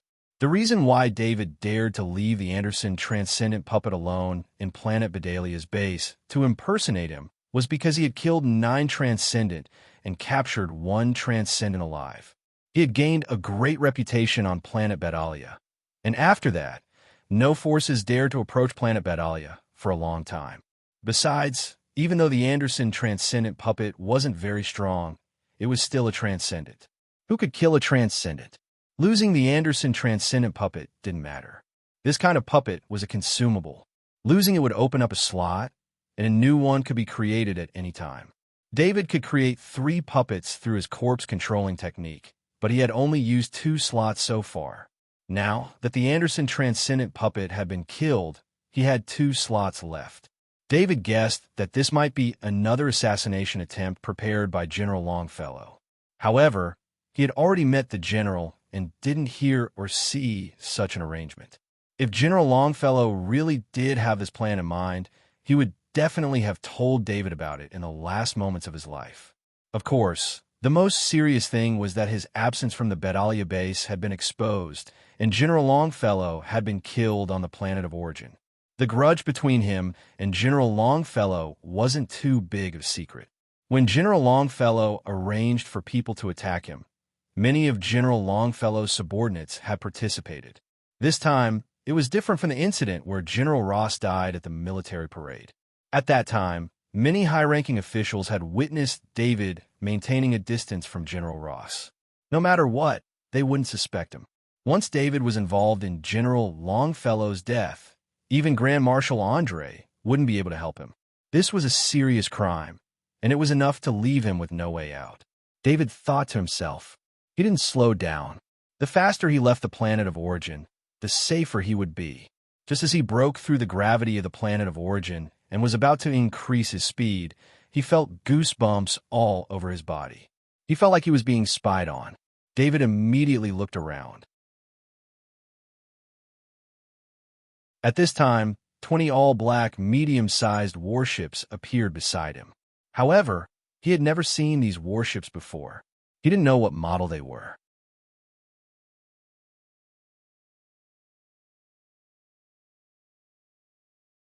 Chapter 588. This isn't a military warship. David immediately made a judgment. No matter what type of warship it was, there would always be a military logo on it. This was a must. But these 20 black mid-sized warships didn't have any markings on them, not even their serial numbers. They were like 20 ghosts in space. 10 transcendent flew out from one of the mid-sized warships. These transcendent armors were also black. This was David's first time seeing this kind of transcendent armor. Federation War, God David, surrender, a transcendent said to David through the public channel. Who are you? David sized up these transcendent and asked. When we catch you, you'll naturally know who we are. The transcendent laughed and said. David activated all of his abilities: extreme speed, vitality boost, strength shock, strength boost, and strength overlay. He also took out the 4th grade decelerating AP. If there was any environment that David was in the worst, it would be space. In space, many of David's abilities were useless. Although he changed to the golden exoskeleton armor and increased his flying speed, it was still slightly inferior to the speed of the transcendent armor. In a zero-gravity environment, his AP mastery would also lose a part of its power. In addition, in space, he could attack from all directions. This made the transcendent armor even more advantageous for the transcendent. David had to face 10 transcendent. In this situation, his disadvantage was even greater. In this situation, it was almost impossible for David to win. But he didn't want to surrender. He didn't want to put his life in the hands of the enemy. Even if he died in battle, he didn't want to drag out an ignoble existence. What a pity, David thought to himself. His space dash had been used up in order to pass through the energy net on the surface, so he wouldn't be able to use it again for a while. Otherwise, he could have easily killed a transcendent with his space dash. David opened his mouth behind his helmet and fired a high-frequency sound wave at the transcendent who was talking to him. This high-frequency sound wave wasn't just aimed at the transcendent. With him as the center, the high-frequency sound wave spread out and covered all 10 transcendent. As soon as the high-frequency sonic wave was activated, he immediately opened all the energy jets of the golden exoskeleton armor and propelled himself towards the Transcendent at maximum power. The 10 Transcendent did not expect David to use high-frequency sound waves, which were invisible and intangible. They would only be discovered when they approached the body. The Transcendent only felt a roar in their ears and dizziness in their heads. But these Transcendent weren't weak, so the effect of the high-frequency sonic wave could only last for a quarter of a second. It was this quarter of a second that temporarily blocked the Transcendent's movements, allowing David to rush in front of the Transcendent who was talking.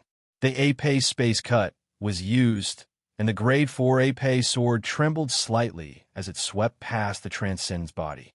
When David swept out, the Transcendent had just woken up from the effects of the high-frequency sonic wave. He still had time to use his Grade 3 Ape sword to block in front of his body and at the same time wanted to retreat. The Transcendent thought that as long as the Grade 3 Ape sword in his hand could block for a breath of time, he would be able to escape from David's attack range. No matter how sharp the Grade 4 Ape sword was, it would still slow down a bit when it hit a Grade 3 Ape sword. This was the Transcendent's only chance to escape. But the Transcendent misjudged the power of the Grade 4 Ape sword and Ape space cut. The Grade 3 Ape sword was silently cut in half, and the Grade 4 Ape sword didn't slow down the Transcendent at all. The sword swept past the Transcendent's chest, and half of the Transcendent's body was cut open. The most serious injury was the heart. The other Transcendent received the message from the Black Battleship.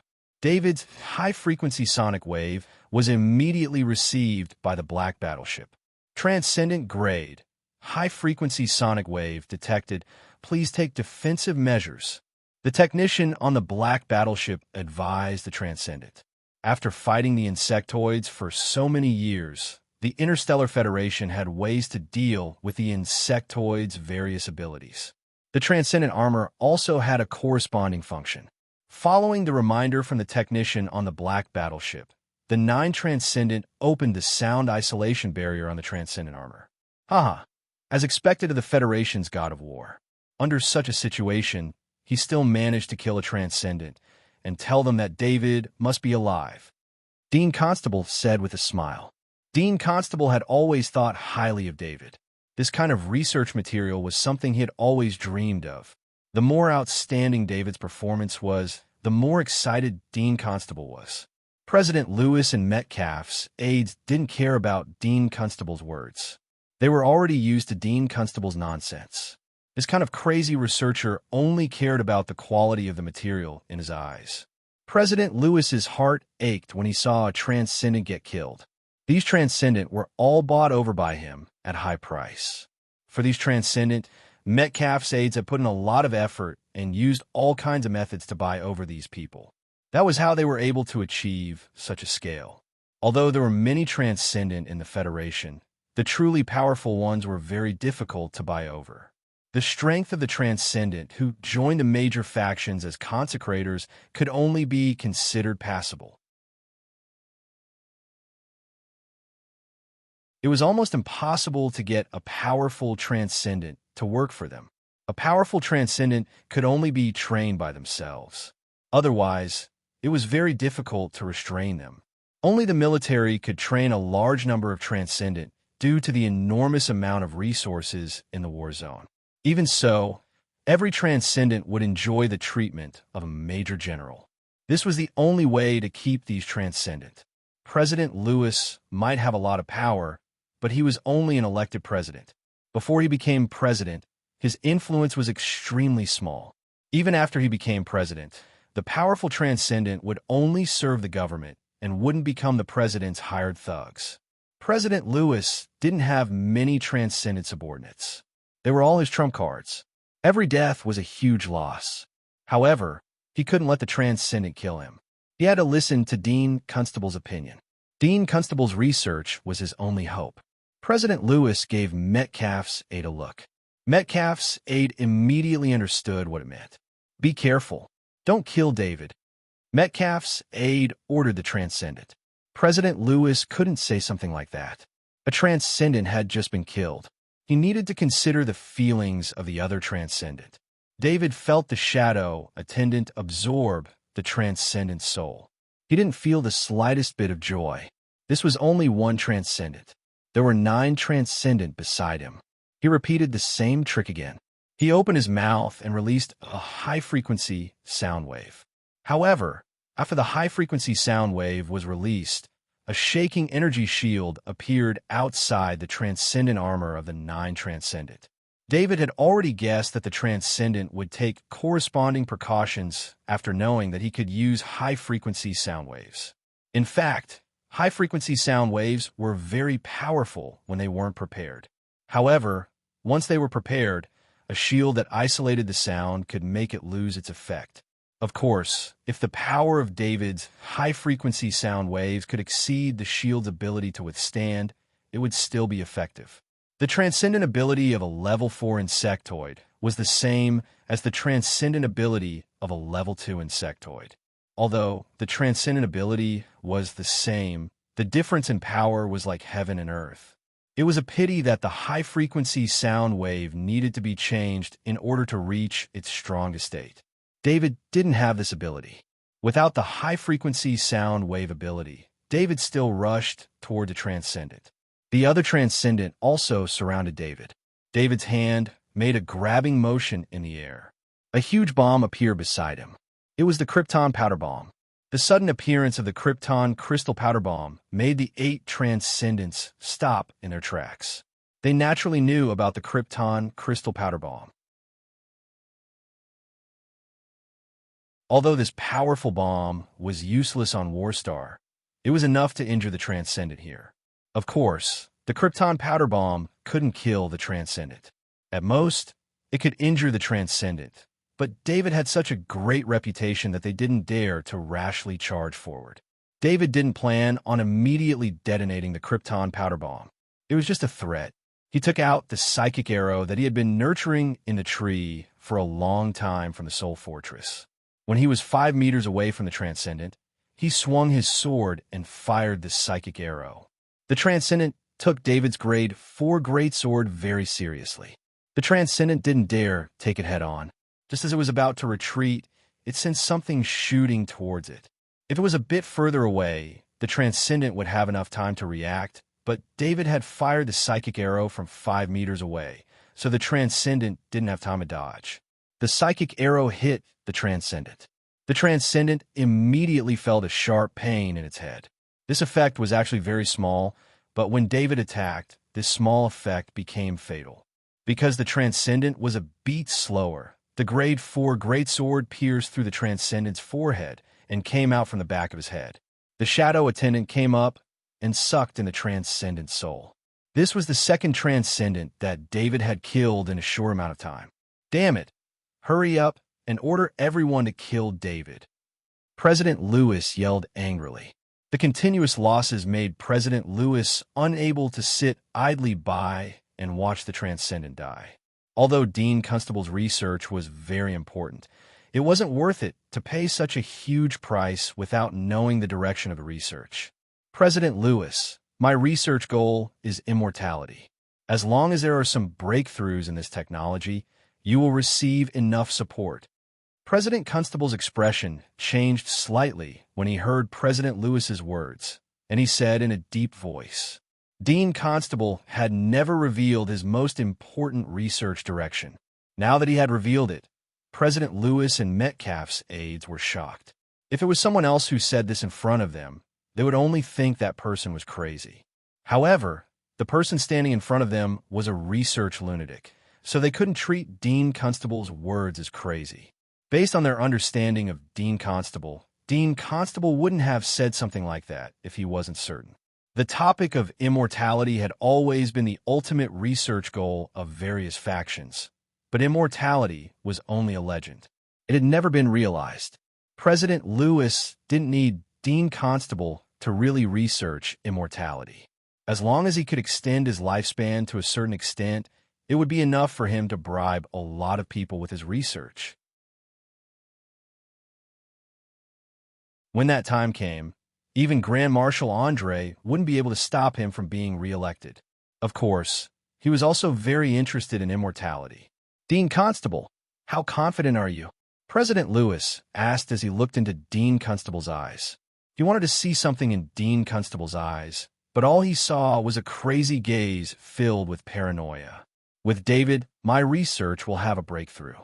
Besides, David is also an excellent research material. Aren't you curious how he can emit a high-frequency sound wave?" Dean Constable replied. President Lewis glanced at Metcalfe's aide beside him. Metcalfe's aide nodded at him. "Tell the Transcendent to be careful. Don't let there be any more casualties.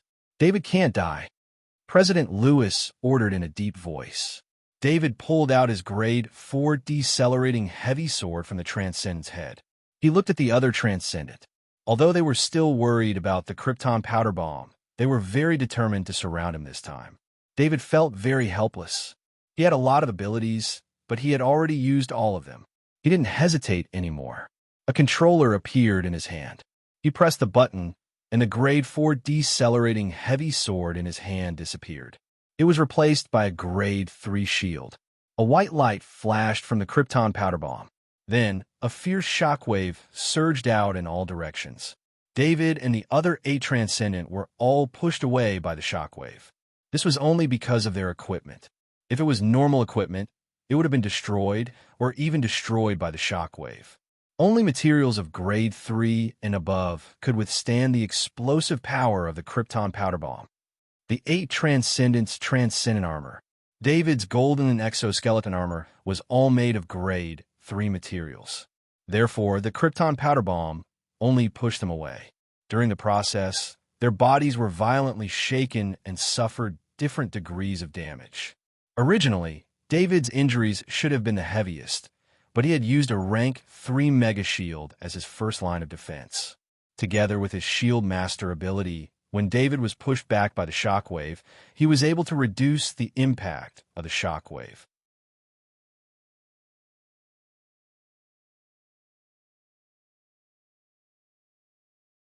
Chapter 589.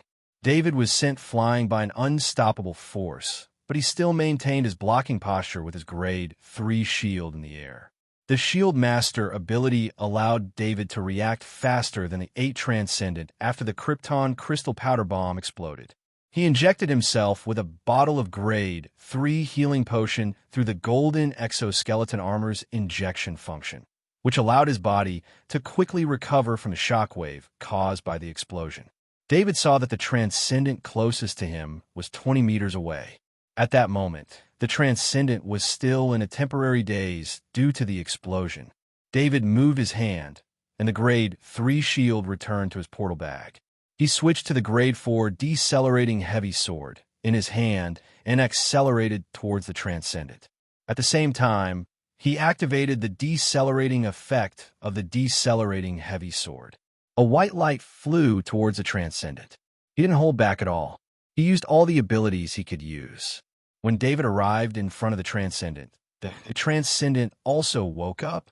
Due to the decelerating heavy sword's decelerating effect, the Transcendent's movements were slowed down. David's eyes flashed coldly. He stabbed the Transcendent in the heart, and the Transcendent died instantly. After that, the Transcendent's body was grabbed by David. David dipped his hand in the Transcendent's blood and drew a strange pattern on the Transcendent's forehead. He then used his mind to draw the corpse controlling pattern. This time, he let the pattern appear in the Transcendent's brain without any light. Due to the urgency of time, David's movements were unexpectedly fast. He finished the corpse controlling process in almost a second. David didn't have time to check if he could successfully create a Transcendent puppet under such fast conditions. He was running out of time. The remaining 7 Transcendent were all battered and exhausted. They quickly woke up and surrounded David again. The death of their 3 companions made them extremely angry. However, they heard the order from Metcalfe's aide that they couldn't harm David's life. This request made them very sullen. From the beginning of the battle until now, David had been fine, but they had lost 3 Transcendent. The higher-ups even wanted them to hold back. Attack together. Pay attention to your strength. Hit him until he's heavily injured. A transcendent said in a deep voice. The 7 transcendent waved their weapons and closed in on David. They had the advantage of speed, and David couldn't get rid of them. This time, they were more careful and looked after each other, not daring to let David get a chance. David also looked at the 7 transcendent around him. His face behind the helmet was full of helplessness. He had already used most of his abilities. Even if he took out a grade 5 axe, it wouldn't increase his chances of winning by much. David also realized that the enemy seemed to want to capture him alive. They didn't attack him with all their strength at this time. Instead, they used a method of coercion to squeeze out his living space bit by bit. Therefore, he would rather die than hand over the grade 5 axe to these people.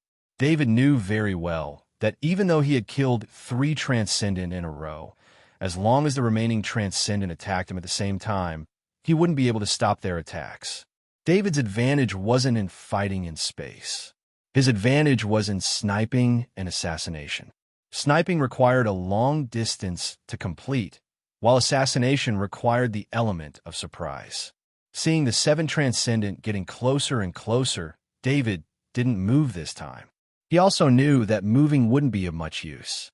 He activated his innate ability, Poison, and used his mind to draw a poison pattern, adding a grade 4 poison to the grade 4 decelerating greatsword in his hand. The 7 transcendent maintained their tacit cooperation. None of the transcendent rushed forward, and none of the transcendent fell behind. They didn't want to give David any more chances. 20 meters, 10 meters, when they were 5 meters away from David, David still didn't move. The 7 transcendent attacked David at the same time. David's face under the helmet was a strange red. He activated his charge strike ability, and the greatsword spatial cut was also activated. He didn't make any defensive moves. He was betting. He was betting that his intuition was right. Although these transcendent wanted to kill him, they were suppressing the killing intent in their hearts. David could clearly feel this feeling through his powerful mind, so he gave up on defense. As long as the 7 transcendent didn't kill him in one hit, he would give them the same counterattack. The golden exoskeleton armor couldn't block the attacks of the 7 grade 3 weapons. The moment the transcendent's attacks landed on the golden exoskeleton armor, David also moved. The charge strike allowed him to explode with all the strength in his body. The speed of this strike was also unparalleled. David counterattacked when the 7 transcendent attacked him. The reason was that he needed this moment to be sure that he could attack all the transcendent at the same time. David didn't pursue lethality. He just wanted to sweep the grade 4 greatsword in his hand across the transcendent's body, even if it was just a scratch. When the 7 transcendent attacked the golden exoskeleton armor, it was also when the transcendent was the closest to him. It was also when the defense of the 7 transcendent was the weakest. The charge strike allowed David to not be affected by the heavy injuries on his body. He unleashed his strongest attack. The grade 4 greatsword flew up and down in a 360-degree circle in the air. The 7 transcendent felt the danger. Some of them wanted to block, some wanted to retreat, and some wanted to increase the strength of their weapons to force David to stop attacking. This was related to the personality of the transcendent. Only 2 of the retreating transcendent managed to dodge David's grade 4 greatsword in time. The other 5 transcendent were swept by the grade 4 greatsword. The transcendent armor of the 5 transcendent couldn't block the power of the grade 4 greatsword, in addition to the charge strike and greatsword space slicer. Although the injuries they suffered were minimal, they were still injured. Not good, it's poisoned. When the transcendent screamed, he immediately activated the antidote in his transcendent armor and injected it. The other 4 transcendents also realized that something was wrong, and they did the same thing as this transcendent. None of the 5 transcendent had the same determination as the transcendent who had followed Admiral Longfellow. After discovering that Longfellow had been poisoned, they chopped off his arm. Of course, this also had to do with the current environment. In outer space, it was very difficult for the transcendent to discover that the poison was grade 4. By the time the 5 Transcendent realized that the antidote was useless, the grade 4 poison had already spread throughout their bodies. The 5 Transcendents' movements froze. Looks of regret appeared on their faces. If they had used all their strength to kill David, they wouldn't have lost their lives. However, it was too late now. The 5 Transcendents' bodies had already been corroded by the grade 4 poison. David was in a very bad state. A third of the bones in his body had been shattered. This was the result of the charge strike he had just unleashed. His heavily injured body was forced to use charge-up strike to perform a strike that exceeded his body's limit, causing his injuries to worsen. However, he smiled.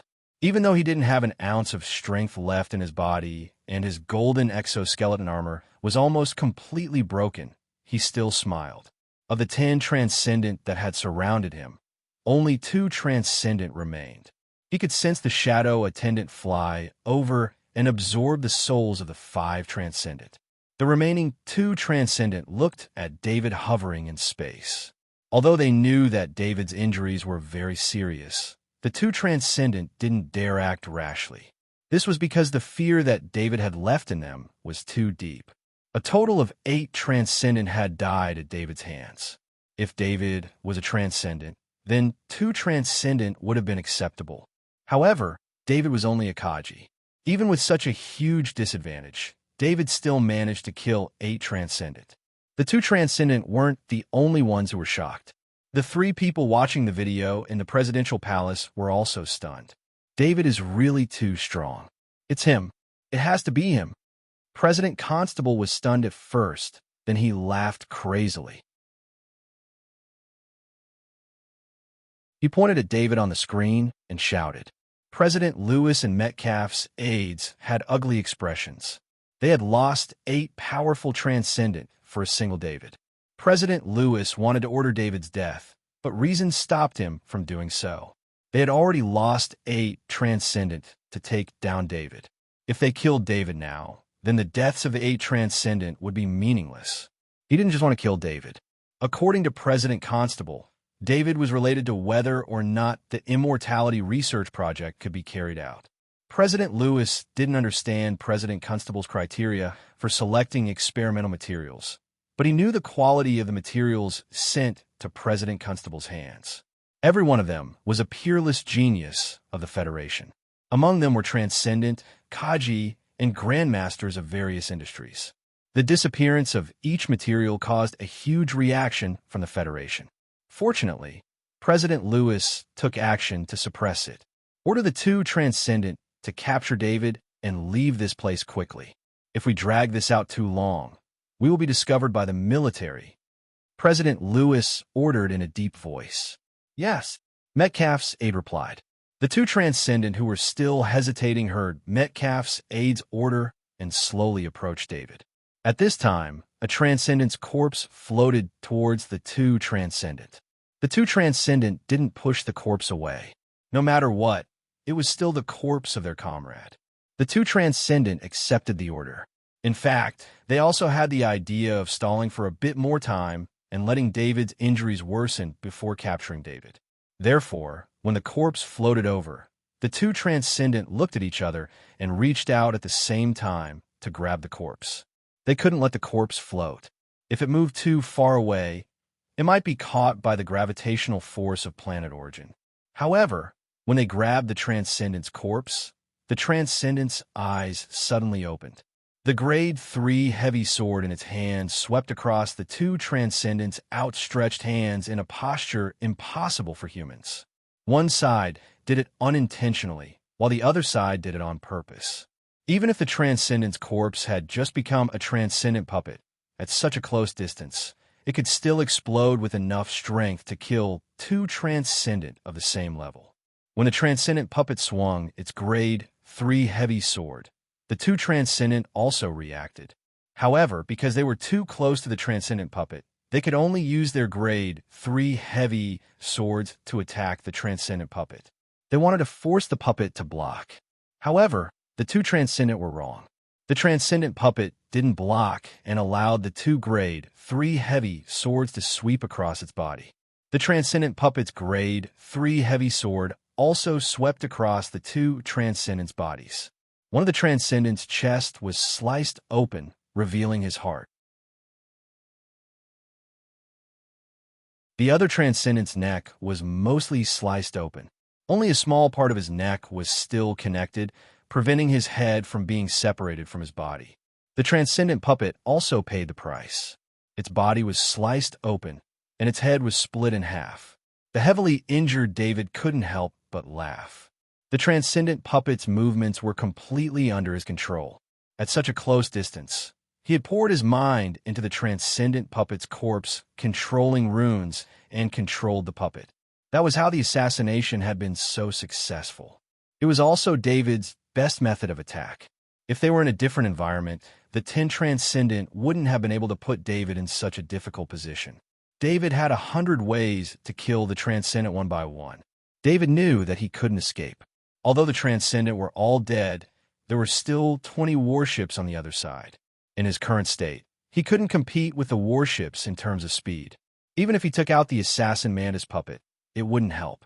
He knew very well that as long as the enemy wanted to capture him alive, he would have the opportunity to use this last resort. In the process of David's battle with the 10 Transcendents, he had used too many tricks up his sleeves.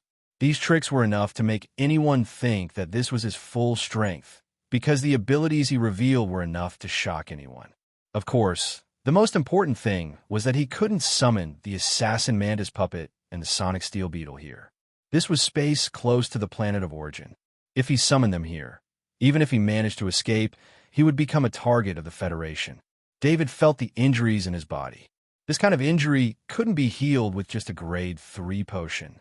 It would take a few days for him to recover, especially when he used the charged strike. All the muscles in his body had lost their vitality. It could be said that he wouldn't be able to fight for a few hours. Damn that, David, I'm going to kill him. President Lewis, who was observing the battle, finally lost his cool and roared loudly. Fortunately, the president's office had very good soundproofing. The staff outside didn't hear the roar in the office. Otherwise, President Lewis's gentle and refined image would be ruined. President Lewis, please calm down. Metcalf's aide reminded him softly. Calm down? Those are 10 Transcendent. How much did we pay to get these 10 Transcendent to work for us? But now, they've all been destroyed by David. President Lewis roared angrily. At this point, this is the only way. Let the Black General's warship capture David and keep him under strict surveillance. Dean Constable won't let David live. Metcalf's aide advised. You're tuning in to the Warrior Lore YouTube channel. Don't forget to subscribe and join us on this journey to catch the most captivating stories.